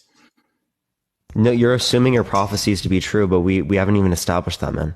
I mean, yes, I'm assuming that the prophecies are true based on... These are unnecessary. Again, I was like, I brought up particularly like the comparison of these different models. If you want to talk about something separate, we can talk about that, right? But we were talking about the comparison of these two different explanations. Okay, we can go back to that. Yours, no, I don't care. I honestly don't care because I don't. It doesn't matter to me. I'm ready to rumble. But it still doesn't make sense to me what you're saying, though, because... Okay, so you have the same base operating assumptions, necessary properties to bring about this reality rather than another one, and that it's eternal. Correct. Okay. Boom. Two. I don't have to hold to the mind. I don't have to hold to the all-knowing, all-powerful, all-good. I don't have to hold to the heaven and hell. I don't have to hold to the angels and demons. I don't have to hold to all the miracles that you list out in the Bible. I don't have to hold to other biblical claims. I don't have to hold to any of these things. And yet I can still explain the exact same question. And again, those two I already mentioned, the eternal and the necessary properties to bring this world rather than another one, exists under your model as well. So if I'm assuming the exact same things as you, and you're assuming a bunch of other things, right? Mine's more likely to be true because again, right? If mine is true, or if those two assumptions are true, which are required for yours to be true, then mine can be true. Yours would rely upon all these other ones being true in order for that to be the case. Yes, but that's why. That's exactly why it's less likely to be true. But you can't elaborate on anything. You just said you just say it's eternal particles and that's it. Oh, well, why should That's all I have to describe. What do I have to elaborate on? Is it just a trust me, bro? Just like with the last argument? I'm comparing two models in which are assumptions. Yes, it is a trust me, bro, because we're just assuming them.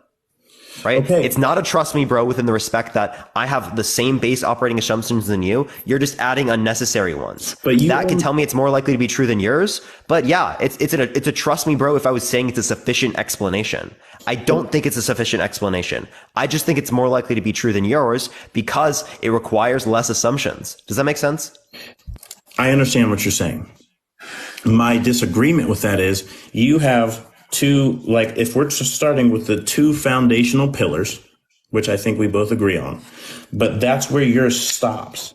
And then I can say, hey, you can go take this information and you can deduce whether you believe it to be true or not. But I have all these other things that you can go to look to prove, okay, if we both agree that these are both eternal and they both could look to the creation of the universe, yours stops here and mine keeps going based on the information that we have available to us.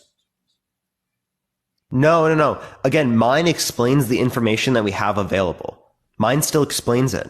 Right? How? It just, again, necessary properties to bring about this world rather than another one. Two foundational pillars that we and the eternal, right? That explains if we bring up cosmological or contingency based points. Yeah, we can bring those up. And then also explain what? We can certainly bring those up. And then this explains the fine tuning. These things are literally the only necessary assumptions. It doesn't explain the fine tuning. It does. How does it explain the fine tuning? Because again, it's the necessary properties to explain this reality rather than another one. The same way that you explain your fine tuning was saying that God has the necessary desires to explain this reality rather than another one. Okay, so you're saying the necessary property. If it doesn't have a mind, how could it design the fine tuning? You're just saying that it just again, fine tuning doesn't require intelligent design, because then you would have to say that God's mind was intelligently designed. Appreciate the handout. Thank you so much. Which you don't say, because God is eternal. God has always existed. The same way that the fundamental particles have always existed and are eternal. But God cannot be created. Yeah, and neither can the fundamental particles, as they're both eternal. But yours doesn't have an explanation. You're saying it explains the creation of the universe. So I just want to make sure that we're clear. When I say the creation of the universe, God lays it out for us. I know you don't believe in the authority of the Bible. However, God tells us that these things created, and they created in such a particular way. And because of the fine tuning, because of the fine tuning, it's particular to a creative mind. It's time, space, and matter that need to come into existence at the exact same time. In the very first line of the Bible, in the very first line, it says, in the beginning, you have time. God created the heavens, you have space, and the earth, you have matter. Like, it's literally in the first line of the Bible. Again, I know you don't believe in the authority of the Bible, but when we're talking about these eternal particles that might have the necessary properties to create the universe, but how could they have created them in such a way that allows us to have this conversation right now? Again, it's the assumption of the necessary properties. That's all I would have to say, is the same way that, how can you suppose that God has these desires to bring about us rather than desires to bring about slime? Again, you're saying that God told us, but God telling you that and God desiring to tell you that, that's what I'm questioning in the first place, is why did God desire to do that rather than desire to do any of the infinite set of other things? Well, it's because God has the necessary desires for this world rather than another one. The exact same assumption. I don't understand what you're not getting. It's not the exact same assumption, dude. It actually unironically is. It's not. It's unironically not. Because God, I don't know why you're laughing. It really is. All you're saying is because we exist in the way that we're existing, it's eternal particles. Because if God wanted a different world, he would have created it. But we wouldn't know that world existed. We wouldn't know that world didn't exist if, again, our universe did not lead to this particular set of circumstances. That's exactly what I mean by an observational bias. I haven't brought this up in this conversation, but it's the case that if the universe operated in a particular way in which didn't bring about life, we would have never been able to observe that particular state of affairs to then be able to say that didn't happen. Absolutely. The only reason that we can say that this happened or didn't happen in the first place is given the fact that it functioned. Right. So it's an observational bias within that respect. So the same thing also applies under the theist model and this model. That doesn't change our view here. That doesn't change anything. Okay. Well, I'm sure, I guess. It's still challenging to understand how you say that yours would be easier to, more likely to be true based on that. That's where yours stops, because you can say infinite particles, but there is no, you're saying because these things could possibly bring it into existence the way that it is, they must have. No, that's not what I'm saying. Actually, that's not what I'm saying. Okay. I'm saying it's more likely to be true than yours because it relies on less assumptions. I've actually already clarified to you multiple times that I think it's not a sufficient explanation. I also think that yours is not a sufficient explanation. The only point that I'm using this for is showing you that it's more likely to be true than yours because I'm just shaving off unnecessary assumptions under your model. Because again, there's two assumptions that I have, right? The ones that we've already laid out in this conversation. These things are also assumed by you. But mine's assumed that there's a creator and it's God. Yet you're assuming extra unnecessary stuff. That's my point. But how is it unnecessary? Again, because all you need is those two base operating assumptions. I mean, okay, so say there's a detective, say Sherlock Holmes has now entered the chat. He's got to solve a crime. Is he going to take two pieces of evidence and try to solve the crime, or is he going to look for new pieces of evidence and also potentially make assumptions based on the evidence that he's finding? So here's what we're going to do, right? We're going to look at, in like a general sense, we're going to look at the available evidence. We're going to look for new available evidence, and we're going to hypothesize and test these hypotheses. We can test these hypotheses in the sense of this situation because we don't have something that's empirically verifiable based upon these different assumptions, right, that we have and comparing these different models. That's all we can do. Okay. There's nothing empirical we can base this on. Right? Unless you're saying that, right, there's some sort of prophecy that we can indicate to be true, or you're saying that like there's some type of personal experience in which indicates this to be true, which neither of those things do we think like grounds us sufficiently. I mean, we of course, next time you do this, I will come more equipped with the prophecies. That way we can actually dive into what those are, because I definitely want to be prepared on that one. What was the second one? Prophecies, and then prophecies, and then I related to personal experiences. You know, people bring up personal experiences. I don't think that justifies it. It's not a sufficient explanation.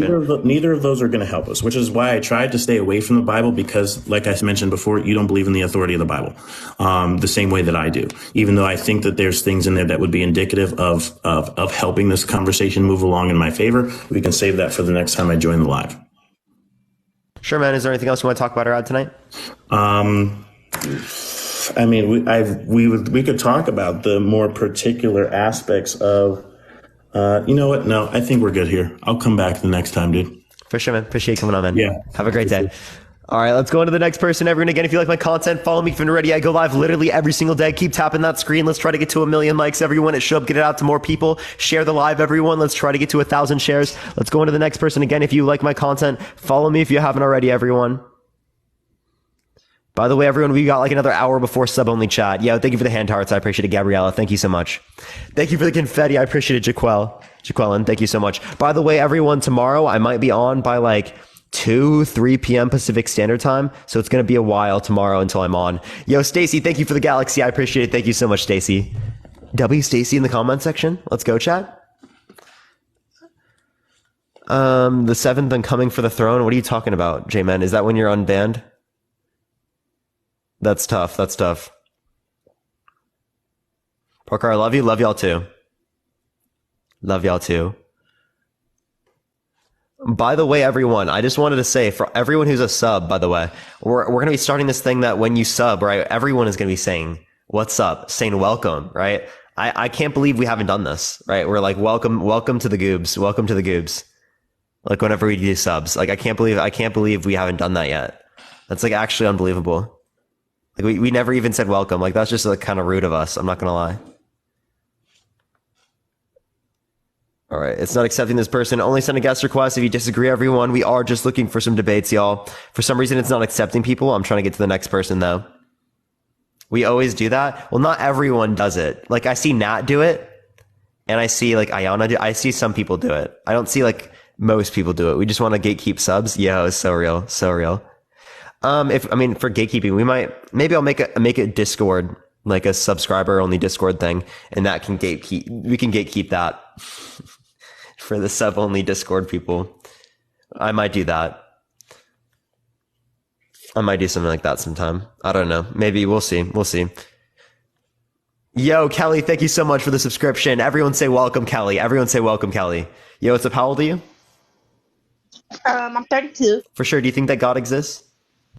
Yes, I do. Why so? Okay. Pretty much. I'm like the other fella. I do believe in God, but I don't believe in religion. But it's kind of basically like, why would you believe in science and when you could believe in somebody that created the whole universe?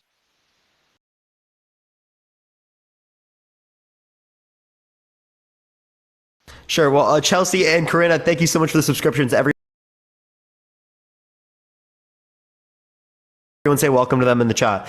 I think that we don't need a God to explain our existence. One. Two, I don't think that we have good reason to believe that a God is the explanation for our existence. So what would make you think that first of all, that science and God are contradictory? Because you can believe in science and also believe in God. And then second of all, also believe that God explains our reality sufficiently. Well, I mean, I understand where you come from, but sometimes people just be like, well, I just only believe an aspect. We don't need God to say that say that God is our whole being, but in the same aspect, He's the reason why we're here. Because if you read, I know the Bible can, as you say, can contradict itself, but you got to remember who made the Bible. Sometimes people can go and get their own interpretation of the Bible. It might not even be what the Bible is saying. We are human. We make mistakes. So you just got to put your faith in God and um and put your faith in who you want to believe in. Dasha, thank you so much for the subscription. I appreciate it. Everyone say welcome in the chat. So particularly, you're just saying that we believe in this based upon faith, right? But my point would be is that if it's just based upon faith, there's nothing differentiating me in terms of believing in Christianity and believing in any other type of religion or any other type of claim in general. Because faith is just whether or not I choose to believe a particular claim. Right. So I can have faith that when I die, I'm going to be a Pokemon master. I can have faith that when I die, that I'm going to be Ben 10 and I have an Omnitrix, right? Any of these things could be true if I just decide to believe them and have faith under your view. Right. But we have to have a process to say, okay, I'm not going to accept that to be true. That seems a bit absurd, right? Well, yeah, but I get what you're saying. But, also along with having faith, you have to do your own research. It's basically what you want to believe in when you come to you studying and doing your own research. God wants you to come to Him on your own free will. He's not forcing religion or forcing the Bible down your throat. It's not that complicated. God loves everybody. He says, come as you are. He's not saying that you're supposed to be clean and not have any sin. He's not saying that. Because the people that he used as reference in the Bible, they all have sin. You can't just say, well, I don't believe in him because we have sin in this world. That's not how it works. Because we are man, we the one that made the sin. If you go back to Genesis with Adam and Eve, we was living in a perfect world until they decided that they want to eat from the forbidden fruit from the tree. If they didn't do that, then yeah, we'll probably live in a sinless world.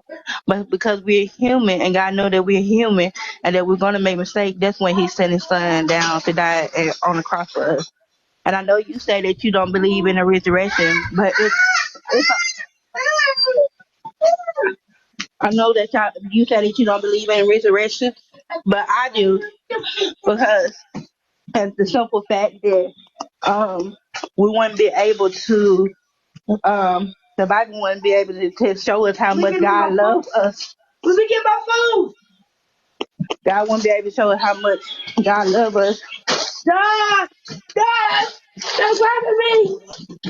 By the way, Mila, thank you for the subscription. I appreciate it. Okay, hold on one second. Okay, I'll bring it to you. And then, so yeah, so that's how.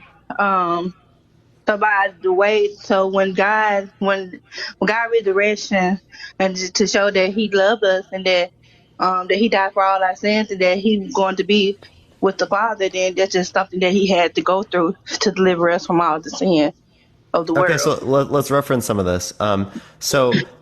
We absolutely would expect a world without sin under this particular view, as it is the case that God can create a world without sin and still keep free will, right? Yeah, So I get what you're saying. God could have made a world without sin, but if God would have made a world without sin, how would we be able to come to Him on His own free will?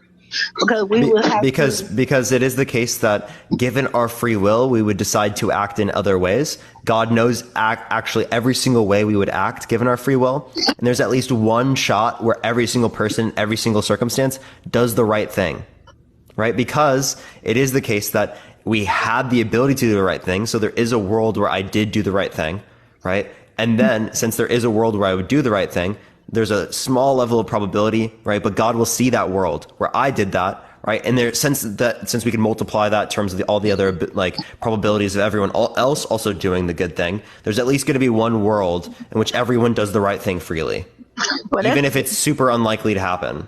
Yeah, but that just really just go back to Genesis when the Bible said that, God created Adam and Eve, and when they ate from the forbidden fruit, and it just opened up a world of sin.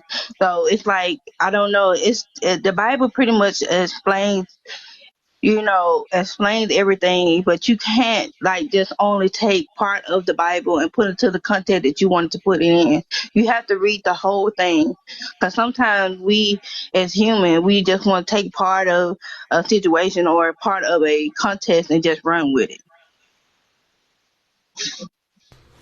I'm not just like I hyper specific on like one context or thing. I'm just applying what the view is and how it like would be expected to apply, right? Given God's characteristics that we already understand. Okay, well, and then what you were pretty much talking about. I don't remember too much. Um, I'm trying to remember everything that you had brought to contest. Could you take him something to drink, DJ? Awesome. Trying to think what else that you. Do you have anything else that you was talking about? I can't remember everything that you were kind of going over in the live. Yeah, I was kind of just saying that like free will doesn't necessarily mean that there has to be evil. There can be free will and there's no evil simultaneously. I can't hear you. Hello? Chat, can y'all hear me fine? They might be lagging themselves. Hello? Hello? Yeah, chat can see me. Okay. All right, we're going to go to the next person. Everyone, she's lagging a lot. We're going to go to the next person. Only send a guest request if you disagree. We are just looking for some debates. Everyone, tap that screen. Everyone, keep tapping. Let's try to get to 1 million likes, everyone. We're slowly climbing up that ladder, everyone. Let's try to get to 1 million likes. Share the live as well. Let's try to get to 1,000 shares, everyone. But let me go to the next person. Again, only send a guest request if you do disagree, y'all. Again, follow me if you haven't already. I go live literally every single day, y'all. Yo, what's up? How old are you?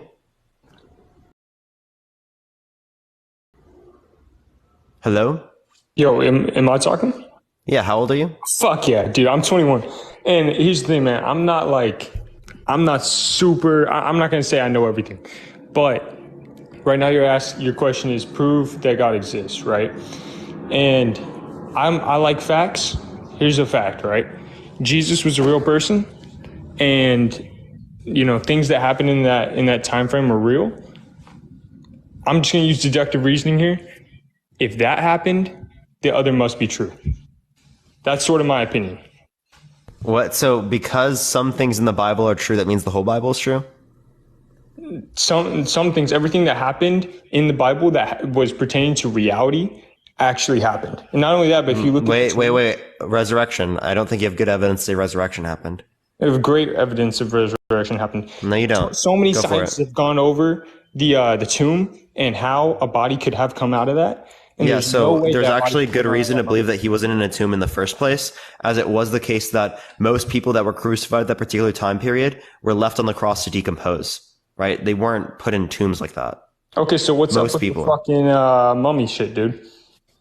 What mummy Have shit? you seen like the heat scans or whatever the fuck they did that showed like the face imprint and everything? Oh, you mean the Shroud of Turin? Dude, Yeah, I'm it's not bullshit. professional. Complete bullshit. They carbon dated that to like the 1300s. Like, I don't know, man. I'm just saying this is why I believe it, and you can choose to believe it or not. But I'm like, this is sort of my reasoning is like deductive reasoning to me. I've seen so much there's evidence. no deductive region to indicate this at all. Like, there's no deductive argument here. Okay. Let me do some research. I'll come back tomorrow. You gonna have this conversation tomorrow? No. Okay.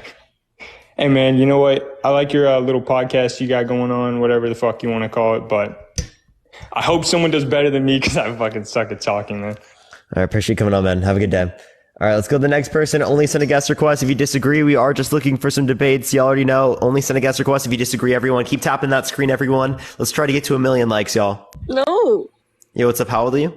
Babe, How old are you? I am. Not old enough, I'm guessing. All right, let's go to the next person. Only send a guest request if you do disagree, everyone. We are just looking for some debates, y'all. Parker, get a podcast? We'll have to see. We'll have to see. Me and Gene were thinking about it. Yo, what's up? How old are you? Green? Oh, you don't know your orange from your indigo today, Baba Yellow. Sorry. All right, let's go to the next person. Only send a guest request if you disagree, everyone. Yo, what's up? How old are you? Days, Parker. 4 days. How old are you? 21. How old are you? 34. For sure. Do you believe in God? I know God's real. How do you know? Astrophysics. How does astrophysics tell you that God is real? Astrophysics proves God is real. How so? There are... Now, listen, before I give you the evidence that God is real, I have to say that I have accepted Islam as my faith. And because I've done that, I need to say I do not represent Islam in the respect that this is what they all believe or anything like that. I just want to be respectful. If I say anything that is out of line or wrong, I want to go ahead and apologize to anybody listening. But this is how I discovered that there is a God, and when I was atheist before, so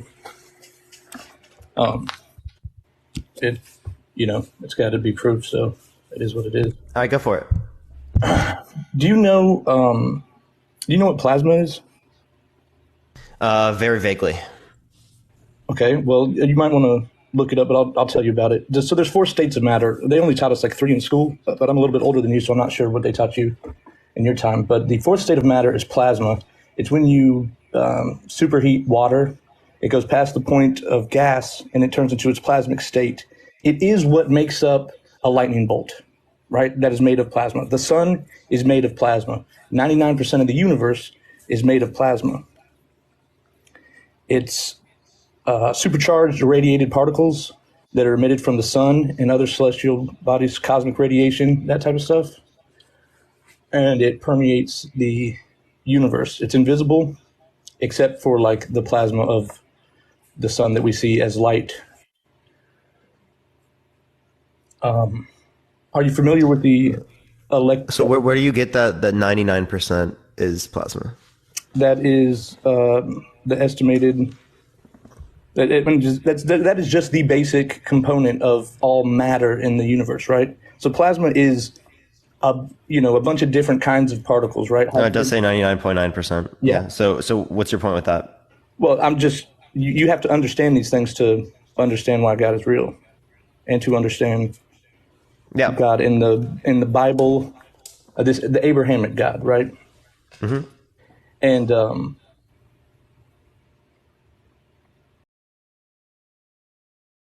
now there's this, we have a liquid metal core for the planet, right? It, in its spin and its rotation, produces an electromagnetic field around the planet. The electromagnetic field forms what is called the magnetosphere. It is the 7th layer of the atmosphere, the most outer of all the 7 atmospheres, right? This electromagnetic shield that's called the magnetosphere blocks that plasma, most of it, right, from hitting the planet. If that solar wind, which is what the plasma is called, if the solar wind were to get past that magnetosphere, it would destroy our atmosphere. There would be no life on the planet, right? It would basically burn everything away in a fire. Is what you're bringing up like a teleological argument? I don't know if you would consider it theological. This honestly has no previous basis. This isn't like a proposed argument. Well, because I think that it's kind of similar to like the fine tuning in the sense that like you're saying that like the reality could have very likely have been different. Let me ask you a question, right? Parker. Mm-hmm. If there was something that was described in the Bible, the Quran, the Bhagavad Gita, ancient Egyptian texts, maybe other scriptures, and they're all describing one thing almost perfectly, and over the past 3,000-4,000 years, not one person has noticed it, and it is God that it's talking about, then wouldn't statistically that make God real if there's no possible way they could have known about it? I don't see how that makes God real. Just because they have similar explanations for something that's yet unexplained doesn't mean that it's accurate. You could say aliens gave them that information or knowledge, right? You could say flying spaghetti monster. They wouldn't need aliens for this knowledge. Well, for this knowledge that I'm going to tell you, they would have to. There's no other way they could have known. It's invisible. What knowledge? The beginning of Genesis, it talks about how God created the heaven and the earth, right? And if you go a little bit further in line 7 or line 8, it says that God created the firmament and he separated the waters above from the waters below. That plasma that the electromagnetic shield blocks from the planet is water. And so is the atmosphere. It's just in a different state of matter. That water that we have found... I'm not gonna hold to it being water. You can look it up. Just look up water in space. Look it up. They've even found like liquid water in space, but it is water. No, but plasma isn't water. Plasma is a state of matter. It's not a chemical at all. Is it water though? It is water that is superheated past the point of... Yes, it's hydrogen, and there's an ozone layer that what you're making an equivocation here then between blood plasma and plasma within the rest of the universe, because blood plasma does contain water, right? But not like plasma that would be in the universe. This isn't blood plasma. I'm just trying to clarify that. Now, that is another hint, however, that is mentioned in the Bible as well and the Quran. But what the plasma of space is the 4th state of matter. It is still water. And if you read the Intro to Astrophysics textbook that is in college right now, the preferred textbook for college, it says that it is an ocean of plasma with waves that lap at our shores. That's an analogy. But it's because it's water. Analogy does not mean it's literal. Well, what is water? Again, them using an analogy is not literal. What is water? H2O. Okay, so hydrogen and oxygen, correct? What is the ozone layer? I don't know what's made up of the ozone layer. Ozone layer is pure O3. It is oxygen gas, and it is just 3 oxygen molecules. Now look up what plasma is made of. Just look up hydrogen in space. Look up water in space. Any of it. There's models. It's not H2O. It doesn't have to be H2O to be water. It just has to. It does. No, it doesn't. It just has to be hydrogen. What? Is not steam that is evaporated water? Is it not still water even though it is in the gaseous state? But it's still H2O. And it's water. It's in the gaseous state. That's but again, H2O. It's still H2O, right? Yeah, it would be, sure. So the idea here is that the rest of space is not H2O. Okay. You've got to just think about how water behaves and how the atoms attract and bond. If you take liquid water and you heat it, it becomes gas. That steam is still water. I'm not disputing that. It's water, still H2O. It is water vapor. It's still H2O. It is, yeah, sure. Yes, it is. Yeah, this isn't H2O. Look up water in space. It's not H2O. It is. It is. No, it's not. Plasma is not H2O. There is H2O in it. No, wait, can you give me evidence? Tell me where can I find Just look up water in space. Look up hydrogen in space. Astrophysicists Water agree in with all no, this. is it all over space? Because you said not just like there being some water. There's some places, you won't even believe this, 100 light years worth of distance of liquid water surrounding. But you're trying to make the claim that all the plasma outside of the context, like in space, is water, right? Which is not true. What else would you expect God to tell somebody 2,000 years ago to write down, right? I mean, what would you expect them? Yeah, so you can find like liquid water and like, or like frozen water and stuff in like comets. I'm not talking about frozen. This is like 30,000 degrees, man. Where is that though? Solar. Is it all over the universe? Solar. As far as I can tell, yes, it is everywhere. No, it's not. Give me any source that says that it's everywhere. It radiates off a star. Chat. The person who's saying 91 to 92% of water, that's blood plasma. We're not talking about blood plasma. No. So just look up solar wind. So is solar wind water? And I'm sorry, I know a lot of these concepts are foreign to a lot of people. Is solar wind water? It's solar wind water. Just look up what solar wind is first. Yeah, the solar wind is created by the outward expansion of plasma from the sun's corona. Yes. It's like coronal mass ejections and solar flares and that type of stuff. It's a constant. Where's the water?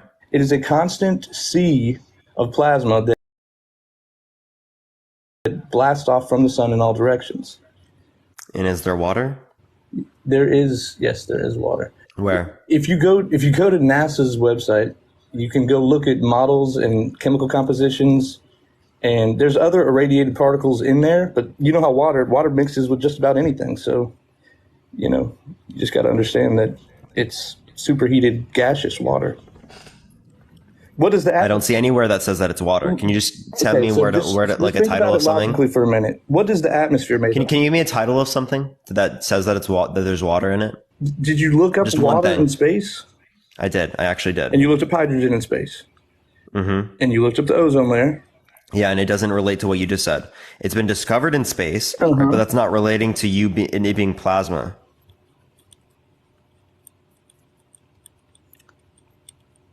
Yeah, so just look up water mixed with the plasma. Water mixed with plasma. In space. And it's not even the extent of the proof, so if you'd like to hear all of it, we can get to it. Yeah.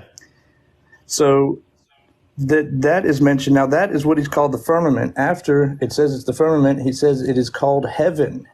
So if you go back to line 1, Genesis reads a little bit differently. In the beginning, God created the earth and the firmament. Now, line 2 says, and the earth was without form and void. So a lot of people, and this is where I need to be really careful about what I say because of my religion, but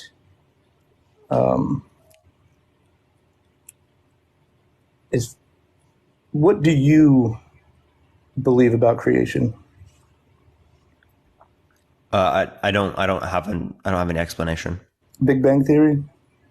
Big Bang Theory just explains how we exist currently, not about like where everything in existence comes from. Right. So we have what is called the observable universe, right? About 14.5 billion light years. You can see. Say that again. You cut out. Yeah, you're breaking up. I said we have what's called the observable universe, which is. Can you hear me? Yeah, I hear you now. We have what is called the observable universe. It's about 14.5 billion light years across, and that's what we estimate the beginning of the universe to be, because that is all the light that is in the universe. Now we have recently. That's of the observable universe. That's not of all the existence. light in the universe. There is no light on the other side of it. That's why it's called the observable universe. Yeah, but we don't know if that's the beginning of all existence. We do. We've gotten that light reflected back to us. We've actually been able to see. Yeah, that doesn't mean it's the beginning of all existence. It is light from the beginning of the Big Bang. No, that doesn't mean does not mean it's beginning to all existence. The same way there's a beginning Sure, to me, there could be but does a not Big mean Bang that's the beginning of before all it. existence. Right, there could be Big Bang before it. I don't believe that matter can be created nor destroyed, correct? But light is not matter. I'm talking about the observable, the light of the universe. Do you know why things cannot travel faster than the speed of light? Because there's only light within the universe? No, they can't travel faster that than the speed respect? of light because it would have to cease to exist to travel faster than the speed of light because light is non-existent, yet we can still see it. It has no mass. It's just light. I wouldn't say that light is non-existent. It's not non-existent. It is just right on the border. If you were to travel faster than the speed of light, you would have to cease to exist, right? That's what our current theoretical models say. I agree with Yes. those. But like, Right. I'm confused with your explanation. But like, again, like my point is still the case that I don't understand. I mean, not my point. I just don't understand what you're trying to establish. According to the Bible, what a lot of people, like especially like me and you, had with religion and the theory. It's not debatable. It's a category error, clearly. You can't say it's basically in existence, but it's not. That's contradictory. Like I said, it's debatable. Now, either way, the earth being without form and the heaven being the firmament that was created. Now, what is an earth without form that was created then? An earth without form that was created. I don't know. It's line 2 of Genesis. In the beginning, God created the heaven and the earth. That's line 1. Line 2 is, and the earth. I don't think in the beginning is actually the verse. If you look at the, it's Genesis. In the beginning, Hebrew. God created the heaven and the earth. That's line 1 of Genesis. Line 2 is, and the earth was without. Not the Hebrew. The Hebrew wasn't the original old Genesis anyway. It was Greek. It was no old. Greek is New Testament, not Old. It was Old Testament, 300 BCE. Old Testament is Hebrew. New Testament is Greek. Hebrew was a lost language at the time already.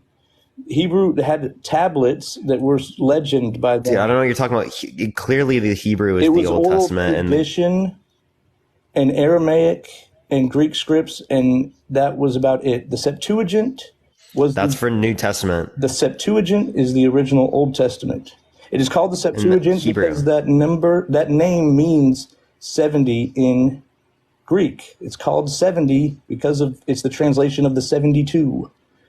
There's a legend about them in Alexandria taking 72 Jews who wrote that Septuagint all at the same time in 72 different rooms who didn't eat for 30 days.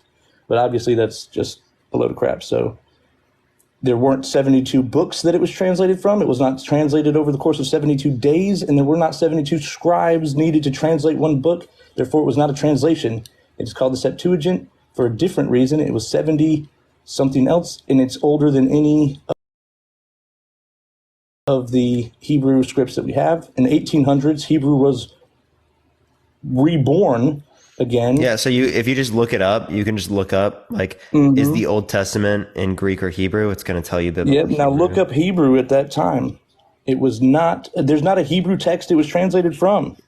How do we have the Septuagint but not the book it was translated? What do you mean? There's not a Hebrew text it's translated Look from? What are you up talking about? what it means by translated. It's doublespeak. It was not. Even the Jews back then spoke Greek.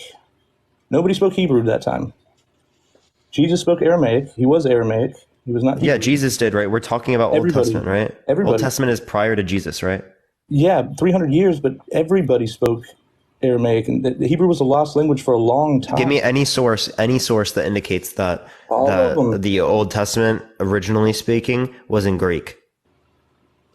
There's two different kinds of Old Testament. You have just give me one source. The Old Greek Testament, and that's what the Septuagint is. It is called but what did it derive from? You got to understand that the Hebrew Testament is what is the Old Testament of the Bible now, but they took out the Septuagint, which was the original Old Testament, for the New Testament, which both were in Greek. Okay, can you give me a source that indicates that the Old Testament is in Greek? It's not originally. Okay, yes, I can. Any evidence? Yahweh. The name Yahweh was a translation of the Greek. Hey, I asked you for a source, man. You said or evidence. I asked you for a source. I said source. I'll find one for you. But the Septuagint is a source in and of itself. The name of it's a source. And so is a lot of the writings. Matter of fact, the New Testament has more references to the Septuagint. Hey, man, can you just give me a source, please? Still to this day. And the New Testament references lines from books in the Septuagint that were taken out that are not in the Old Testament now, which is of the Hebrew Testament. So it has to be before it. Can you just find me a source, please? Sure.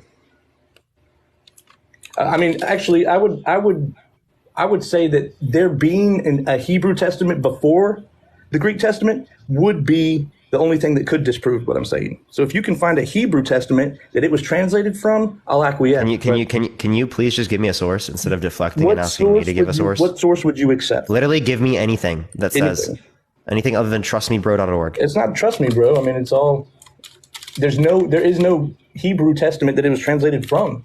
So, I mean, I'm not sure. Can you just give me a single source? Give me a single source that indicates that it's the original Old Testament is in Greek. I mean, it itself is its source that it is before the Hebrew Testament. Can you just please give me a single source, bro? I would like to know what you could consider a source. Oh my God, anything. Literally just give me anything. Just give you anything. The name of it. Any single source. Like a fucking institution, anything. That corroborates, that agrees with me? Yes, that agrees with you, man. Oh, good luck. That is accredited. All right. Let's do it. I mean, they have a lot of similar books, so. Oh, I know. I remember somewhere where it shows that it was translated from. You're just going to have to look up Yahweh, the Tetragrammaton, YWHW, whatever it is. Look up YWHW. That word itself, what they consider the name of God, is it's the Hebrew name. Greek. No, it's literally the Hebrew name. No, it's a translation from Greek, and that's look up Yahweh. I literally look up Yahweh. It says name of the God of the Israelites, representing biblical pronunciation of YHWH, yes.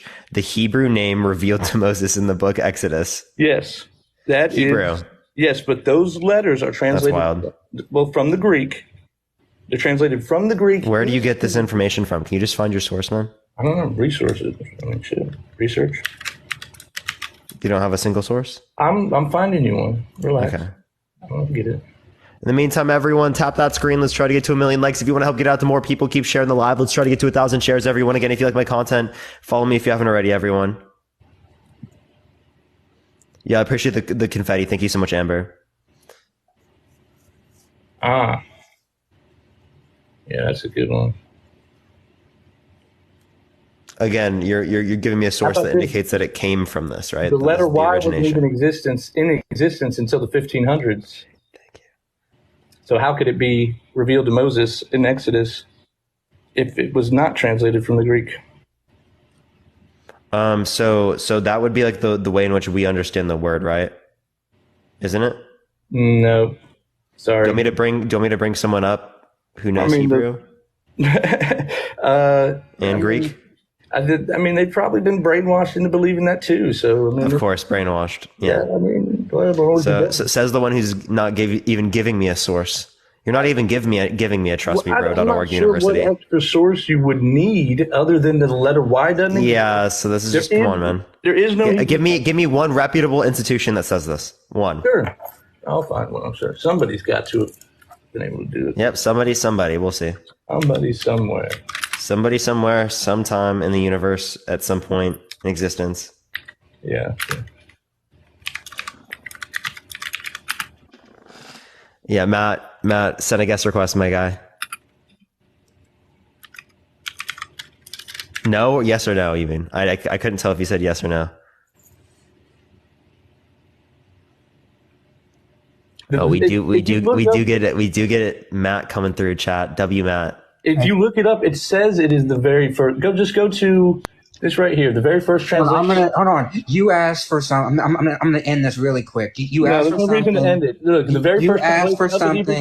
Hey, let him speak, man. Okay, yeah. You asked for something that would disprove that the Septuagint, which was written by, which was petitioned by Ptolemy in about 295 BC. Yeah. You asked if there's anything older that would null and void your thing that was written in Hebrew. We have a scroll. It's more like an amulet written in 600 BC. It's called the Ketef Himam scroll. It is written in Proto-Hebrew and it contains a verse from Isaiah. Okay, that's not proof that there was an entire It is proof Old because Testament. okay, how do you think the Septuagint was translated from? It was translated from Hebrew into Greek. Why? Okay, so how was what? 72 scribes, 72 days, or 72 books? Bro, 72 refers to the number of people who were transcribing it from Hebrew. Why did it need to be? Why did they need to transcribe it into Greek? It's because the tradition was in Hebrew. Why did they need 72 people? Because they needed 72 Jewish scholars who spoke Hebrew and knew the history of it, because the Jewish people had an oral tradition mostly. An oral tradition, so that's what it was before. Hold on, they had an oral tradition. There we go. So the first written one was the Septuagint? But they still wrote it down. You will find no scholar, which is why you're having trouble doing it, that says that the Hebrew Bible, that the Torah and the Tanakh. I didn't say Hebrew Bible, sir. I said Old Testament. Hebrew Bible is the Old Testament. No, it's not. It's the Hebrew Bible. Yes, it is. The Hebrew Bible is the Old Testament. It consists of the Torah and then the Tanakh. It is now the Old Testament of the Bible, but it is not the original Old Testament of the Bible. Hold on. No. The original Bible refers to the Hebrew Bible refers to what we call the Old Testament. It consists of the Torah and the Tanakh. And by the way, you're wrong about Yahweh. If you know Hebrew, it's Yod He Vav. It comes from Exodus 3:6, which the phrase that God told Moses, I am that I am. You know that was a joke you told Moses, right?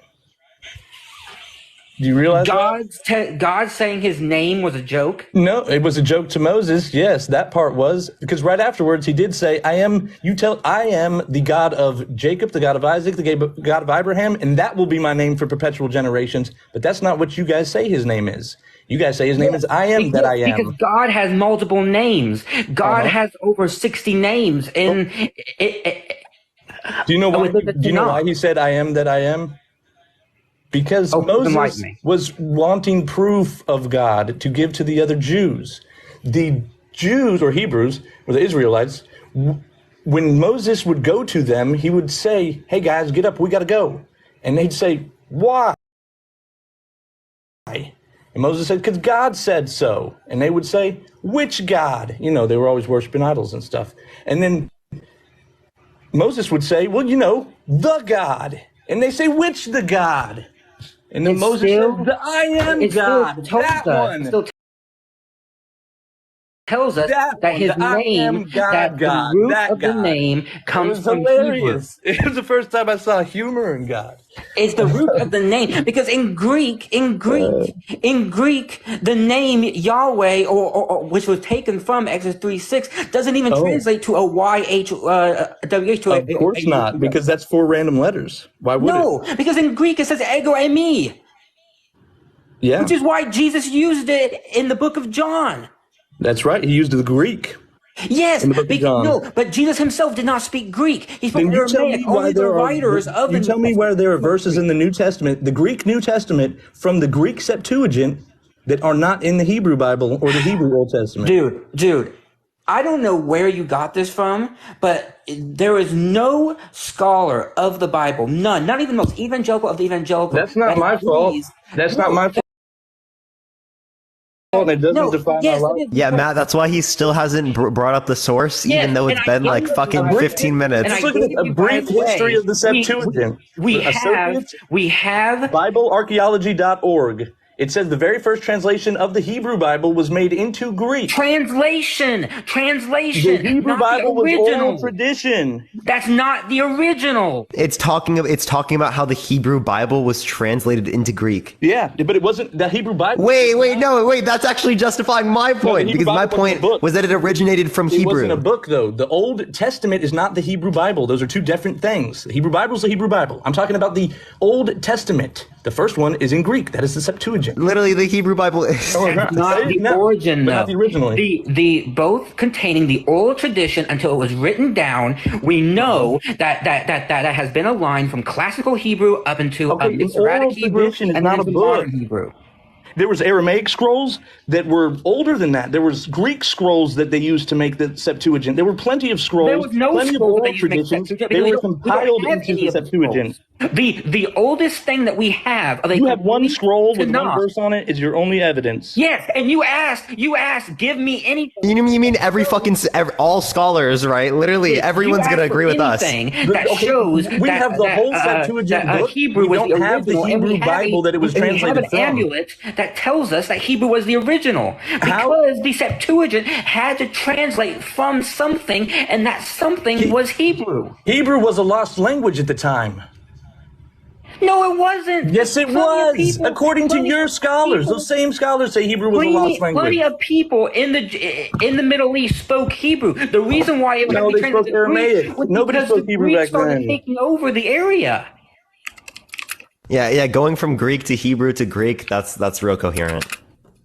No, it wasn't from Hebrew to Greek to Hebrew. It was from Greek to Hebrew, and the Greek one was written off of a whole bunch of supporting documents. The reason why the Greeks had to translate is because the Greeks took over the region. There's When they still were speaking Aramaic to the writings region, in the Septuagint. There are still pure Aramaic writings in the Septuagint and no Hebrew. How does that? Yes, Aramaic and Hebrew are two different languages. Yes, I know that. But they coexisted, and Jesus likely spoke Aramaic as his natural language, but he could likely also read Hebrew. The one thing that we don't know is if he could read Greek. I didn't even think you guys believed in Jesus. What? I've already established in this conversation that I believe Jesus Not existed you. and that I believe he crucified on the cross. Yeah, I'm not talking to you, Parker. Matt's the same What do you mean position. I don't believe in Jesus. I mean, yes, of course Jesus was a real guy. We have good historical evidence he was a real guy. I just don't believe that he was the Son of God. That's a difference. Sure.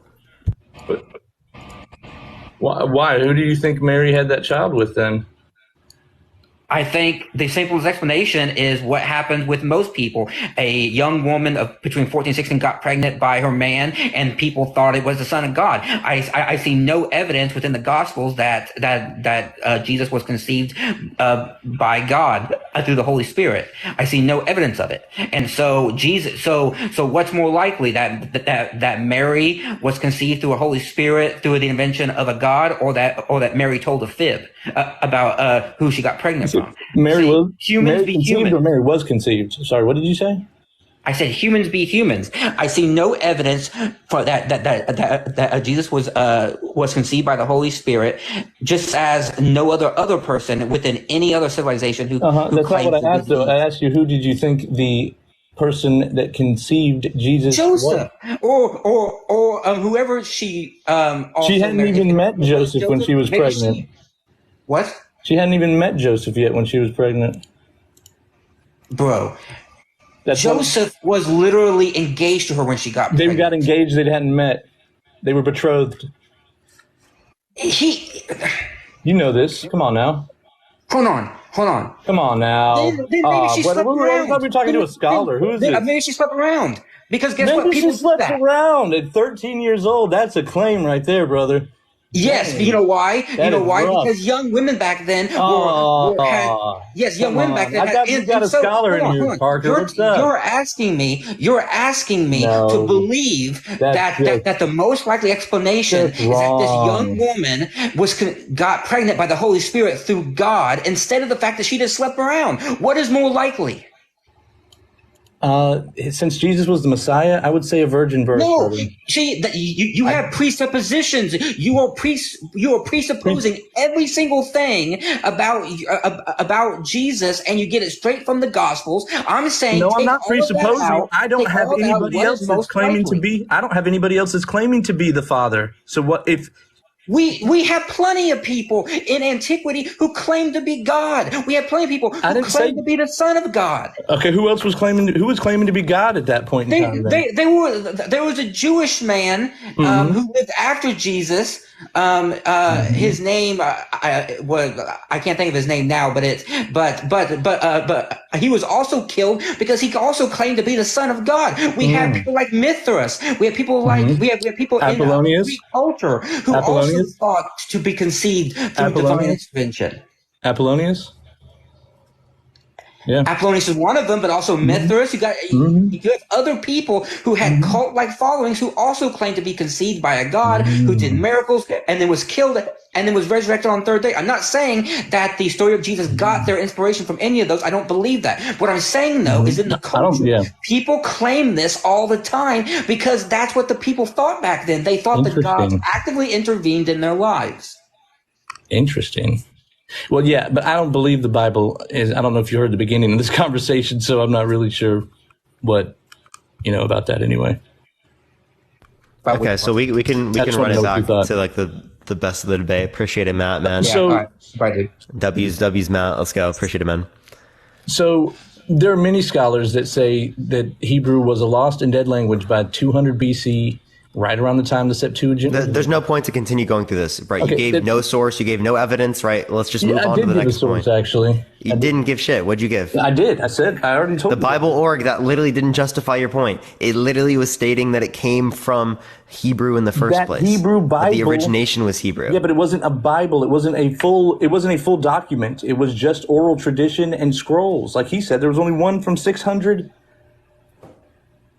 BC. There was just one scroll, one verse on one scroll that he had as evidence that there was anything before. So there were some Hebrew scrolls. And that was in what? What was that in? 600 BC, I think he said, which it sounds ridiculous. No. What language?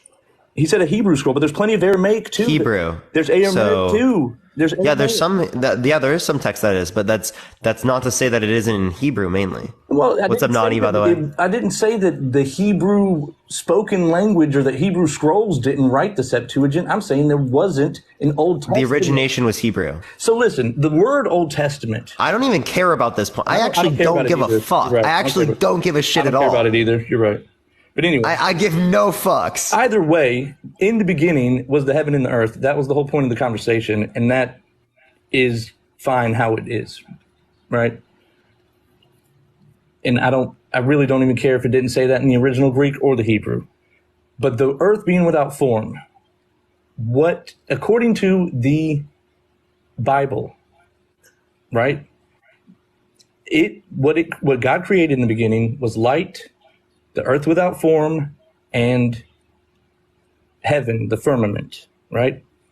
Then some like fish and animals, I think, and he conjured up all the water into one spot by the dry land. And then God said, let us make man in our image and our likeness.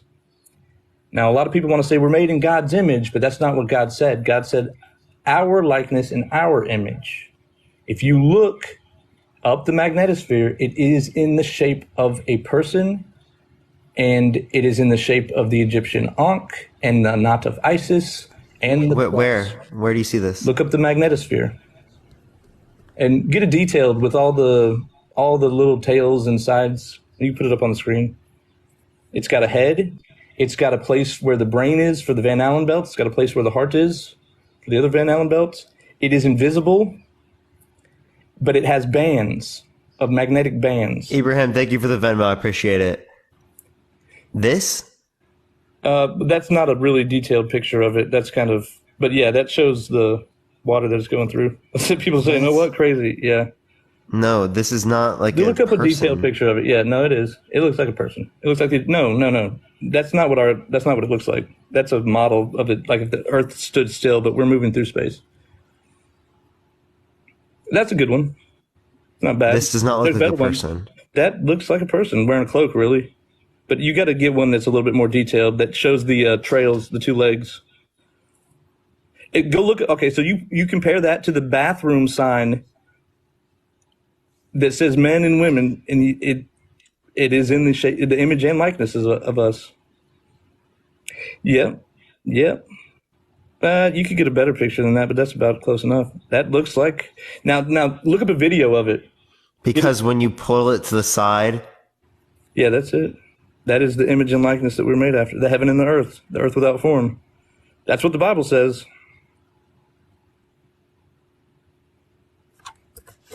That is it. All right, now, that magnetic shield for any plasma. These are the best arguments religion has to offer, chat. I'm not done W's in the chat, let's go, honestly. I'm not done yet. So, any of that plasma. These are the best arguments, chat. That's not an accurate picture of it. That's not an accurate picture. I wonder which ones are accurate. Get a good one. Get a good one of the magnetosphere itself. You're looking up a whole bunch of other stuff with it. That's showing the. Yeah, I'm literally clicked up on magnetosphere, and this is what came up. Okay, yeah. Nani, I appreciate the glowing jellyfish. Thank you so much. You're purposely finding the worst looking ones. I could show you. I'm literally, dude. You can look at them. I'll literally click on. Literally, look. Look at that red. Okay, the one. I can't really see. Yeah. That one right there. Any of those, man. Those ones you bypass. Any of these? None of these look like a fucking dude. How could you not? You gotta be kidding me, It's got a head. There's 2 legs. It's got arms like bands. I mean, that is in the image and likeness of a person. Perfectly. You know? The firmament could be the top of the head and all of it. Appreciate the superpower. Thank you so much. Well, look up the Egyptian Ankh. It's the exact. Dude, I'm sorry, man. I'm sorry, man. I'll be totally real with you, man. Is this what convinced you? No. It's the next thing that convinced me. It convinced you to some degree, though? Sorry? It convinced you to some degree? I mean, it was just extra evidence after I found out that God was real, but I mean, I wouldn't say it convinced me. So it did convince you to some degree? No, it just corroborated. No, okay, it didn't. Okay, so good. What convinced you? Well, what convinced me was the story of Noah, and how many animals. Well, I wouldn't say this part, but this was very strange to find. I grew up as an atheist, right? Because when I was 6 years old, I was a lot like you. I was just like, this is ridiculous. I mean, that doesn't make any sense. I grew up Christian. Yeah, well, I started off in Christian church, but when I was 6, I said, I thought the same thing. I think you said at one time about God killing people, but being love, and the contradictions were just absurd. And I honestly couldn't reconcile with creation either. But every story, every movie, every Christian I've ever heard in my life said that there were 2 of each animal that came onto the ark. Everybody I've ever talked to, every movie, everything. But that's not what the Bible says. The Bible says 14 of each clean, 14 of each foul, and 4 of each unclean. And that I thought was very strange. It was very interesting. Okay, so do you want to let's run through some arguments, right? Like, I'm just gonna run an argument on you, right? Do you think God has free will? Yeah, go for it. Do you think God has free will? God has free will. Can God do evil? Yes, God does create evil. He does. So is God all good? God creates evil. So God is all good yet creates evil? I didn't say he was all good. So God isn't all good? It doesn't say that in the Bible. So you dispute the idea that God is all knowing, all powerful, and all good? It doesn't say those things. It doesn't say all good or all knowing, all powerful? No, I don't think so, no. So why do Christians commonly...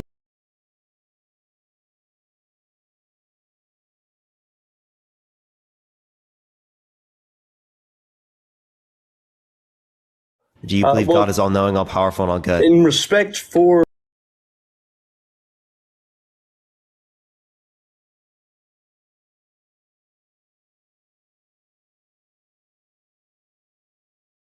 But I have the Quran, right? It does it say that God is all knowing, all powerful, and all good? Yes.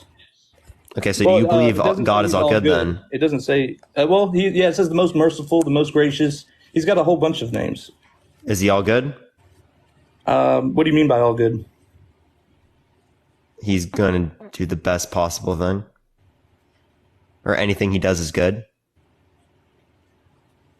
I wouldn't say that. It doesn't. You wouldn't say that. anything God does is good? No, I wouldn't. I wouldn't say that. So there are some things that God does that are bad?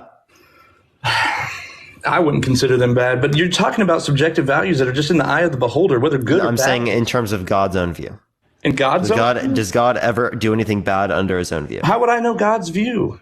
Appreciate the handout, thank you. Because it's in the Quran? His view, there's things that please him, but it's not like that. And I'd really rather not talk about the Quran. I was going to prove him with the Bible if I could. That's not what you believe in. You literally believe that the Bible's false.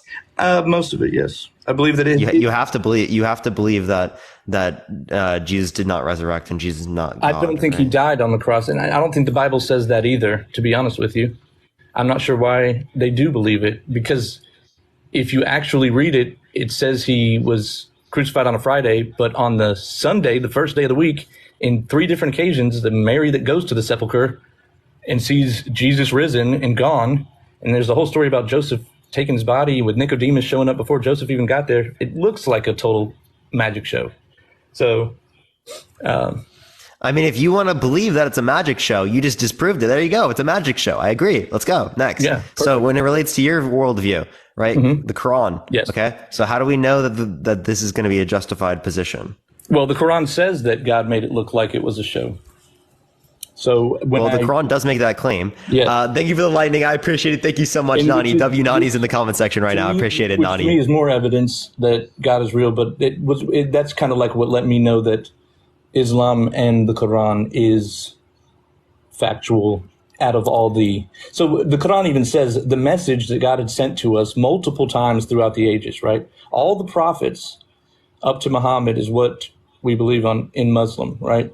But we don't think that any of them sinned, and we think all that stuff was added to the Bible for nefarious purposes, basically. So yeah, I understand that you have those beliefs. I'm asking, how do you know that this is like that this particular God exists? Because besides the plasma and stuff that you don't really get, there is a visual evidence in the story of Noah. The flood, all right, so there is no evidence that there was water all over the world, right? We don't also believe that in Islam.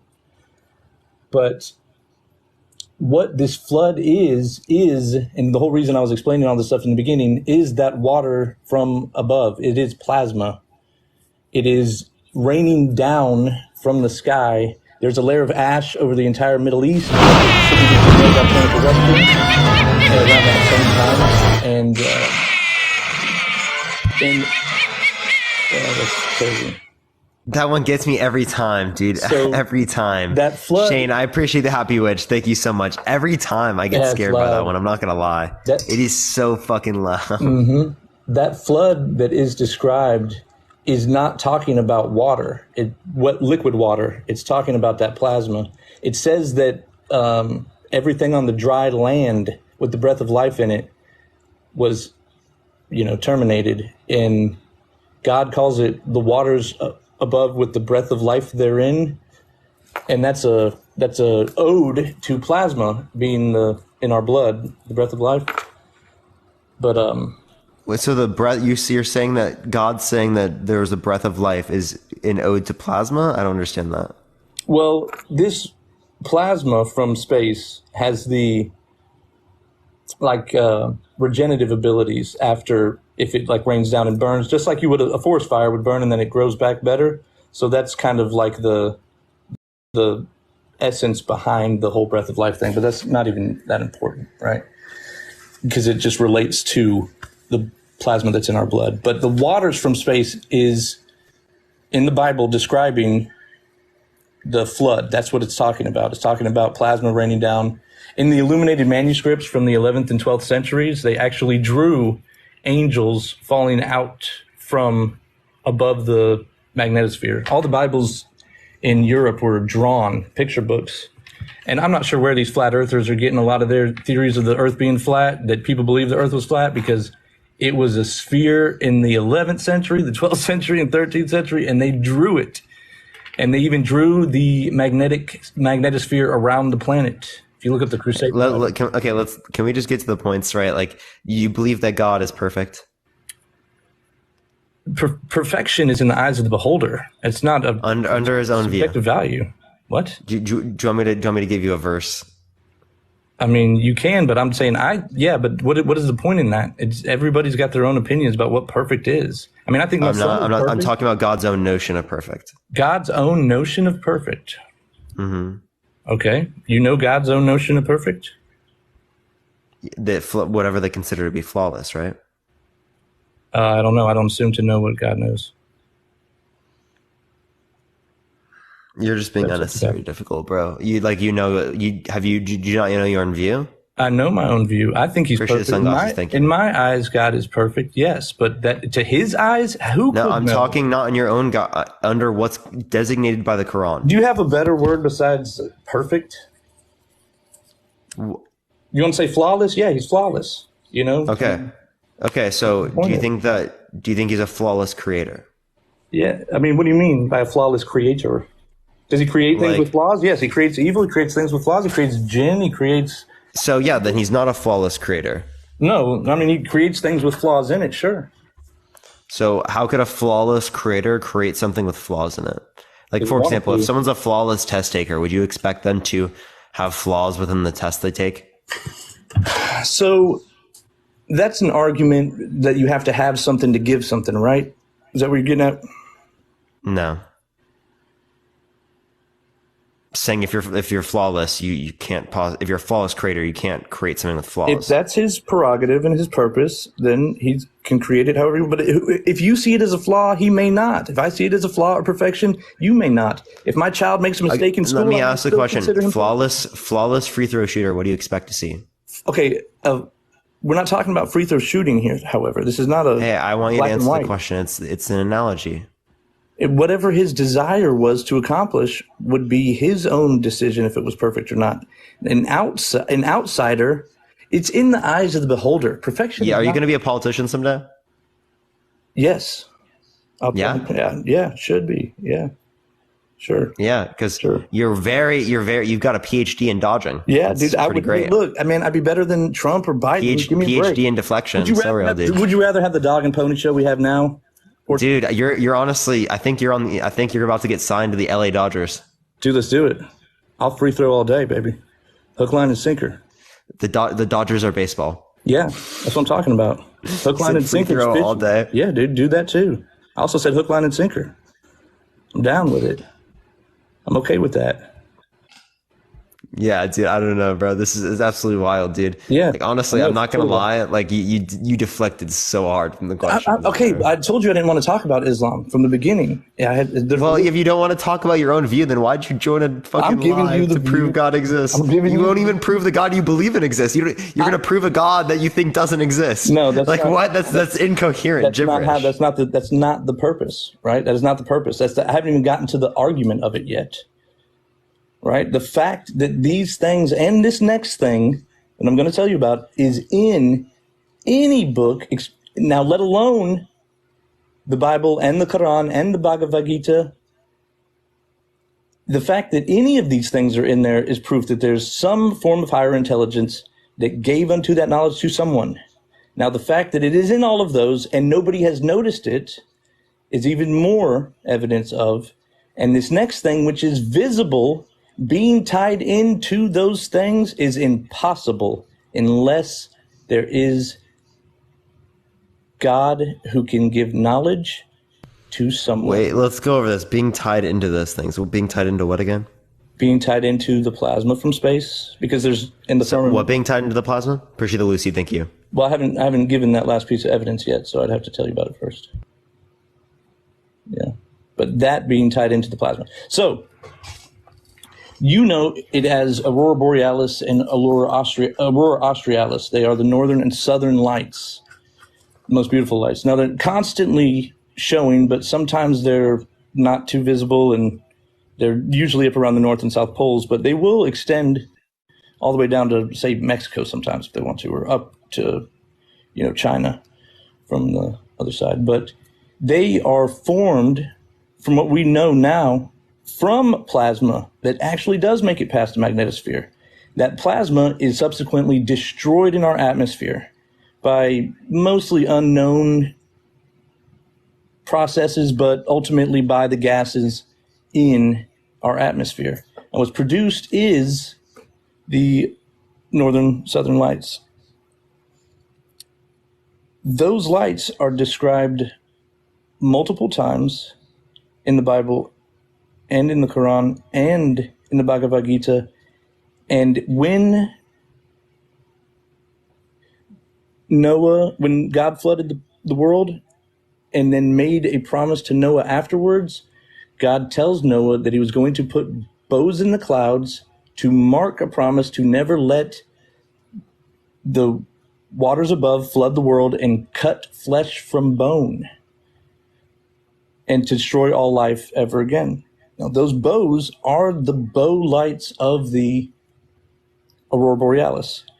in Ezekiel, when Ezekiel. Are you saying that those only came about after God did that? That's what the So Bible. are you saying that they didn't exist? That's what the Bible don't we have historical evidence to indicate that the Northern Lights we existed have no prior to this documented point? evidence of the Northern Lights until the 1700s when it's funny, my ancestor Louis Delisle recorded them. I mean, but that's way after. That's way after the Noah's Ark. Yes. So you didn't even have documentation of it after or any time around that time. They thought it was water. They thought it was liquid water, and they. So if you didn't have documentation of it prior to it would be claim in the Old Testament, it would be impossible for it to be. I want you to listen. So it doesn't demonstrate anything. It does, because again, hold up, because it wasn't even documented prior to this happening. So if it wasn't documented, prior to this happening, and the Greek philosophers. I want you to. Can you let me yell, man? Do I have to mute you? No. Okay. Continue. I'm gonna forget. I'm pretty sure I just forgot what I was talking about. Can you remind me? It wasn't documented before. You were considering the facts of why, if it wasn't documented, then how would they know about it, right?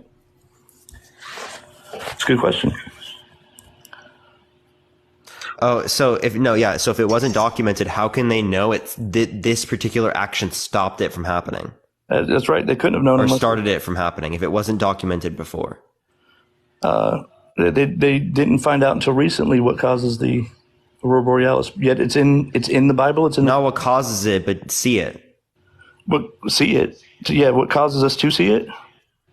No, did we see the Northern Lights then? I'm sure somebody in Iceland would have had to have, but it wasn't recorded. Okay, so if we saw it throughout the entire time, well, then it literally was there the whole time and it didn't go away. So I don't know what you're talking about. It was not recorded until the 1700s. Recorded to the cause, or that we saw it? We just discovered the cause, and we just discovered the magnetic. Not the cause. I'm asking, did they see it? Did people see it? Yes. How am I supposed to know? It wasn't recorded till the 1700s. So it wasn't recorded to be observed until then? At all.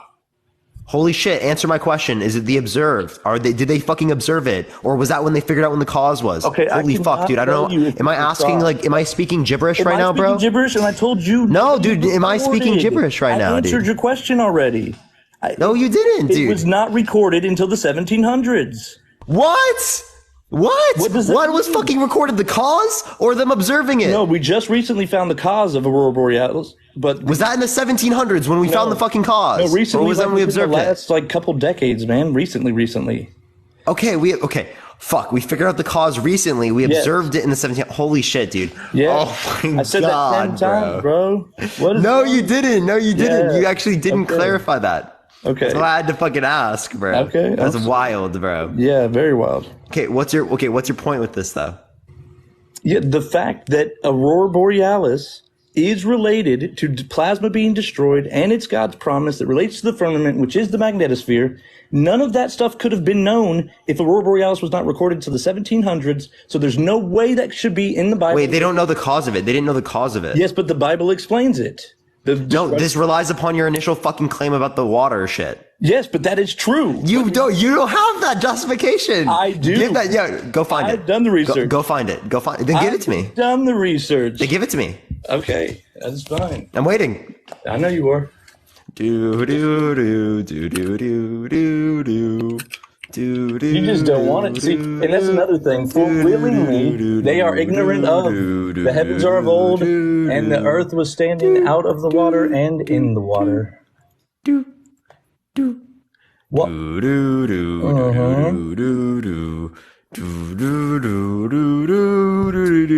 This right here says that hydrogen and oxygen is in the atmosphere of stars.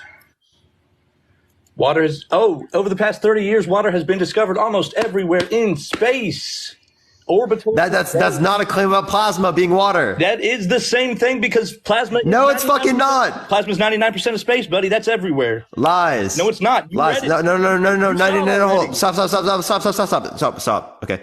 It is 99.9% of space. That's everywhere. But it is the case that just because it is in comments and stuff like that doesn't mean that plasma in of itself is water. Now that's water. You know it is. That's ridiculous. No, you were referencing all of the plasma. It is. No, you were trying to reference. I told you. Okay, I'm gonna fucking mute you.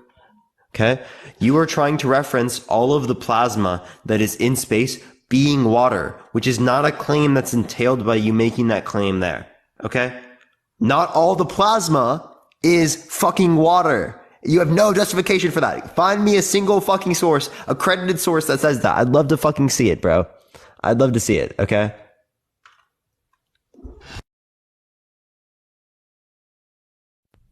You can unmute, by the way. In the meantime, everyone keep tapping that screen. Everyone share the live. We're almost to 1,000 shares as well. Everyone copy link, send it to a few friends. I get you, Chance. I get you, Chance. By the way, everyone, if you want to have access to the sub-only chat right now, subscribe to me if you haven't already. I come on here every single day. Everyone, Boyhole, thank you so much. Everyone's so welcome, Boyhole. How you doing today? Appreciate it. Everyone, if you want to have access to the sub-only chat, subscribe again if you haven't already, y'all. Did you hear me? Hello. I can hear you. Are you there? Yep. Yeah, okay. So, did you hear me? What? Do you have any Did you hear what I evidence to said? prove me wrong? What? I asked you for any evidence. I just gave you one. Orbital Today. No, you didn't. Yes, What I was did. it? Orbital You're Today. muted. Orbitaltoday.com. Over the past 30 years, we've discovered that. I mean, you can go to NASA. You can go to NASA.gov. You can go to anywhere. Like I said, all you have to do is type in water in space, man. Ibrahim, I appreciate the subscription. Thank you so much. It is Welcome. Say welcome. literally So it's what is the title? It is just type in waters in space. Water has been found. Do it in Chat GBT. This does not justify your fucking claim. You didn't listen to me. Look at it. I literally have read it. Okay, now literally, it does not mean that plasma in of itself is fucking water.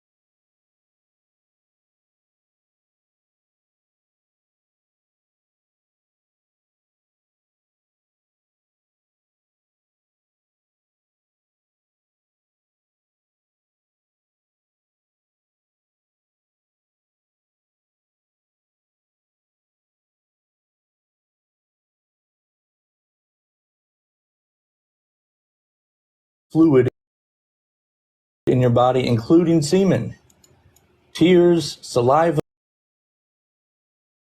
blood, right? It's called the humors. You can look that up too if you don't believe me. They would have not been able to write a different word besides waters above. Even with that, it is still technically water, and it is nothing else you could call it, because plasma is not a chemical. It is a state of matter. It has been described by Hey, well, you know what I want?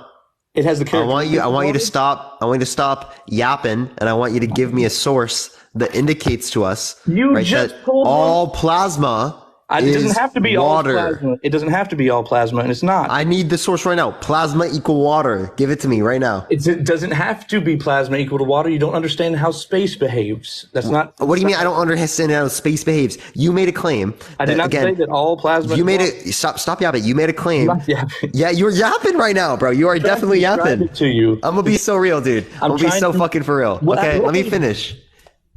Go ahead. Okay, so again, you made a claim that said that the plasma particularly is water, like, because you're referencing it being an ocean in like a literal sense. Okay, so when I said it is the water, I'm talking about the water that is referenced from the Bible. It is made, but it's not. It is. It like literally is not. It is. It is literally oxygen and supercharged particles. It is. It is not. It is not H2O. It doesn't have. Give me any accredited source that says that it's H2O. All the plasma. A source that an atom actually exists in its current form. It's a model, man. Oh, we have that. We absolutely. You can literally observe it. You can literally observe it. I can send that to you. But like again, can you please just give me one source? Atmosphere is evidence enough. When it cools down and it enters our atmosphere, it turns into. No, it's not. Our atmosphere is not evidence about the rest of space. Those would be two fundamentally fucking different things. Okay. You're telling me what I need you to justify me. Yes, I need you to give me evidence that space itself is H2O. Yes. Give me evidence the ocean is H2O. Thank you. All the ocean is H2O. You can't, because it has other chemicals mixed in with it. It is oxygen and hydrogen, just like our oceans are, right? Just like Christiane, I appreciate the subscription. Thank you so much. Just like the atmosphere is. Chat. He did not just say that. Just bro. like clouds are. Chat. Right? Chat. Different chat, chemicals. Chat. Someone, please fucking save me. Chat. Please fucking save me. Earth Someone, please. is flat. I need help. Someone Level, actually prove to me that the ocean is H2O. Did you really just ask me that question? Yeah. Prove it. All water, all H2O, just like you said with space. Prove that it's all H2O and nothing else. And you can't, because it has other things in it. Right? I'm going to ask you this question. I'll ask you this question, even if you want to reference it that way, because it is the case that it's still H. No. What did you just say? What did you just say to me? Say that again. Say that again. Of all the people you've had up here, before. Appreciate the Newton. Thank you so much for the subscription. You've had up here. This is what makes you the most upset. I'm not upset right now. Am I upset? I don't know. You seem upset.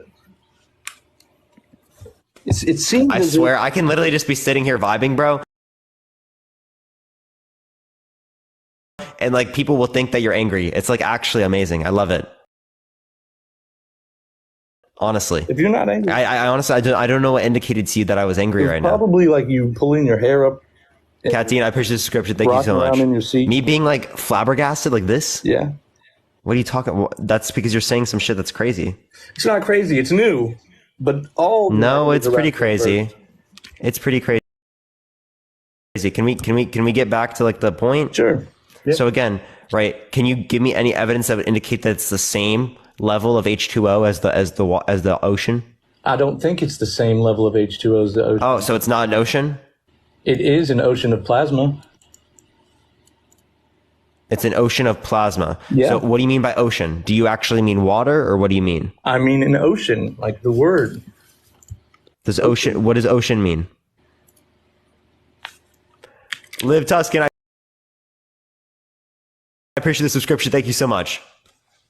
And that's just an equivocation of the different types of water. Or liquid, or gas, or anything. Ocean is just a description of matter. No. Can you give me a definition? It is I'd go off of made from water, salts, and other substances. A very large expanse of sea, in particular, each of the main areas. What's sea? Sea is divided geographically. What's the sea? The sea. Because there's a bunch of seas, but I think this might be a different. An ocean of gas, so real. An ocean of gas, yeah. Not a cloud, the ocean. Yeah, well, I mean, you read the astrophysics textbooks, that's what they say.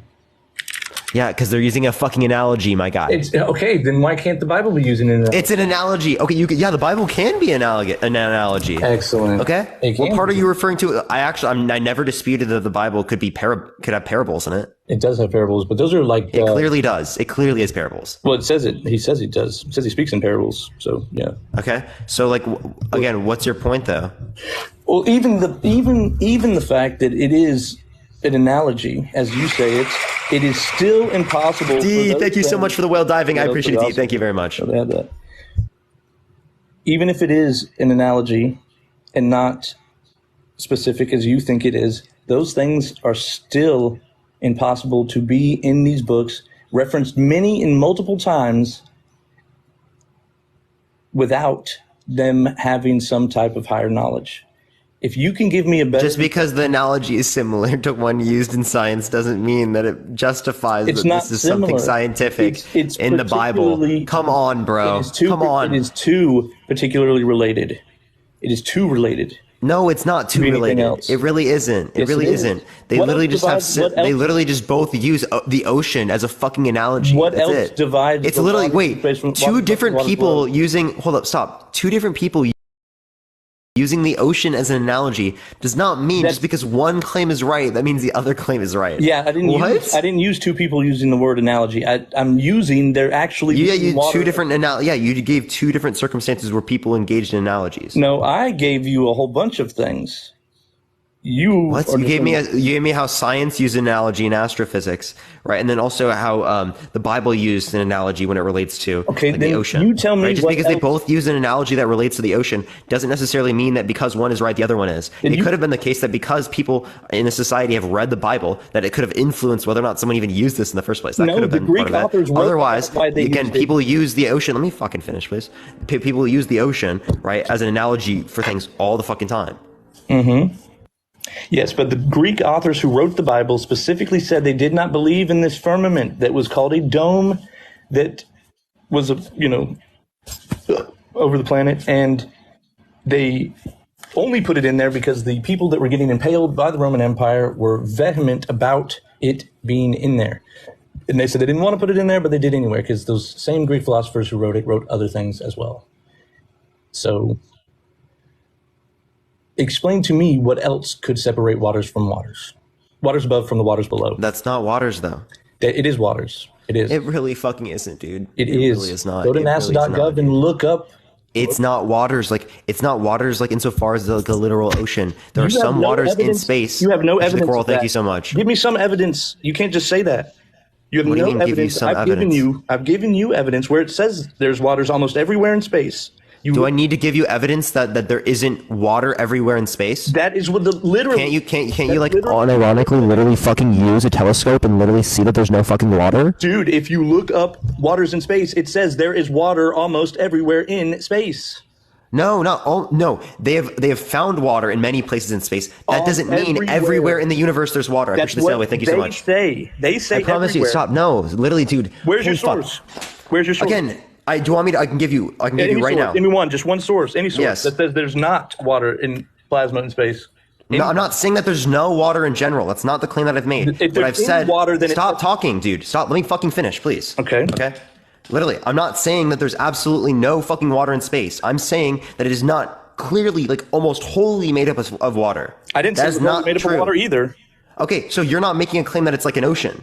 It is like an ocean, but it is not like our ocean. Not true. Not fucking true. Literally define ocean. Define ocean. The astrophysicists say that it is an ocean of plasma. It's an analogy. Can you define ocean? I'm talking in literal sense of what an ocean is. I already did. I read define it. Just give it to me again. You. Just give it to me again. Oh my gosh. Look, I'm sorry you're having a hard trouble understanding this, but it's not that hard. It's not me having a hard time understanding. It's you literally not having any justification. Let's be fucking for real. Of sea. What's the sea, dude? I asked you that and you never answered. It doesn't say what the sea is. It just says... Just define the sea. Just look up what the sea is. How do you define the sea? The expanse. That's what we call space, too. Isn't that crazy? The expanse. Deep space. What is the full meaning of the ocean?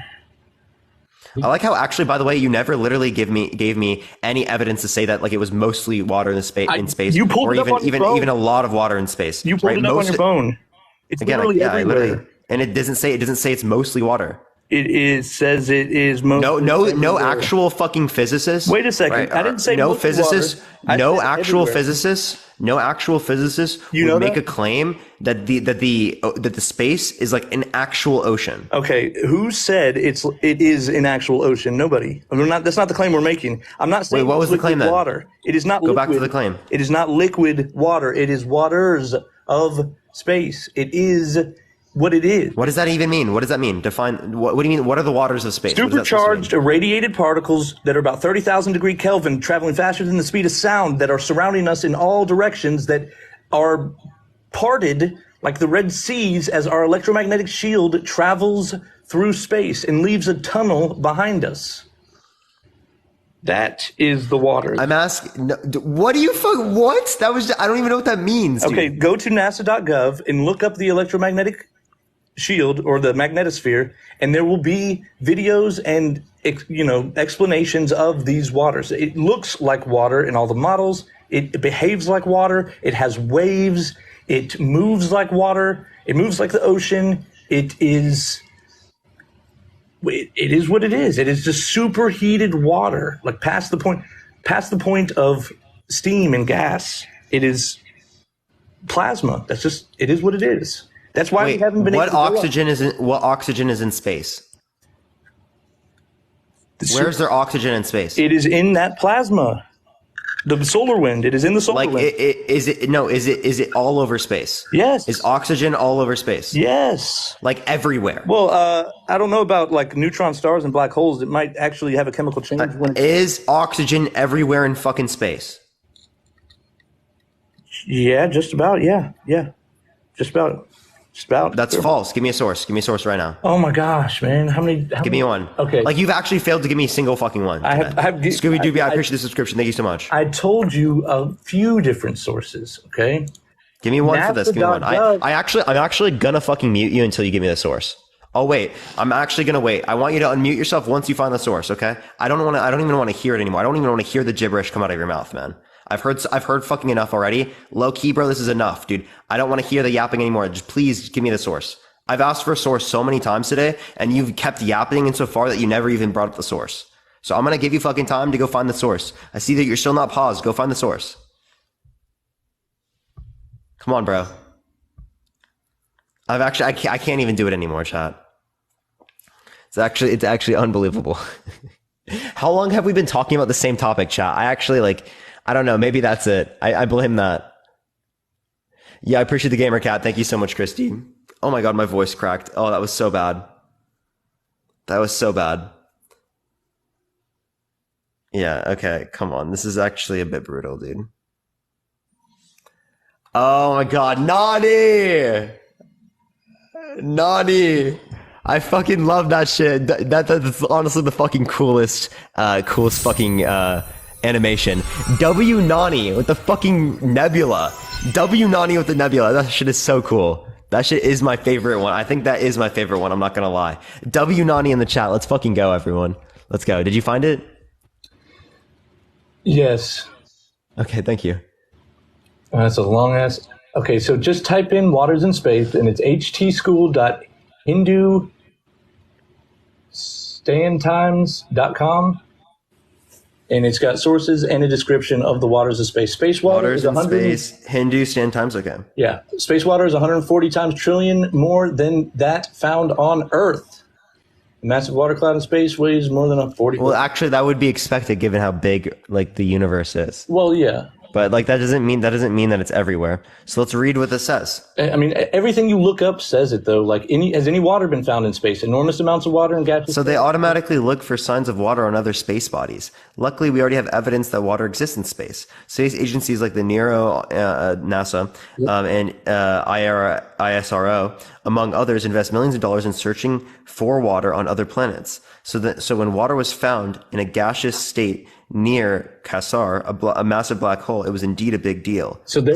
So I have a question. So it's a big deal to find something that is apparently literally everywhere in the universe. That's gaseous water. Okay, so that's just letting you know it can be in another state besides liquid. First off, how does that gas form? It forms from the plasma being cooled down. Aren't you arguing that this is gaseous water? I mean, gaseous water. Not gas, it's plasmic water. Plasma.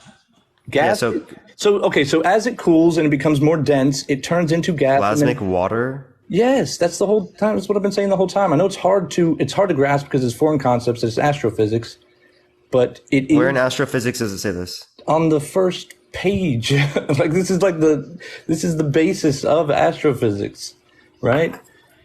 So, and nobody understands it. Nobody knows this stuff. I get it. So I'm not upset. But if you go to Ocean Worlds on NASA.gov, it does a great explanation, right? Enormous amounts of water in gaseous form exist in vast stellar nurseries of our galaxy. It's almost everywhere in space. That is what we are traveling through and why we cannot get into space, right? There's this thing called the Kármán line, or the edge of space. It is a physical boundary that we have encountered that just won't. I mean, we can't have thrust. We don't even know how to like go through it. The only space that we have gone is where the planet has been, and that's where we sent Voyager. That's almost gotten all the way out to the magnetic shield of the sun, which is even bigger than the magnetosphere of the planet, and it's going. And like I want you to relate to the idea that there is water insofar as that it makes up what we would consider a sea or an ocean. Yes, claims that you were fucking making. Okay, there is not the water in the particular set of circumstances in which it would indicate an ocean, or in terms of in terms of a sea. I'm on your Discord. You Would you making like that claim is clearly fucking not true. Would you like And I me think to- that you're trying to misuse the fact that misusing it. the universe is so Sheldon, I appreciate the subscription. Would Thank you you so like much. me to The upload universe it to is so your- massive. I have your Discord. Would you like me to I'm upload? literally just gonna mute you. Okay. It's like constant. It's like constant. I think you're misusing like the fact that the universe is so expansive and the fact that there's so much water, right? Because the universe is so expansive, not because it's literally everywhere in the universe, but because there are many points throughout the universe in which it is in, right? Not like literally in terms of what we would expect with a sea or an ocean when it's condensed into areas, right, that are massive throughout literally the entire universe. I'm saying the entire universe, not in little teeny points. Okay. I'm saying in all of the 99.9% of the plasma that you were referencing. All right. And Thomas, thank you so much for the Venmo. I appreciate it. Thank you so much, Thomas. You're unmuted. You can unmute, by the way. I sent it to you. In the meantime, everyone tap that screen. Let's try to get to 1 million likes. If you want to help get out to more people, keep sharing the live, everyone.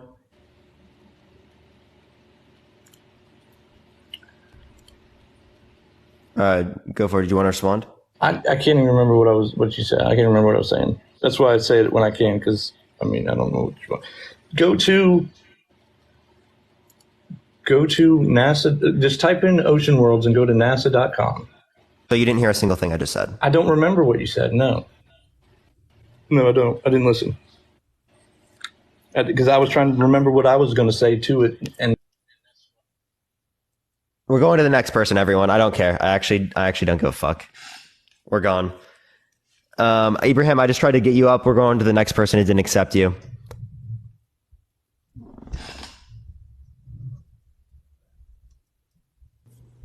Yeah, what's up? How old are you? I'm 21. For sure. Do you believe in God? Absolutely. Why so? Because it's evident in all creation. He made the earth and the skies and the universe, and the universe wasn't made out of a big bang or evolution. So we observe the Big Bang and we do observe evolution. These are just both facts of reality. We still observe them today. We observe the fossil record that indicates to us that there are different types of evolutionary patterns clearly that exist. We can reference cosmic background radiation photons to kind of see like the smoke from like a gunshot in terms of the Big Bang. We can also see red shifts that indicate to us that different things within our universe are moving away from us, indicating expansion. So clearly speaking, these are facts of reality. Where the determined, we don't know, right? But that does not mean that it refers to a God, one. And two, again, that does not mean that the Big Bang didn't happen just because there is a God. There can be a God and it could have caused the Big Bang. It's really sad that you believe that the whole entire infinite universe, you're not sure what that was evolved of and what that came from. I believe that you should know clearly what our nature comes from. There had to be a creator for it all. Therefore, you're illogical. You never gave me a reason to believe that I was illogical.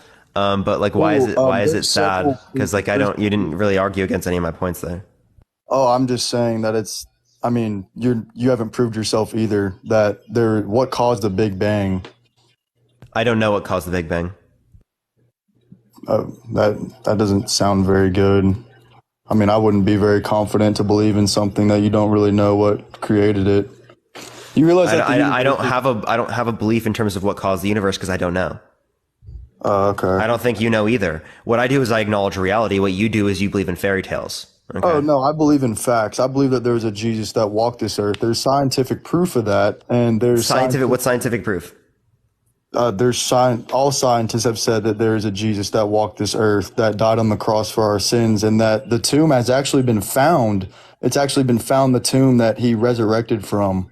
It's been found. The tomb. So if you want to reference the tomb, I don't even have good evidence to believe that Jesus would have been in a state in which there was a tomb in the first place, right? As it is the case that most individuals that were crucified were left on the cross to decompose, not put into a tomb. So we have very good reason to believe that Jesus wouldn't have been in a tomb in the first place. It says clearly. Right? And I want to clarify what I mean by fairy tale. In the sense is that like, if you don't have a justification for your position, or if it yields a contradiction, right, there's no way that we can say that that corresponds with reality. Right? That's my notion. Oh no, I'm just saying like people are now today walking in the tomb that they've found where Jesus laid, where his body laid. They found it. They've noted as that's where Jesus laid to rest for 3 days. That's a claim. That's what evidence do they have for that? Fact. It's everybody knows that. How? Can you give me a source? You can look it up. Google is your source. Look up. Yeah. Where on Google? They have found the tomb, and it's in Israel. They found Noah's Ark. So I appreciate the fireworks. Thank you so much, Christy. I appreciate it. Found Noah's Ark. There's proof. So first of all, you have to give me. You can give me what evidence do you have of Noah's Ark? They found it. The tomb that you're referencing. How do you associate it with Jesus? Because they know that's where he was. They found the prison. What do you mean they know? What do you mean they know? Do they find Jesus' DNA? Do they know that it was particularly from Jesus? How do they figure that out? Just like how they studied the fossils that you're claiming that they dated to BC in those times, and they found those fossils. They found a tomb where they realized that his body laid and was deceased on. And how did they figure that out? It's in the Bible. They have Dead Sea Scrolls. Claim in the Bible. Just because there's a claim in the Bible doesn't mean it's accurate. Dead Sea Scrolls have been passed on for years that indicate the Bible. Wait, say that again? Dead Sea Scrolls, like the book of the Bible, has been passed on for years to show where Jesus was, so we know where he was. So all it is just a claim of where Jesus was. That doesn't indicate to us that Jesus was actually there in terms of the tomb. Well, there other than just the tomb, there's plenty of other stories that have proven that the Bible is true. Like what? They found the garden. They found... What garden? The garden Adam and Eve were in. The Garden of Eden? Yes. Where'd they find the Garden of Eden? Scientists have said it. Where? Tell me. I'd love to see. Like everything else. Where's the Garden of Eden? Dude, like everything the Bible says has proved itself. No, where's the Garden of Eden? Let me know. It's the Garden of Eden, man. You can go to it if you go to Jerusalem. Where in Jerusalem is the Garden of Eden? Southern Mesopotamia. Really? Yeah. Garden of Eden in southern Mesopotamia? Yeah. You couldn't even say Mesopotamia. Okay. Yeah. The location of Eden is described in the book of Genesis as the source of the four tributaries. Various suggestions have made it for its location at the head of the Persian Gulf. It's in southern Mesopotamia where the Tigris and Euphrates River run into the sea. So it's just a claim. It's a suggestion that it could be this area. Correct. Which that shows doesn't mean that it is. That's not proof. That's an assumption. Exactly. It's pretty evident that it existed. It was and even then, right? Even then, if there is a place that you would associate with like a garden that there are descriptions of in the Bible, that doesn't indicate that the events in terms of Adam and Eve actually happened. We can actually look at our particular genetic code, right, to know that there's so much genetic diversity that could not have resulted from the fact that, again, that was our origination point, right? That many years ago. If we're talking in the young earth creationism, there's way more genetic diversity than would have occurred given that amount of time period. Just beyond like the book of the Bible too, like morals and the world being moral and choosing right from wrong had to have been set up by somebody. If we're just in some utopia, some creation, some planet, there wouldn't be right from wrong. And that's where God comes into play and we have free choice. Wait, so why wouldn't there be right or wrong without God? Because it's dependent upon God's stance. So you just are saying God's morality is subjective. That's one thing. He's the creator of all things. He's the creator of all things. When it relates to this, how do we know that God exists in order to imply that morality would come from God in the first place? So you still have to justify the point that God exists. So he gives us free choice. That's the whole point of the relationship. That doesn't tell us that God exists. That just tells us something that God did. So how do we know that God exists? My bad. My voice cracked. With the facts I gave you and the creation of morality, like it had to be created. What facts?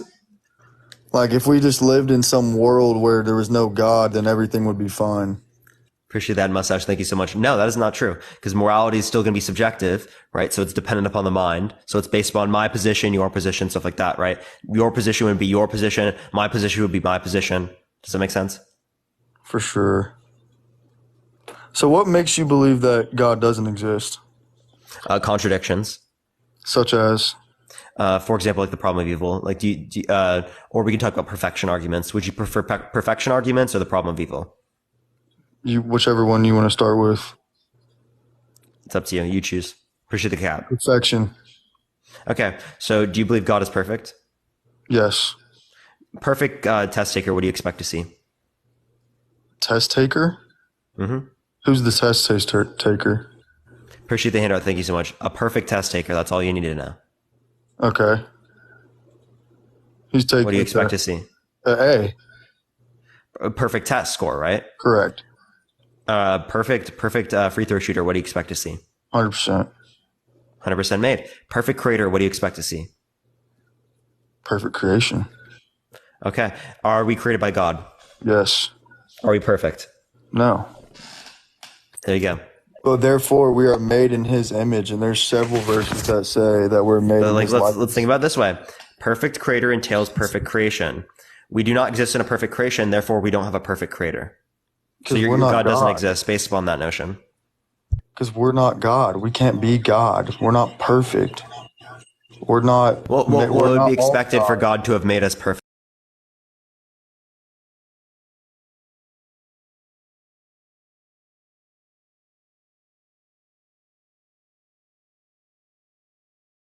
That doesn't make any sense. Remember, perfect creator equals what? Perfect creator. You're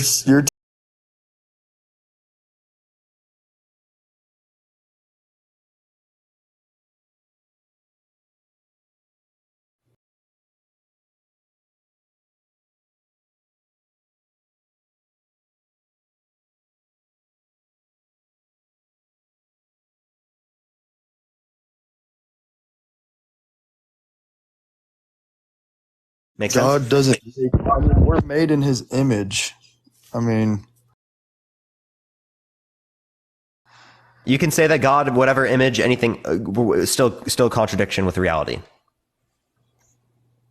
With reality, specifically. Disagree.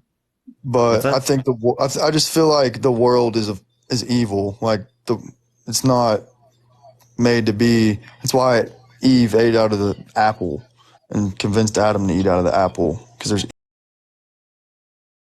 evil. It's a choice. So it is the case, if they are perfect, that they would have never ever engaged in that sin in the first place, right? For example, right, God is perfect and has free will, right? Yeah, He did make us perfect. And God was tempted by the devil, right? God wasn't tempted by the devil. We were tempted by the devil. God was tempted by the devil. It's biblical, right? And it is the case that He never succumbed to that temptation. Gotcha. Okay. So because He's perfect, He never succumbed to that temptation, even though He has free will. So if human beings were perfect and they had free will, they could be tempted by the devil, but they would never succumb to that temptation as they are perfect. No, I just think that's what makes us all unique, and that's what makes us all different, is that we all have flaws and we're all imperfect. We're all different. We all have differences. We're human. Yeah, we all have differences. I'm confused with what your point is. Therefore, if you're saying like if somebody's perfect, like you're saying if God were perfect, then we'd all be perfect. Yeah. Because a perfect creator entails perfect creation. Remember? No. Flawless creator means that the creation is going to be flawless. Okay, we're not flawless, therefore we don't have a flawless creator. And it's not flawless in my sense, it's flawless in the sense in which God believes in. What God considers flaws. All right, now what was your other argument? The problem of evil. Do you think that God has free will? Yeah. Right, can God do evil? No. No. So you can have free will and not have the ability to do evil? We have the ability to do evil. He doesn't. No, but you can have free will and not have the ability to do evil. Correct. Okay, if you can have free will and not have the ability to do evil, can human beings... Go ahead. You would have the ability. With free will, you have the ability to do evil. You have the ability. Just God would never do it? God would never do evil. Never do evil. Okay. So God has the ability to do evil, never does evil. Okay. That's one thing to say. So if it is the case that human beings have free will, can it be the case that they never do evil in the same sense that God never did evil even though he has free will? Yeah, he doesn't do evil. He only does. Okay. For example, right? If I were to ask you, can I never sin today? Is that true? No. Like can I choose to do that? Yeah, if you want. I mean. Yeah. If I were to ask you that tomorrow, is it true? I mean, if you don't sin, I mean, that's I can choose not to sin, right? Right. Yeah. So the same thing is going to be true every day of my life. Is it the case that every other human can also do the same? Yes. Tag, thank you for the subscription. I appreciate it. Thank you so much. Welcome, Tag. So if it is that case, if this is possible, God sees all the logically possible worlds. God sees one of the possible worlds in which human beings, right, never choose to do evil freely, as every single individual, right, happened to do the right thing in every single scenario and happened to not sin. So that's just a particular expression of an individual's free will, right? Because there are different types of expressions. Like, for example, I could have had Cocoa Pebbles rather than having Cinnamon Toast Crunch earlier. Right? That could have been the case. Those are different possible worlds that God sees. Both of those worlds have free will, but they end in different outcomes. Okay. So there's one world that ends in an outcome and everyone never sinned, right? But they did so freely. So the point is that God has a choice between two different worlds, at least, right? One in which has free will and there's evil, and another one in which there's free will and no evil. So holding free will constant, God is going to prefer the world in which there is not evil, because God has a preference against evil, right? Okay. So that means that we would be expected to be in the world in which there's not evil. So since we exist in a world in which there's evil, that tells us that your God does not exist, because our expectations would have been that we exist in a world without evil. No. Does that make sense? I believe that with him giving us free will, that's what makes the relationship with him a choice. Whenever you choose. Wait, both these worlds have free will. He would choose us because that's what makes there's only one world. There's one world. There's one planet. Yeah, but no. I'm talking about different possible worlds. All of these possible worlds that could have been differently. Like, again, me either having Cocoa Pebbles or Cinnamon Toast Crunch, right? Both of these worlds have free wills, right? Have free will. But they're both possible. So what I'm saying is that God sees all these different possible worlds or possible expressions of free will, and God will actualize one of the possible expressions of free will where all of us decided to do the right thing. It still is the case that we determined it ourselves. It's just the case that God knew this world existed. And God knowing the world exists does not mean that God caused that, right? Or made you do that, right? So it's still the case that you determined it, or there's self-determination on your end, right? But it is the case that God actualized a particular world as that is the one in which led to the greatest good possible. I see what you're saying. But I would say that he gives us that choice for a reason, and that he loves you just as much as he loves me. And he doesn't love me anymore because I believe in him, and he loves you the same. Okay, but I don't think it exists because there's a contradiction here. So we just brought up two arguments that entailed contradictions. One, the problem of evil, and then the other one was the perfection argument. Both of these ended in contradictions, which means that your God doesn't exist. No, they did not. I agree. I can agree to disagree. What point do you disagree on? There are several different points in the terms of him choosing a different world over ours whenever he chooses us. Like, you're saying, like, if there was a different world metaphorically, like in a different scenario, but that's not the case. That's not that's not what it is. That's not I'm not saying it currently is this way, right? Because if I was, then there wouldn't be a contradiction. Right? Me saying it's not this way is telling you that there's a contradiction, because we would have expected it to be the case that there's no evil if your God exists. Because free will does not entail evil. It does, though. It does. It doesn't. If free will entails evil, right? That means that God having free will entails evil. Free will gives us the option to choose good. Wait. Free will entailing evil means that the free will that God has entails evil. No, Do you think that God engages in evil? No, you don't, because that would entail a contradiction. Yes. See? You see how you're a contradiction either way you go? No. I don't see your dispute then. Because we're just not seeing eye to eye. But what else would you say that disproves God and His creation for the earth? Those are two good fit contradictions.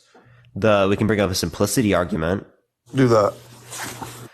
Okay, so we could do a comparative hypothesis. So I don't think that this is a sufficient explanation for the universe, but I think it's more likely to be true than the theist version, right? Because it relies upon the same base operating assumptions, two base operating assumptions, and then shaves off a bunch of unnecessary things to explain why we exist, right? So we have a theist model where you have an all-knowing, all-powerful, all-good God, heaven, hell, miracles, angels, demons, all these different claims, right? And then you have a different model that says that there's a prior state of fundamental particles in which has the necessary properties to bring about this reality rather than another one, in the same way that God has the necessary desires to bring about this reality rather than another one. Okay, so those two assumptions, eternal and has necessary properties to bring about this reality rather than another one, explains why we exist. And then I don't have to hold to any of the other assumptions of heaven, hell, angels, demons, mind, any of those things, right? None of those assumptions do I have to hold to, and I can still explain why we exist. So if I have the same two operating assumptions as you, and then you just add on a bunch of them, mine's more likely to be true, because if yours would be true, well, then the conditions for mine would have been met. Whereas if mine is true, the conditions of yours are still not met and still have yet to meet other things being true, other assumptions being true in order to explain why we exist. Does that make sense? A little bit. In your eyes, it makes sense. But in your eyes, does it make sense? No. Okay, so what does it make sense? Because where do you think we go whenever we die after this life? I have no clue. You have no clue. Well, I believe that there is afterlife and there's a heaven and a hell. Okay, but what reason do we have to believe that? Because there's more to you than just your body, and you're alive. You have a soul to you that goes somewhere. Just like how you have dreams, your soul is connected to your body. It's not like if you go somewhere when you die, you go to heaven or hell. It's been stuck. Yeah, so that's an assumption of your own belief being true, which again, I've already told you entails contradictions. So there's just going to be no reason for me to believe that. Well, I mean, it's been proven. People have died and came back. How'd you prove it? People have died. So that's called a near-death experience. So when someone is in that particular type of circumstance, there's something called DMT, dimethyltryptamine, that releases in the brain, which produces an out-of-body experience. It's the same type of out-of-body experience that... Have you watched Joe Rogan? Yes. Have you seen the episode where he talks about taking DMT? Yes. Okay, so yeah, that's the psychedelic, right? Mm-hmm. That's literally what releases in your brain. So the same way, do you think that he actually blasted off into space? No. He did so in his fucking mind. It's a figment of his imagination because he's on fucking drugs. Right. Okay? So if you think that's a figment of imagination because he's on drugs, well then wouldn't the same thing be true in this scenario? I think that there's near-death experiences, but I also believe people have stepped into the afterlife and seen either hell or heaven and said that they don't want to go back to hell if they've been there, but have seen heaven. And there's several accounts. Yeah, I mean, I think that's because you can have psychedelic experiences that are associated with things that you've thought about in the past. So when people have thought about hell, they've thought about heaven. It's been such a huge aspect of their life. They've thought about it so much. Clearly, it's probably more likely for them to experience something in these psychedelic experiences that would be associated with that, right?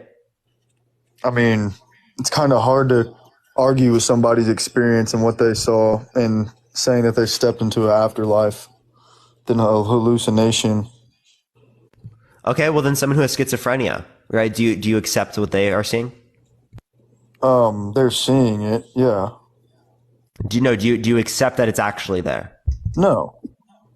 Okay, so if you don't accept that it's actually there, why do you dispute their experience? I thought you said that any type of experience you would just see as like you can't dispute. Appreciate thinking lights. Thank you so much. That's their perspective. It's what they see, and the reason. Same way that person who's on DMT, that's their perspective. Correct. That's DMT. DMT and dying are two different things. But you said that it's connected, like the connection with the chemical and dying. DMT. So you have near-death experience, and it releases DMT in your brain. That's literally what happens. Like it actually releases DMT in your brain. Like your brain naturally has DMT there. So when we die, we just DMT releases in your brain. Then we just go into the ground and just. Katie, I appreciate the subscription. Thank you so much. We get eaten by worms. Jem, I appreciate the handout. Thank you so much. Our bodies can be like I where do we go? Like, do we get reincarnated? I mean, you can get cremated. Like, I'm asking, like where does our soul go? Like, are we reincarnated? Are we? I don't know. Brought back to life. I don't even think we have a soul. I don't think we have evidence for that. I got you. I just want to hear from your perspective, you know, because I know like this is a debate, so I just want to hear like your reason, you know. Yeah. So, and just why you believe what you believe. Yeah. What else do you want to know?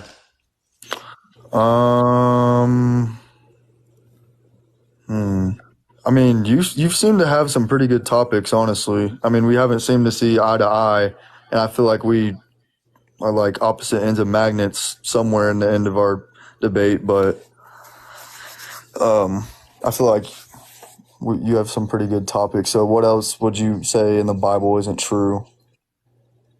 I can ask other questions. For example, right? If cops see a P3 raping a child, right? If they can stop it and don't stop it, do they do something wrong? If they see it and don't stop it, yeah, that'd be wrong. They can stop it, don't stop it. That's wrong, right? Yeah. So God sees a P3 raping a child. God knows it's happening. God can stop it and doesn't stop it. Did he do something wrong? It's not up to God. It's up to us. So why wouldn't you say the same thing in the case with the cops? Because like that's their choice. If they choose, like I said, if they choose not to do that, that would be morally wrong. But God doesn't have that. So why is it morally wrong? Because they're a bystander, could have stopped it and didn't stop it? Well, it's also true with God, right? God's a bystander, knows it's happening, can stop it, and doesn't stop it. He's not a bystander. He literally is, because he sees it happening, he knows it's happening. Appreciate the fireworks. Thank you so much, D. I appreciate it. I mean, it's the same And he doesn't thing. stop it. It's the same thing. I mean, they're like, it's common for Christians to be hypocritical and saying one thing and living out a completely different life. And that's common. But I think when you look at the bigger picture and you also look at the free will, then it shows more that we have control. Like, we make decisions, and he can't come down and just like strike the sky and stop it right there. Like, that's not what happened. Why can't you? Do you believe the flood happened, right? 100%. Oh, here's a perfect question. Do you think that when he flooded the earth, that took away their free will? What did he say? That mustache. Thank you so much. He said something. What does it say about Noah's Ark? It'll rain. Why did it rain? Because they were sinning, right? Did it take away from their free will? No. No? Okay. So prior to the Holocaust, couldn't God just have done the same thing to Hitler?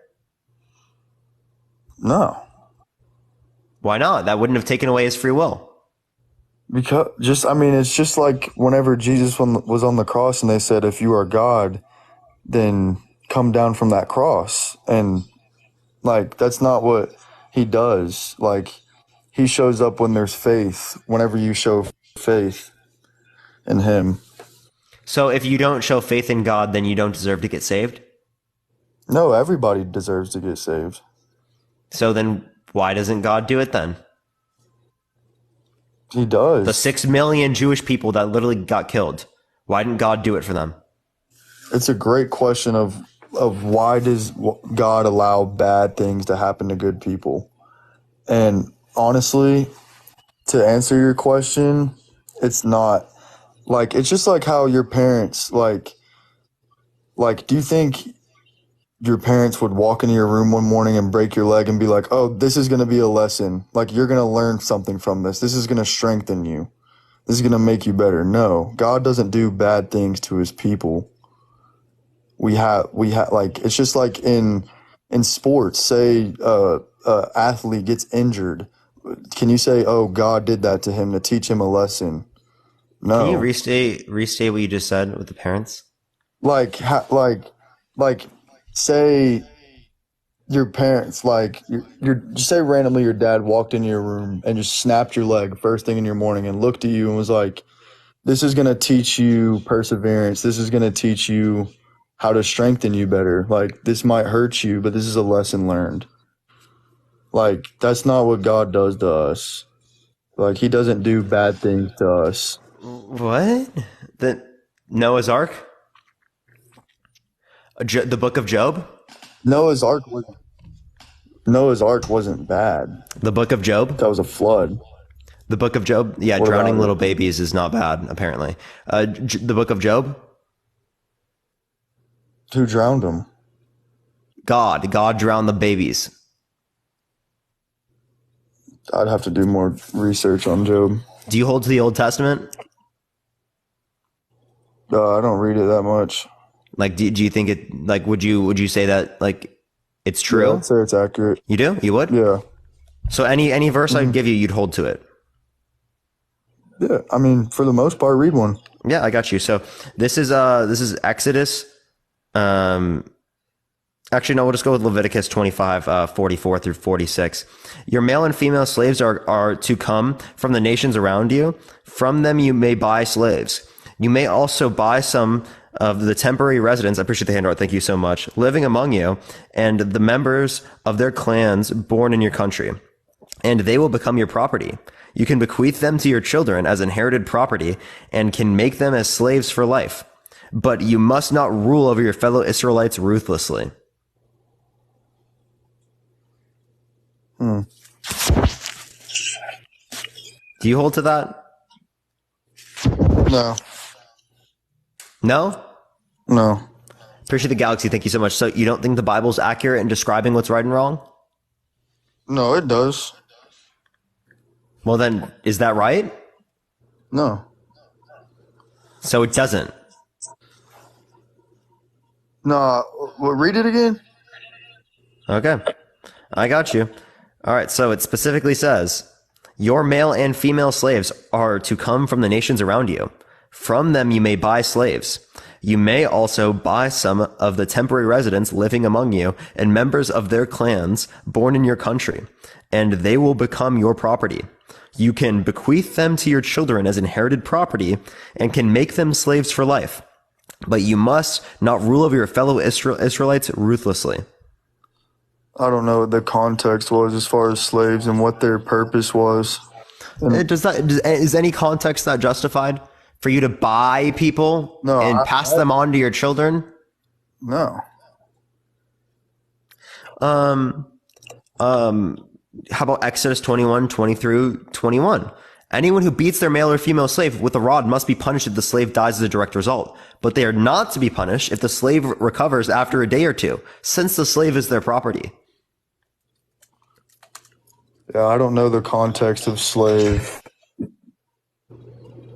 and what their reasoning is. Slaves in America, and that's a completely different story as compared to Bible times. This is also chattel slavery.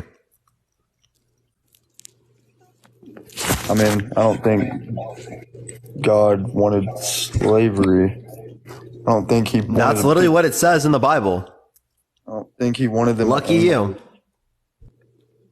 No, he didn't want them to anguish or hurt. Huh? He didn't want them to hurt. Well, then why did he say that you are not to be punished if the slave recovers after a day or two? Because then they get hurt. I don't know what to say about that, honestly.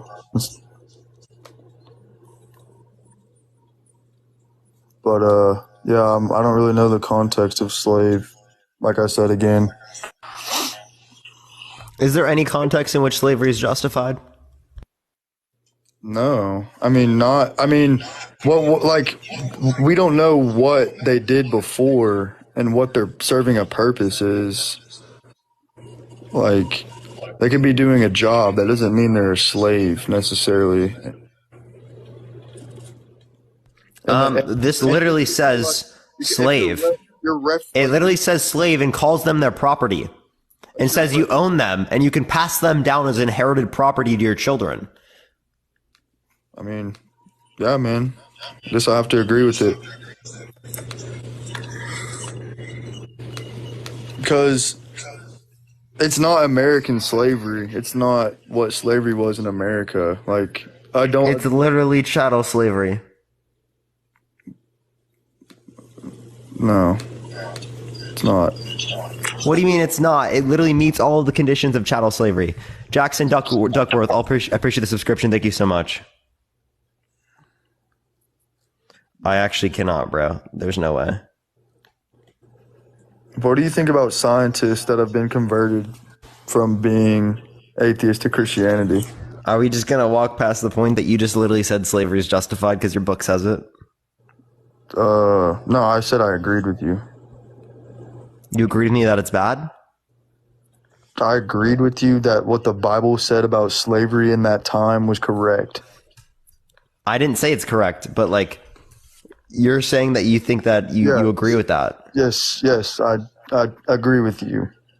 No, do you agree with the Bible or me? I agree with the Bible. The cat. I agree with the verse that you said. So you agree with slavery? Pass them down to their children for whatever. You think slavery is okay? Would I right now? No. No, in this context. In that time, yeah. Just like, was slavery like, no. Like, is it okay to beat people so long as they recover within 1 to 2 days? Like, they should not be punished if they beat their slave that they own. Yeah. So to reference American slavery to Bible times, I think is crazy, because they're both chattel slavery. No, they're completely different things. American slaves were whipped and they were abused, and yeah, people were whipped and abused when it relates to this as well, as long as they recover within 1 to 2 days. Not saying it's the exact same type of slavery, but what I am saying is that I appreciate the subscription. Thank you so much. That it's permissible to abuse people under this notion as well. Man.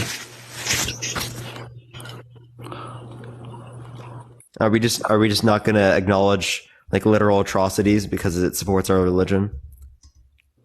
I mean, no, I agree with it. I'm telling you, I agree with what the Bible says.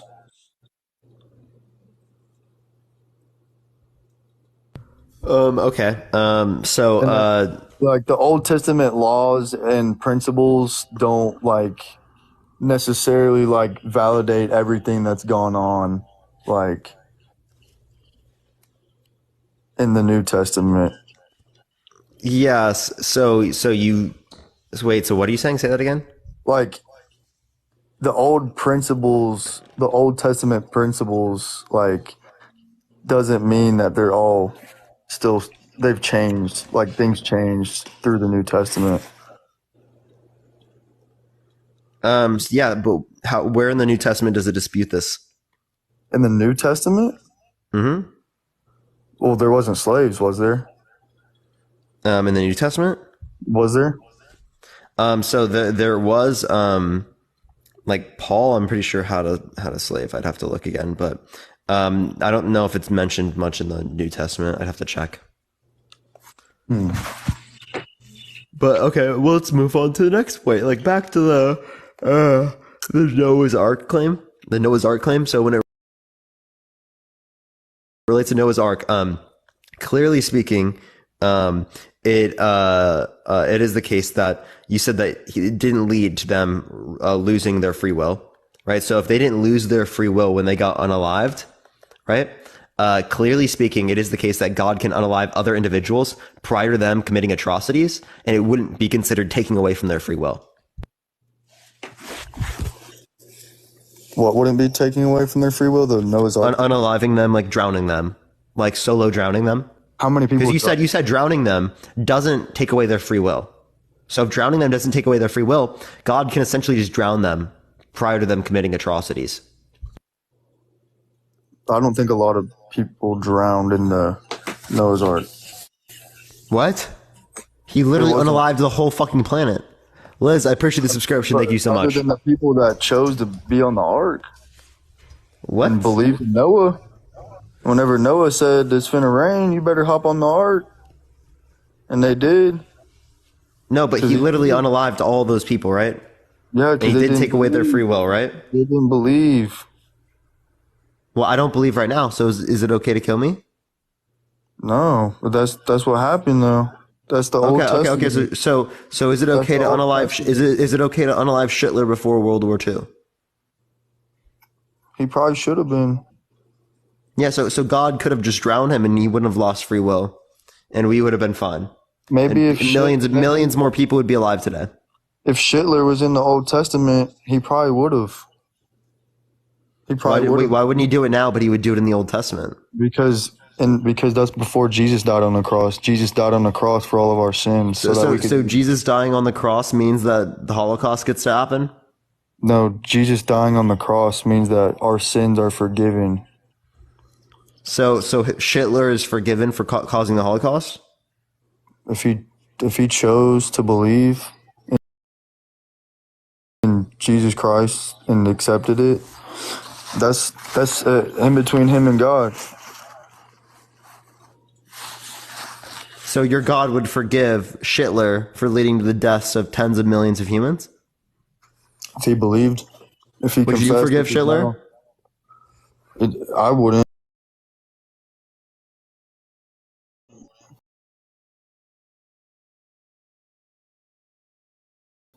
You wouldn't?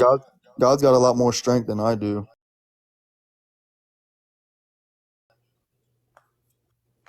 And that's strength. Forgiveness? Forgiving Hitler is strength? I don't forgive Hitler. As you shouldn't. I don't think God does either. I don't think God did. You don't think God forgives him? No. But if he believed, would he forgive him? If he believed, then yeah, but I don't believe, because like. So just so long as Hitler believes, so Jeffrey Dahmer, do you think he went to heaven? No. Well, but he had faith and repented right before he died. Then you know what? Actually, I had this argument with somebody else, and I actually argued your point at one point. But and they actually proved to me that, yeah, that's correct. If you confess with your mouth that Jesus died on the cross for your sins, as messed up as it seems in a human mind, yes, you are forgiven. By the way, let's just clarify. So I get to go to eternal conscious torment because I just didn't know God exists. But Jeffrey Dahmer does all of that fucking wild shit. Correct. And says right on his deathbed, "Oh, I believe in God. Praise the Lord." All right. And he goes to heaven, paradise. I go to eternal conscious torment. Do you think that makes fucking sense? As fucked up as it is, he goes to heaven. Because it's fucked up. And I don't. I'm fucked. Eternal conscious torment for me. And you seem like a nice guy, and you're not a killer, and you're not a demented. Do you think that I deserve to go to hell and he deserves to go to heaven? I don't think you deserve to go to hell. Do you think he deserves to go to heaven? I wouldn't be able to place him there in my book. So why, if God created your sense of morality, do you have such different intuitions than God? Because he's God and I'm not, and I need him. Because if I were to rely on my own intuition, because there's a creator that created you, that created me, that created our thoughts, like everything that was made had to be created by a creator. The man, the king, the Kyle. I appreciate the glowing jellyfish, man. Thank you so much. W Kyle in the chat, everyone. So you're just saying that there has to be a creator. I don't think that there has to be a creator. I don't think there's reason to believe that. So it makes us all diverse. It makes us all different. If we were all made from a evolution, we'd all be cookie cutter. Not true. Right. We would actually be expected to be more diverse if we were from evolution rather than being from a god. A god would expect us to be more cookie cutter. I don't know what you're talking about. Because a god would be intentional, whereas human beings, from evolution, it would be a lot more random. Yeah, so you kind of got it backwards there. No. Well, um, what about the scientists? I want to get on that. The atheist scientist that. Yo, Tony, thank you for the subscription. I appreciate it, Tony. Thank you so much, man. By the way, everyone, again, if you want to have access to the sub-only chat right now, subscribe if you haven't already, everyone. In the meantime, let's try to get to 1 million likes before I get off, everyone. Go ahead. What about like scientists saying that, you know, there's a Jesus that walked this earth? Who's the person that wrote Jackson, by the way, I saw that, by the way. C.S. Lewis, Lee Strobel, Albert Einstein, several art scientists that have said that have not only tried to disprove it, but tried to disprove it and then ended up finding out for themselves that it was true.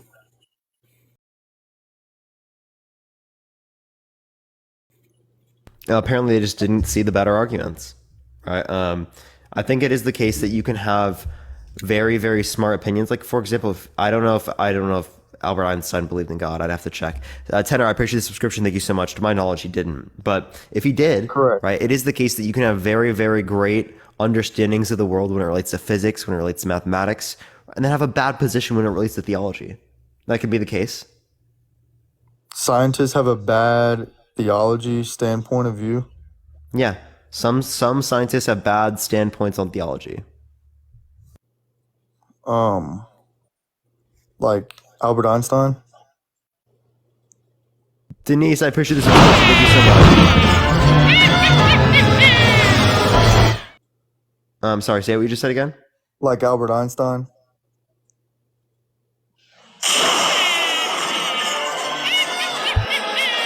The man, the king, the cow. I appreciate the flying wedge again. That shit's so loud. So I think what you're asking is,